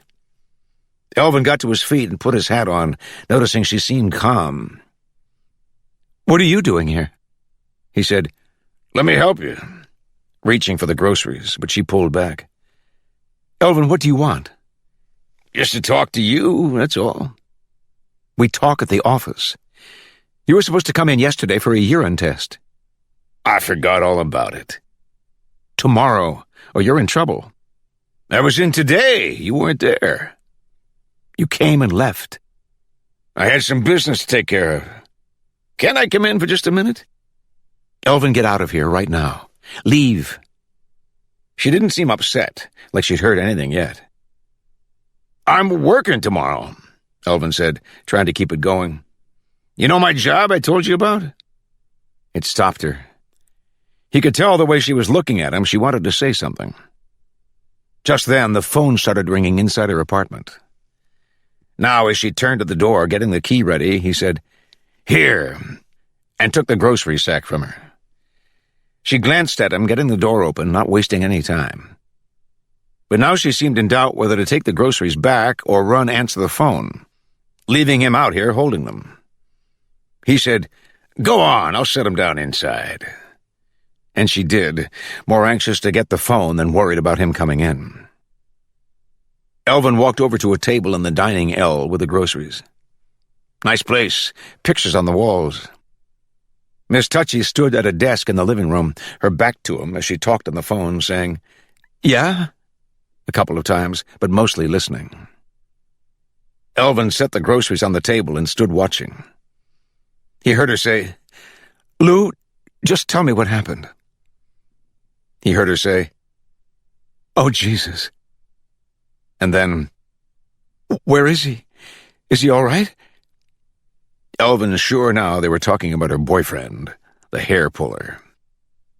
He saw her turn then to look this way, directly at him, as she said, "He's dead, isn't he?"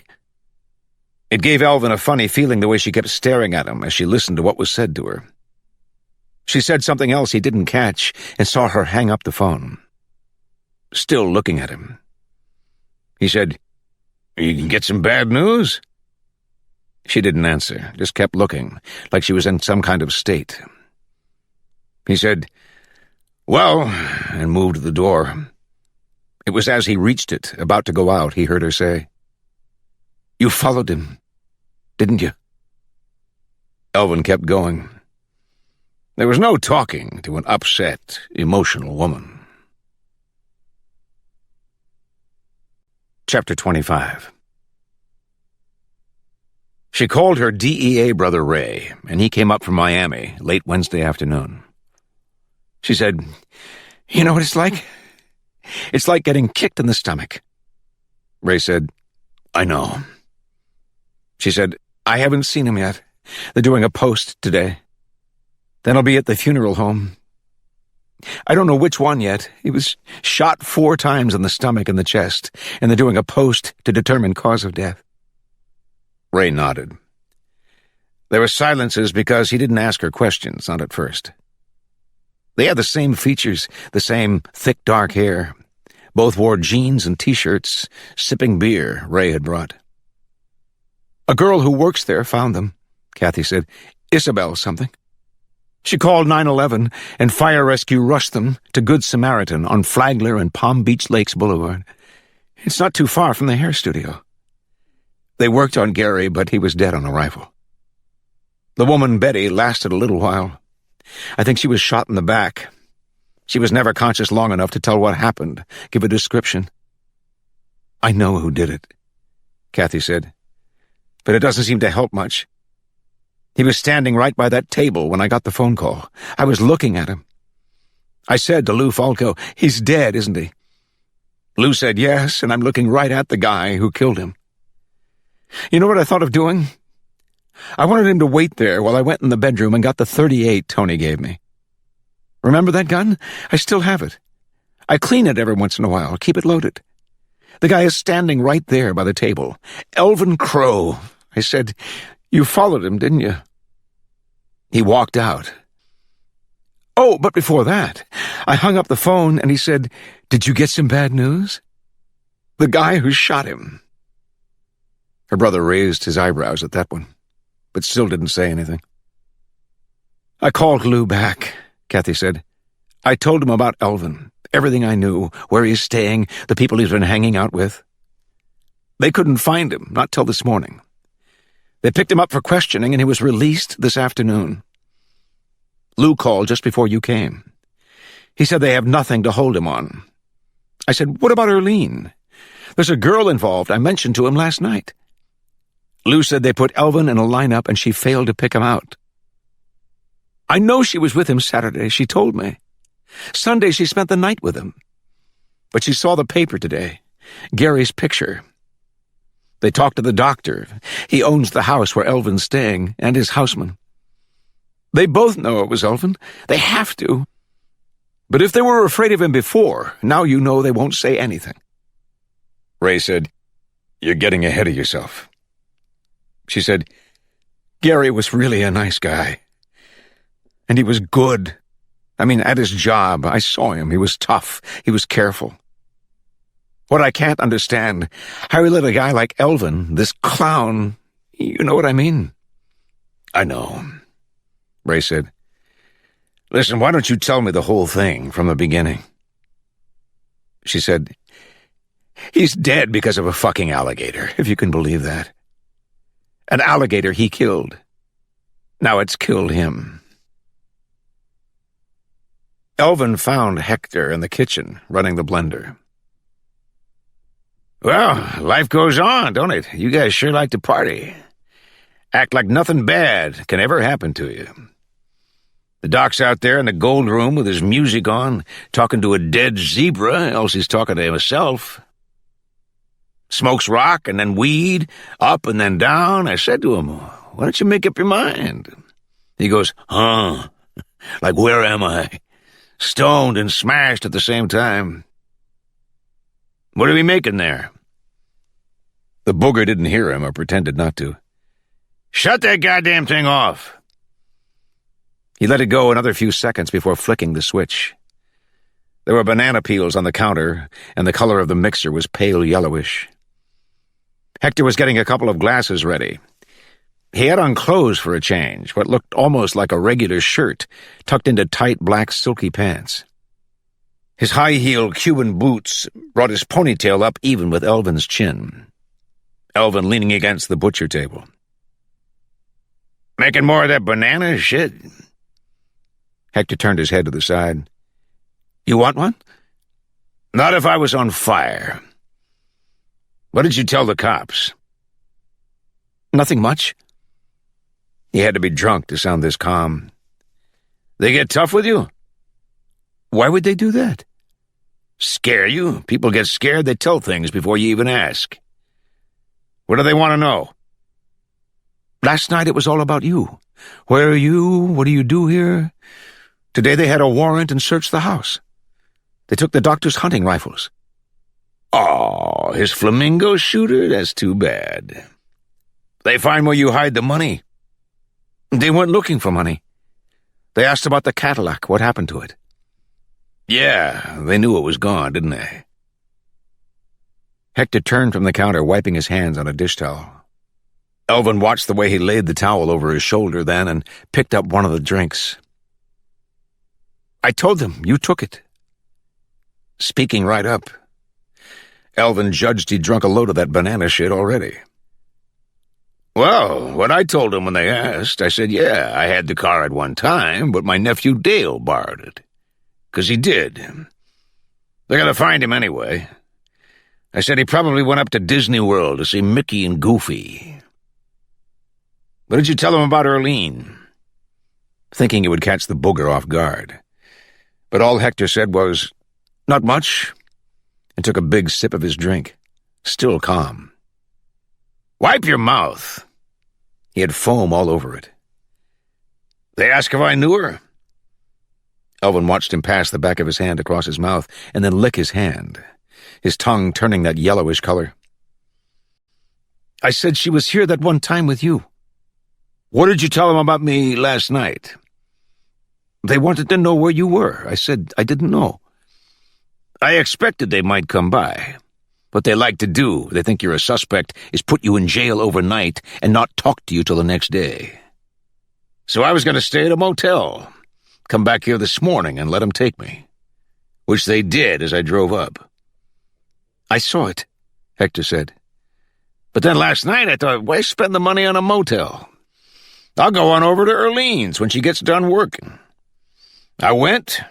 I had to throw this dink out, just taking his clothes off. Earlene looks at me and she goes, I never said a word to nobody, honest. See, there she was, telling me something I never asked, 'cause she was scared. I go, when was this you never said nothing to nobody? I find out the hair-puller cop and Miss Touchy was both talking to her the other night. I don't know who you mean, Hector said. But did you beat her up, Earlene? Listen to him. No, I didn't, Elvin said. I don't hit girls or queers. Which do you like better? Elvin squinted at him. You must have had a couple of jars of that banana shit talking like you are. When I was in the joint, I'd cut one or two of you, but I never hit any, so you're fairly safe. Unless I decide to shoot you in the head. You understand me? Why are you so upset? Why am I upset? Listening to you? All I want to know is how the law found out about Earlene. You told them, didn't you? Hector shook his head, still calm. They already knew. How could they? I don't know, but they did. The woman knew it, your probation officer. She was here too? In the afternoon, before the police came. She's also Dr. Tommy's officer. Since when? How do I know? She said the cop was coming back who was here before. Then I look at the paper today. I see why he didn't make it. I thought they arrested you. For what? Well, you did shoot him, didn't you? This booger kept talking right up, not acting a bit nervous. Elvin stared at him, trying to figure it out. You think it was me, huh? It was all you talked about the other day. The cop was here, remember? How you took hold of me, almost threw me down the stairs? Elvin watched Hector roll his eyes, acting cute. You little booger. I would've. You didn't give me my gun back. But you didn't mention that time to the law, did you? I'm not crazy, Hector said. I figure you didn't. Else I'd still be up on Gun Club Road with the deputies. I've told them nothing, and I don't intend to, Hector said. He took a sip of his drink. I have a feeling, without anyone telling on you, you'll be back in prison before you know it. I'll pull some stunt will get me caught. You'll do something. You think I'm reckless, huh? Well, the way I see it, taking chances is the hot sauce you put on life to make it tangy. Otherwise, I'm no better off than you are, sitting watching it go by. Did you make that up? Buddy of mine said it, and I like the ring of it. A prison buddy? Up at Stark, yeah. He watched Hector cock his head to one side, holding the glass at his mouth and peering over the rim, acting cute again. "You play at being the Hellraiser," Hector said, "but there's more to it than that."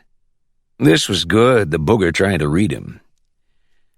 "You're saying I'm not the genuine article? Take a look at my sheet. It'll make your hair stand up." Hector said, "Only my hair?" raising his eyebrows like he was flirting. Then was serious again, saying, "You're a bad boy, Elvin, but why?" "I think because you want to get caught." Elvin had to grin. "I never heard of that one." "So you can go back to prison," Hector said, "and be with your friend, Sonny." Elvin wasn't grinning now. Ray Diaz watched his sister hang up the phone and come over to the sofa. "That was Lou Falco. There'll be a service for Gary at St. Anne's this Saturday, and another one. Lou said a military-style ceremony with police from all over Florida at Queen of Peace Cemetery. Gun salutes, all that. I said to him, 'When's Elvin's funeral?'" "I heard you," Ray said, watching her sit down again. She seemed worn out. "TAC has surveillance on him. He's back at the doctor's house right now." "If he did it, they'll put it on him sooner or later," Ray said. "If he was in that hair place, the chances are they'll find evidence of it. Prints, something." She said, "But if the evidence doesn't show he was there between 12:30 and 1 yesterday afternoon, it isn't evidence, is it?" His sister thinking like a criminal investigator when he was trying to console her. Ray said, "Or someone saw him go in or come out," still trying. "Or they'll find the gun." She said, "If it wasn't in the doctor's house or the car Elvin was driving, it could be anywhere. In a canal, the ocean. Ray, even if he's brought up on something circumstantial, what's his motive? A payback? Because Gary threw him down one time and kneeled on him?" She said, "You know why I think he killed Gary? Because of me. Because he wants me." Ray knew she ached. Her eyes would fill talking about Gary, what a nice guy he was, sounding like she was in love with him. She was in the middle of this, but could talk about it objectively, too. Shut out her feelings, and it surprised him, his little sister. "How do you mean he wants you?" "In bed. How do you think? That's why he came here after. To tell me what he did without saying it." "That he killed for you?" "That he killed to get me, yes." "I don't know. He's primitive, Ray." He says, "How many people you take care of ever killed anybody?" In my caseload. He says, "I'm your star. I could be seeing him every month for the next 5 years." "He won't last that long. Even come close." "I know I won't," Kathy said. "I'm ready to quit any time." "Join the DEA and see Latin America. I'm going to Panama Friday, but don't tell anybody." Ray picked up his beer from the table in front of the sofa and sat back again. "You're good at getting people to talk to you. Like with Hector, that was pretty neat." "But I didn't convince him to tell the police." "About what? That alligator business inspiring them?" "I don't see a connection between doing the judge and what happened to Gary." "No, but Elvin loves to talk," Kathy said. "I'll bet he tells Hector and the doctor everything he does. He might even tell me if I ask him." "Don't," Ray said. "He'd hint around first." "Please, don't." "If I wore a wire and TAC was close by?" "And if he finds it on you," Ray said, "when he tears your clothes off." "It's just an idea. If I can talk to Hector, that might be enough." "What will you do if Elvin's there?" "I don't know, Ray. I'd have to wait and see." Elvin said to Hector, "I never hit a queer, but man, I can start. You keep talking like that." First the booger would do things with his eyes and mouth, acting cute, then look surprised and motion with his hands like a girl as he spoke. "Why? You and Sonny were lovers, weren't you? Why can't you talk about it?" "We weren't lovers, for Christ's sake." "You didn't make love to him?" Jesus Christ. Will you quit talking like that? No, I never made love to him. What did you do then? You don't know nothing what it's like in prison. So why don't you tell me about it? 10 years? You must have had other boys besides Sonny. Unless, did they allow conjugal visits? I'm gonna pop you right in the fucking mouth. What did I say now? Conjugal? That means your wife, if they let her visit. I don't have one, or never did. I didn't think so. Elvin said, I want you to get something straight. Watching Hector pour himself some more of the banana shit. I like girls, women, all shapes and sizes. Even Hispanic puss is okay. You understand? The booger shrugged like he was waving his shoulders. He said, It's okay to go both ways. Elvin shoved him, hitting his goddamn shoulder. Quit talking like that! Oh, you don't have to hit me.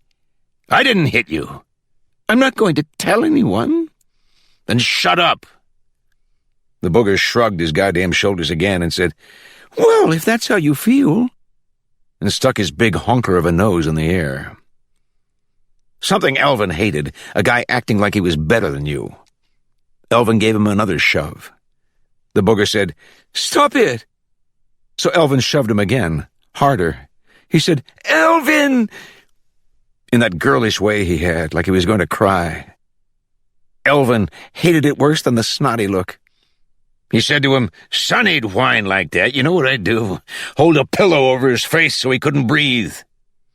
He'd kick and squirm. I'd say to him, You gonna be good now? Are you? Show me. He'd quit squirming. I'd let him up. Then he was good? No, he better behave himself. When you were holding the pillow over his face, Hector said, Did that excite you? The booger giving him that flirty look with his eyes as he said it, and Elvin grabbed him around the neck, wrenched him down against his side in a headlock. The booger's face in his blue suit, and held him there. You gonna quit talking like that? Are you? He let up on him to hear an answer, and the booger slumped to the floor at Elvin's feet, lying against them. Elvin gave him a kick with his cowboy boot as he stepped back. The booger didn't move. Elvin stooped over, noticing Hector's neck bent funny. He reached to touch it and felt around good. There wasn't any pulse. Elvin said, Shit, out loud. He poured himself a short one from the blender and took a sip. It wasn't too bad this time. He took another sip and looked down at Hector, thinking, Man, you're on a roll, aren't you? Chapter 26. It was dark by the time Dr. Tommy came sleepwalking out to the kitchen. Elvin was fixing himself bacon and eggs and asked was he hungry. No, he was looking for Hector.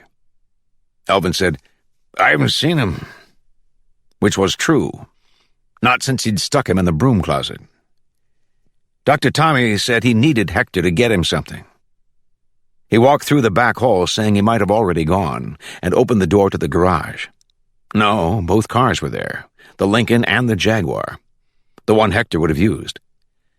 The doc asked where he could be, sounding pissed and in bad shape, in some pain. Went for a walk on the beach, Elvin said, looking for seashells. Don't worry about it. I'll go out after I eat. Get what you need. I'm going out anyway. The idea to look around good, see if one of their unmarked cars was parked on the road, and would it follow him if he was to go anywhere. Peering over the doc's shoulder into the garage, he said, You don't have a boat, do you? Thinking of something else he had to do. Dr. Tommy said he didn't care for boats, not since coming here on one from Cuba in '59. What he had, Elvin noticed, was a rubber raft hanging on the wall, yellow with a blue bottom. It was small, but would do the job he had in mind. They went back in the kitchen, and Elvin poured Dr. Tommy a banana drink, telling him, Here, you work on this while I eat. Then you can give me the money for what you need. The doc wanted to go right then and get it, but Elvin made him wait while he had his bacon and eggs, mopping up the yolk on his plate with bread. The bread was stale, and the bacon strips had green spots on them, these dinks not being serious eaters. Elvin was hungry, so he didn't complain. After, they went upstairs to Dr. Tommy's bedroom for the money, Elvin dying to see where he kept it. They went in a walk-in closet, and the doc started poking through his shoes, what must have been 30 pair on shelves that sloped down, a wood strip holding them by their heels. Elvin had never seen so many shoes outside of in a store. The doc went along feeling inside them. He pulled out clear plastic baggies of coke, grass, different-colored pills. There, he found a shoe with cash in it. He said Hector hid the money in different places. That's why he had to look for it. Elvin wondered why the cops hadn't grabbed his dope. It must be because they were looking for a gun, held mag loads, and that wouldn't fit in any of these pointy shoes. He said, "You keep all your money here?" The doc didn't answer, unfolding a wad of $100 bills. He handed one to Elvin, telling him to get what it would buy. Elvin kept after him, asking, "How much you keep in the house?" The doc thought about $2,000. He called it walking around money, except he couldn't go anywhere. "Well, where's the rest?" The doc told him it was in the bank, and Elvin said, "A bank? Don't you know banks get robbed?" Kidding with him. Then was serious again. "Don't forget we still have a deal." Man, where was he? His head all fuzzed. He looked up to ask, "What deal?" His eyes red and shiny. Elvin said, "When things quiet down and I do the job, I'll drive you to the bank to get my money. No checks. This is a cash deal." The doc wasn't following the conversation. He said he had a terrible taste in his mouth and to hurry up and get him his rock. While they were still upstairs, Elvin said, "I had to chuck that piece you give me. Where's your other one, up here?" He dropped the Speed 6 in a dumpster behind a liquor store when he went in to get a fifth beam, after leaving Ms. Touchy's. He had not wanted to part with that gun till he remembered there was another one in the house. Now he remembered that fifth was still in the car from yesterday.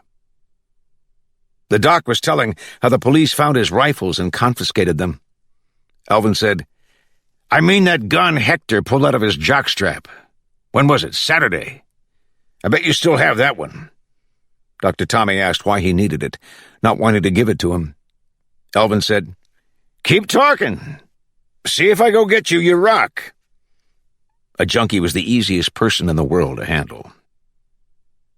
Now they went into Hector's room, where there were all kinds of different-shaped pillows and a couple of stuffed animals, Jesus Christ, on the bed, a little white doggy and a furry green alligator.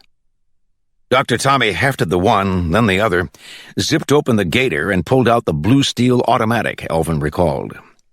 A little 7-shot Walther 32. You wouldn't even know was in your pocket. Elvin had felt naked not having a gun. Now he was back in business. Looking toward what he saw would be a long night.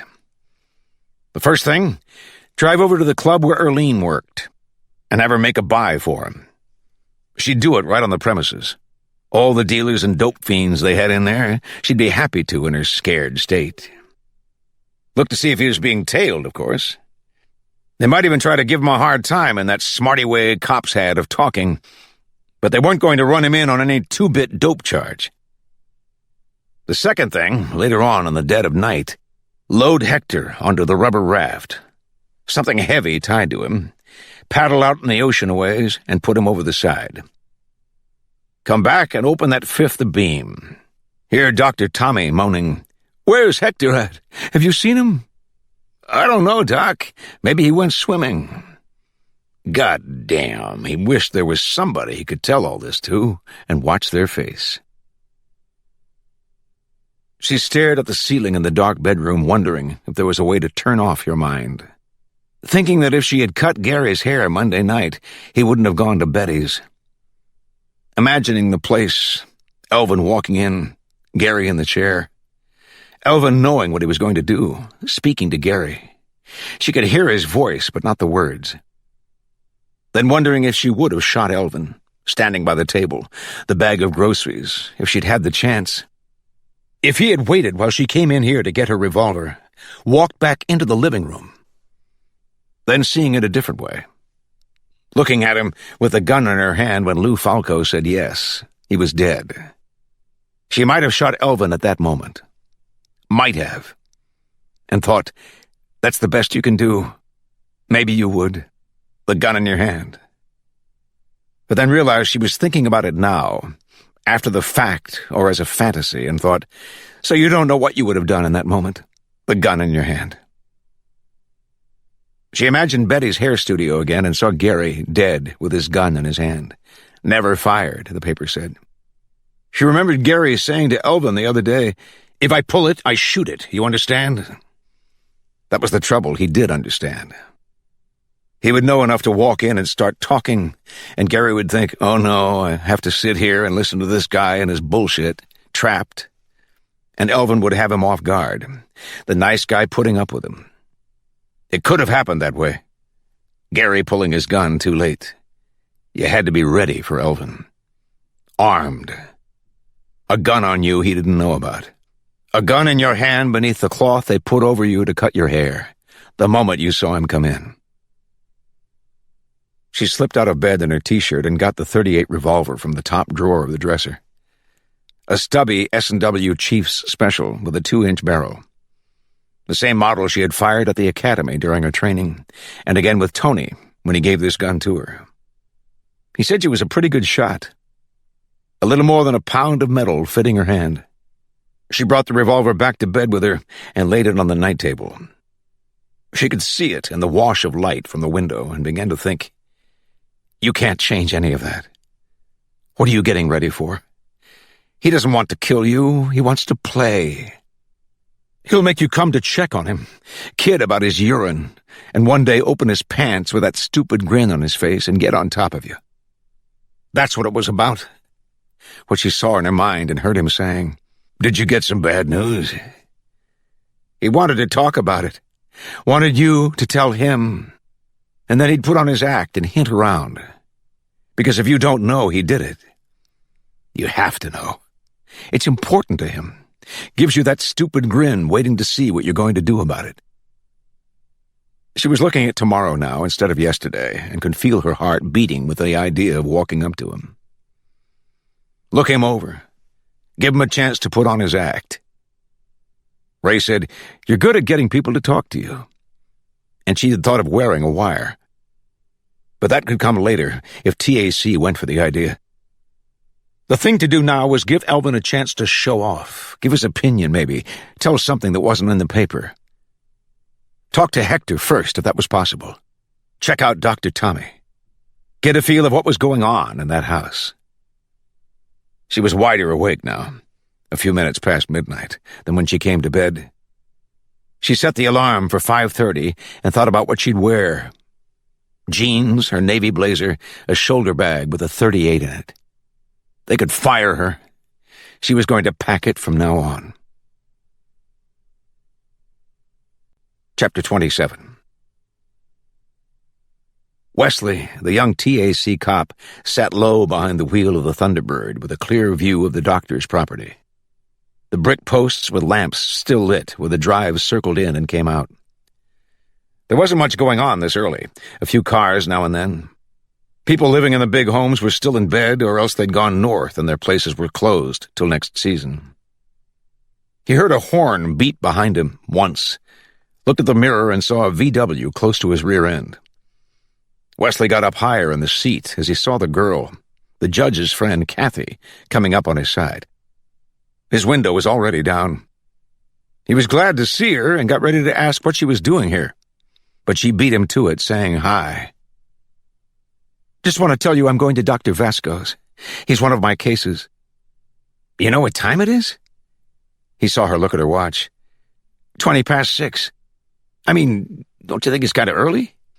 It's how you check on community control cases, Kathy said. Drop in when they least expect a visit. What's happening, anything? Not much. The Lincoln went out last night. I tailed it to a go-go bar. That must have been Elvin. The one with the cowboy hat. Hunched down by the window, she nodded her head. "Alone or with Hector?" "By himself," she said. "I hope he isn't hung over this morning." "He wasn't there a half hour. Came right back." "No," she said. "Oh, picking up a rock for the doctor." "Well, shit. I better go in there with you," Wesley said. "No, it's okay. Let's keep the doctor happy. I can violate him any time. He's not the one you want." Wesley knew she meant the one with a hat and said, "If it was the cowboy shot Hammond, we'll get him." She said, "Did you know Gary?" "I met him. I hear he was a good guy." "I'll tell you something," Wesley said. "If that cowboy's the one, I'd sure like to get a crack at him. Have him come at me." "Cocked," Kathy said, "the tension off the trigger." "You recall my telling you about that, huh? At the crack house that time?" "I remember," Kathy said. "But what if he shot you first? I mean, Elvin." "I wouldn't let it happen," Wesley said. "What you do, you watch their eyes." She said, "Oh, I wondered," and walked away. He watched her VW pull out past him, drive up the road, and turn in at the doctor's place, disappearing into all the foliage there. She was a pretty good-looking girl, but weird. Makes a house call before anybody's up. Goes out with that old man Judge. No one answered the chimes. It was possible they weren't heard upstairs in the bedrooms. Kathy left her car by the front entrance and walked around to the ocean side of the house in clear morning sunlight. She could hear the surf breaking off beyond the pool, the sweep of lawn, the edge of the bluff lined with palm trees. Not the typical home of a crack cocaine addict. A rubber raft lay upside down on the patio.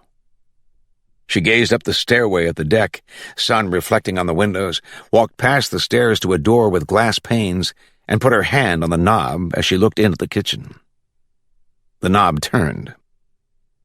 Inside, she was immediately aware of Elvin. His presence in dirty dishes, a skillet of grease, beer cans, banana peels, an empty Jim Beam bottle. It looked as if Hector had given up, decided why bother. She walked through the dining room to the center hall and stopped to listen, looking up the stairway. The house was silent. There was an odor of grass in the room with glittery wallpaper, the den. Kathy opened the sliding glass door and looked out at the patio again. At the lounge the doctor had been lying on nude. At the rubber raft she hadn't noticed the other day. It might have been there. At the wrought iron patio table and 3 chairs. Where was the 4th? Nowhere on the patio that she could see, and thought, "What are you looking for?" He's upstairs. Elvin woke up having to piss, and found out before opening his eyes he was hungover. Not too bad, but enough to kick in a door. Last night he was going to wait till he had done his chores before having the Jim Beam, but he got to talking with Dr. Tommy and cracked the bottle earlier than planned. Drinking helped him think. Hungover, he tended to follow his urges. Talking about Hector, the doc wanted to know if Elvin had caused him to be mad or upset. This while the booger was still in the broom closet. Elvin said no, he hadn't made him cry since the other day. The doc got tired thinking of Hector and moved on to the judge. This was a different story, and what got Elvin started on the Jim Beam. Dr. Tommy saying he was calling the deal off. Forget it. So then Elvin had to give the doc a talking to. Get through to him with his head all lit up that a deal was a deal. He didn't back out of one unless both parties agreed. Dr. Tommy saying then, if you're going to do it, then do it. What was he waiting for? He told the doc he was ready, had his killer instincts working, and would do it tonight if the law wasn't sitting out front. They'd followed when he'd gone to see the go-go whore, and would follow any place he went. The doc saying he didn't care. Do it by the end of this week or no deal. 4 days. And kept saying it in his rocked-out state. This week or forget it. The thing was, Elvin believed he did have to do it soon, else the doc might stuff himself with enough crack to OD on him, or turn his brain to oatmeal. There was always something trying to fuck up your life. He'd even thought he might drown for a minute there last night, waves coming in high as he took the booger out to sea. Hector riding the raft, taped to a patio chair. Elvin worked his way out of the bed. He saw he had his socks on. He needed to piss, and needed a couple of cold beers right after to settle him down, calm his nerves. Taking care of the first matter, standing at the toilet, his eyes watering with the relief of it, he started thinking. What if there was a way to slip out while the house was being watched and get it done? Slip back in, they never knowing he was gone, and he'd be free and clear. Oh, me? You crazy? You've been watching the house. Wasn't I here all the time? Like if Hector was still around. Sneak out at night afoot. Hector picks him up, takes him out to the judge's place.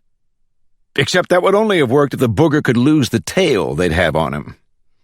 He wasn't around anyway, so shit, think of something else. The beers might help. Elvin went back to the bedroom, sat down in his shorts to pull his boots on. How about if he sneaked out and got a taxicab, took it over to West Palm and went in the mall? That could work. Swipe a car from the parking lot and drive out to the judge's. Do it at night. That didn't sound too hard.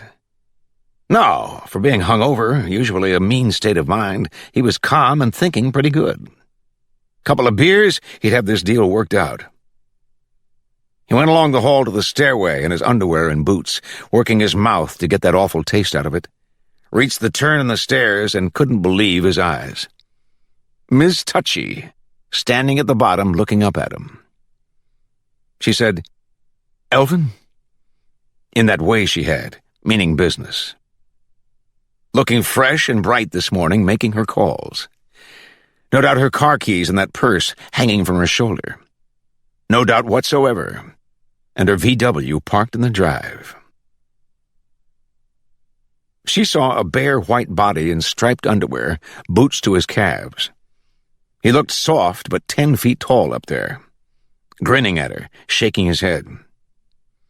"Man, you sure took me by surprise. You come to see me or Dr. Tommy?" "Both of you," Kathy said. "Is he awake?"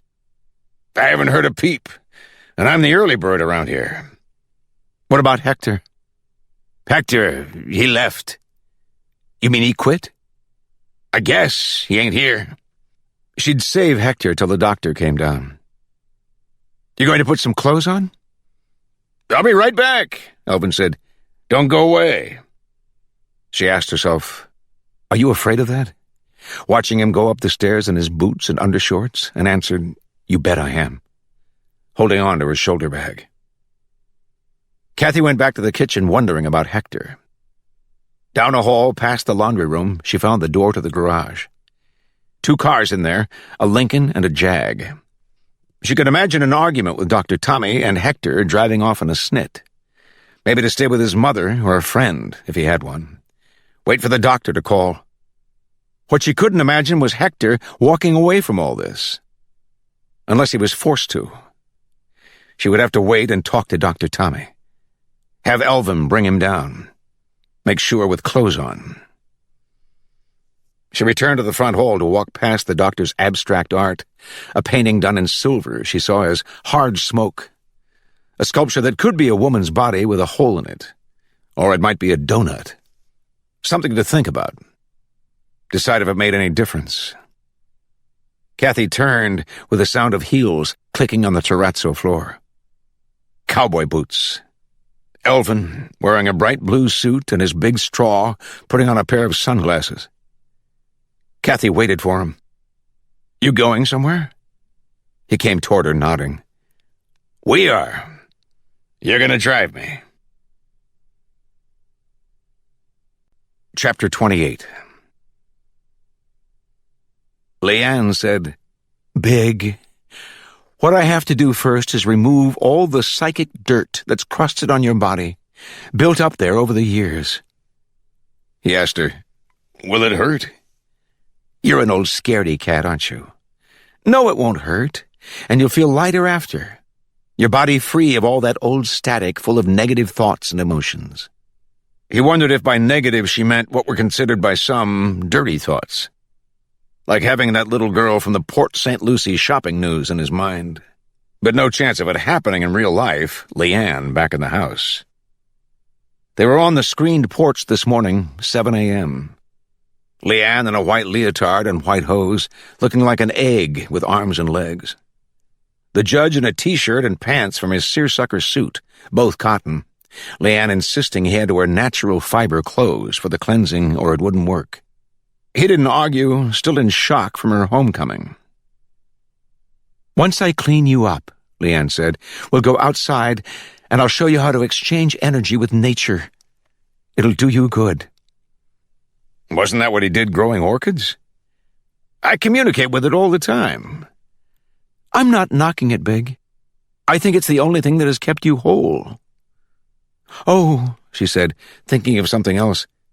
"Please don't tell me you've had a drink this morning." Not yet, I haven't. It doesn't work if there's alcohol in you. He wished he did, standing with his feet 18 inches apart, knees slightly bent, the way Leanne had positioned him. She was behind him now. "I'm hoping my body heat won't interfere. I have to get close if I'm going to give you a good scraping."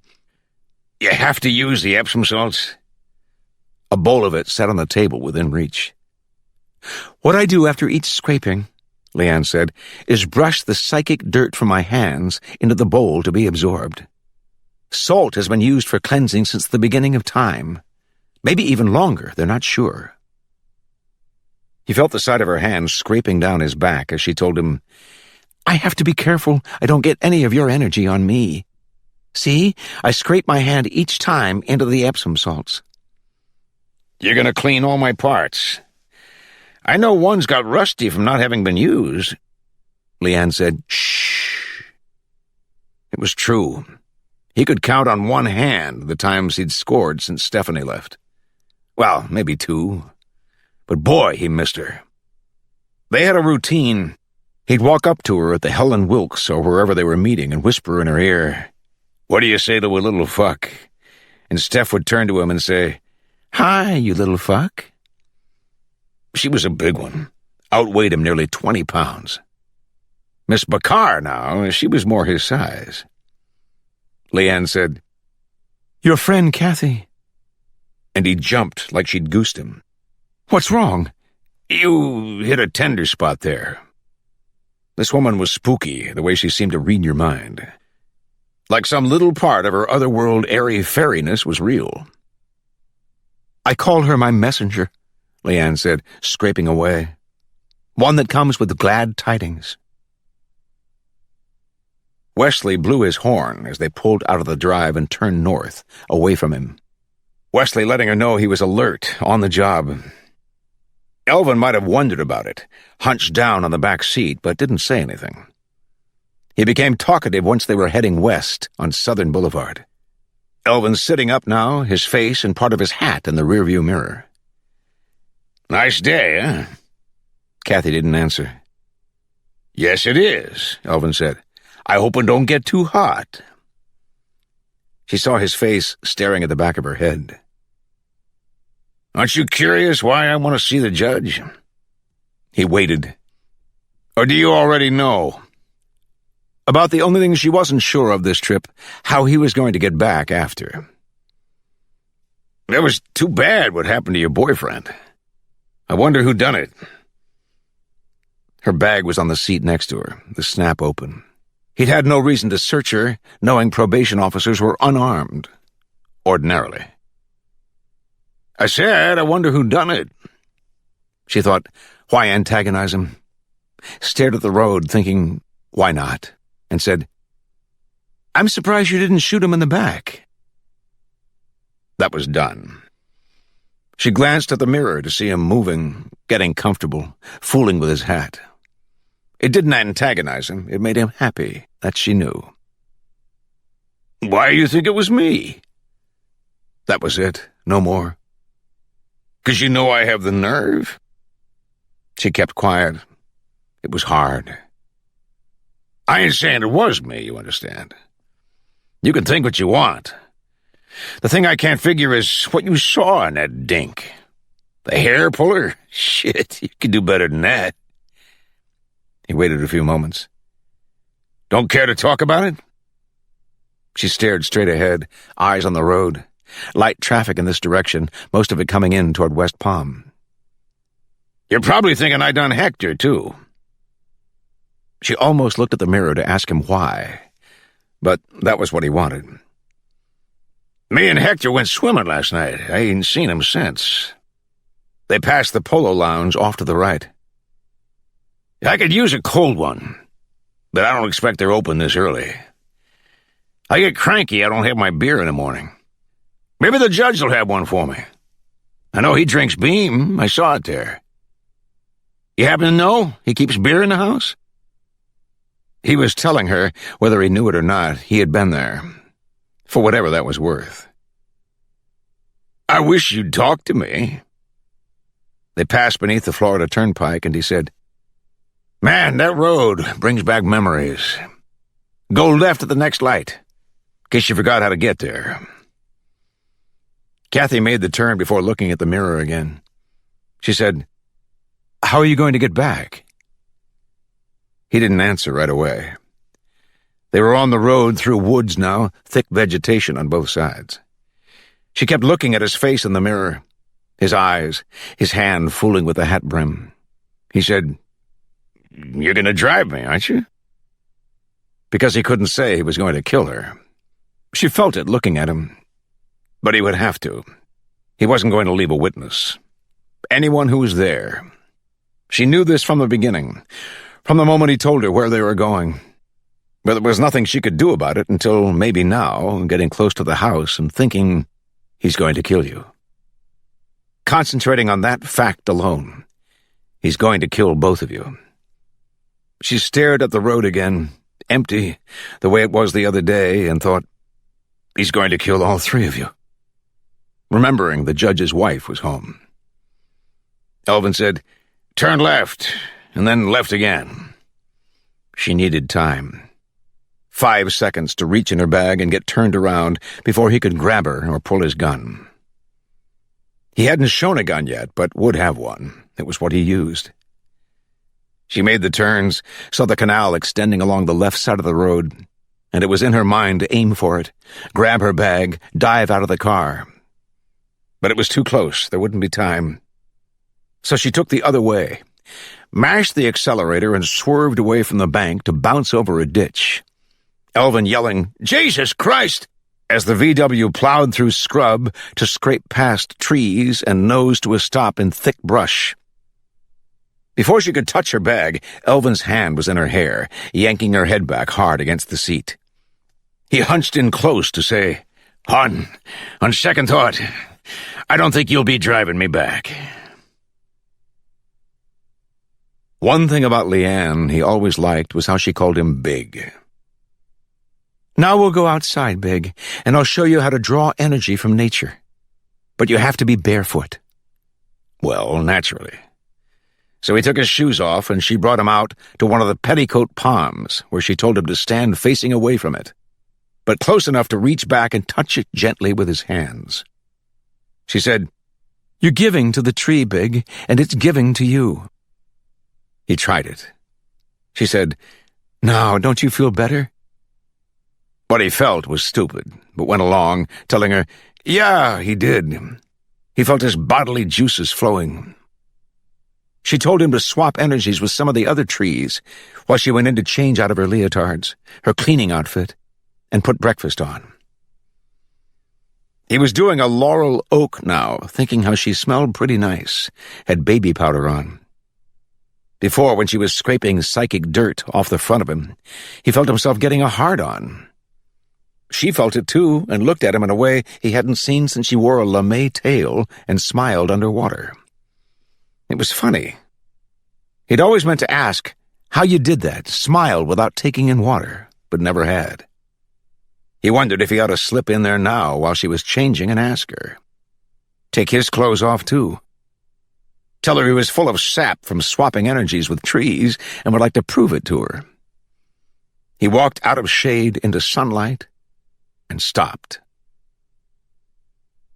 Elvin had her by the arm, coming around from the other side of the house. As soon as he saw the judge, he let go, and Kathy moved away from him, working her hand into the bag hanging from her shoulder. It was old leather, soft in shades of brown. She felt her wallet and wanted to take it out, put it in her pocket. Elvin and the judge were staring at each other. Now the judge was looking this way. He said to her, "What's going on?" Kathy wasn't sure how to tell him. Now Elvin glanced at her and motioned with his hand. "Get over there with him." She started to, but stopped when Elvin looked at the judge again. Now she edged away, not knowing what kind of gun Elvin had, and wanting some distance between them. 30 feet would be about right, if she could get her hand on the .38 wedged down in the bag. She felt her ID case and a pack of gum. Elvin said to her, "Where are you going?" Then looked away as the judge spoke to him. "I've seen you before." "When you sentenced me to 10 years, Elvin said, and gave his name. "I know who you are," Gibbs said. "I want you out of here. If you're in trouble, get a lawyer." Elvin said, "I'm not in trouble, Judge. You are," and brought the gun out of his coat pocket. A Walther, Kathy was pretty sure, but couldn't tell what caliber. Not that it mattered, as close as he was.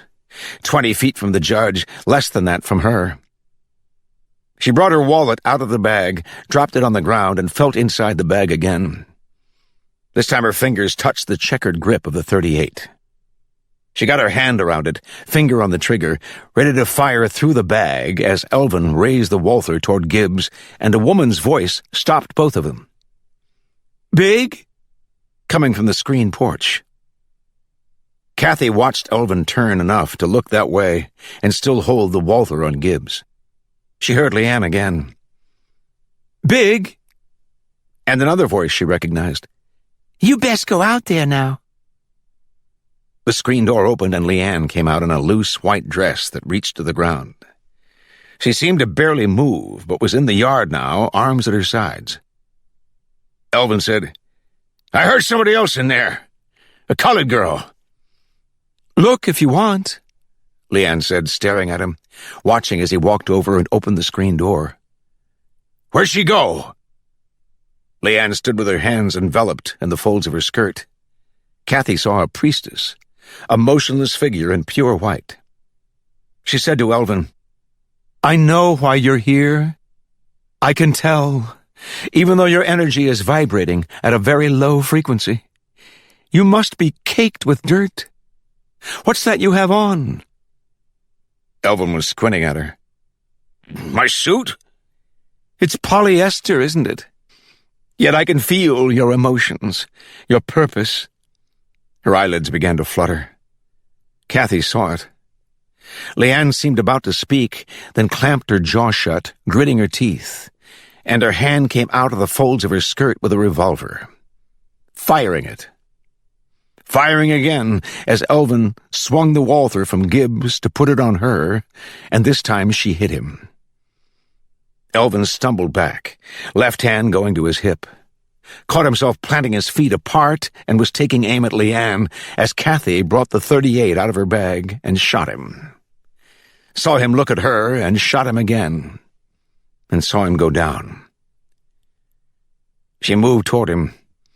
Elvin sprawled on his back, eyes open, arms outstretched, the Walther lying close by, and kicked it away. Not sure if there was life in him until she stood close and looked. She had shot a man, twice through the heart or close to it. She began to think, this is what it's like. But this one's different. You wanted to. And looked away to keep from thinking about it, at least for now. She saw the judge with Leanne, taking the revolver from her, saying something Kathy couldn't hear as he put his arm around his wife. Now she saw Leanne give him a vague, "Where am I?" kind of look, and say, "What don't you believe?" The judge was patting her shoulder. "See you come out of the house with my gun. Do what you did." Leanne looked surprised now. She said, "I didn't shoot him, Big. Wanda did." Kathy stood at the window by the sink. Gibbs had said, "Let's wait before making the call," and left her there. She had this time to stare at Elvin lying in the yard and go over it again, taking it apart.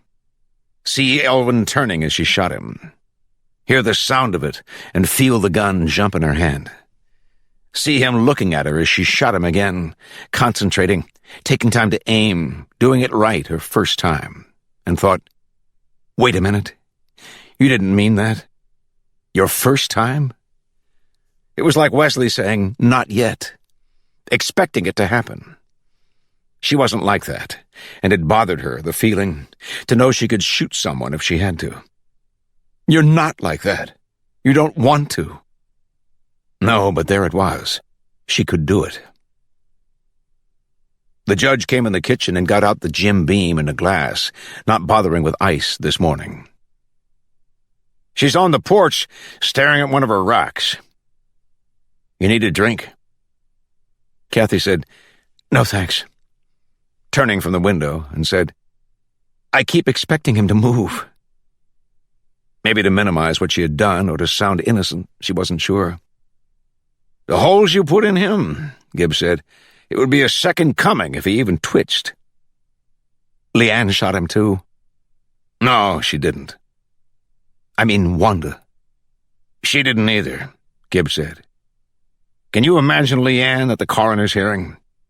Talking to news people after, saying a colored girl who died 135 years ago shot him. Did it 'cause if I passed over now, I'd have an awful time adjusting." "I like Leanne," Kathy said, knowing what he was leading up to. "Then don't let her become an object to ridicule. You shot him twice, I shot him once, okay? Can you live with that?" "I suppose." "We'll get our pictures in the paper, and it won't hurt either of us one bit." "I'm going to get fired for packing a gun." "Don't worry about it. I'll speak to corrections." "I'm ready to leave anyway," Kathy said. "I'm thinking of going into something else." "It's time you did," Gibbs said. "You know what you'd be good at? Law enforcement. I could work it for you, too.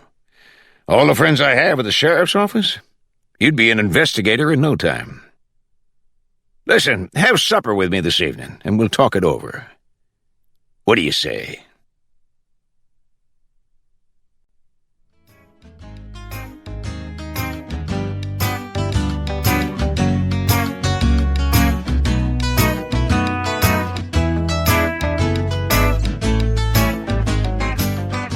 This is Richard Poe. We hope you have enjoyed this unabridged production of Maximum Bob by Elmore Leonard. This program was produced by John Marshall Media. Executive producer, Caitlin Gehring. Text copyright 1991 by Elmore Leonard, Inc. Production copyright 2017 by HarperCollins Publishers. All rights reserved. Thank you for listening.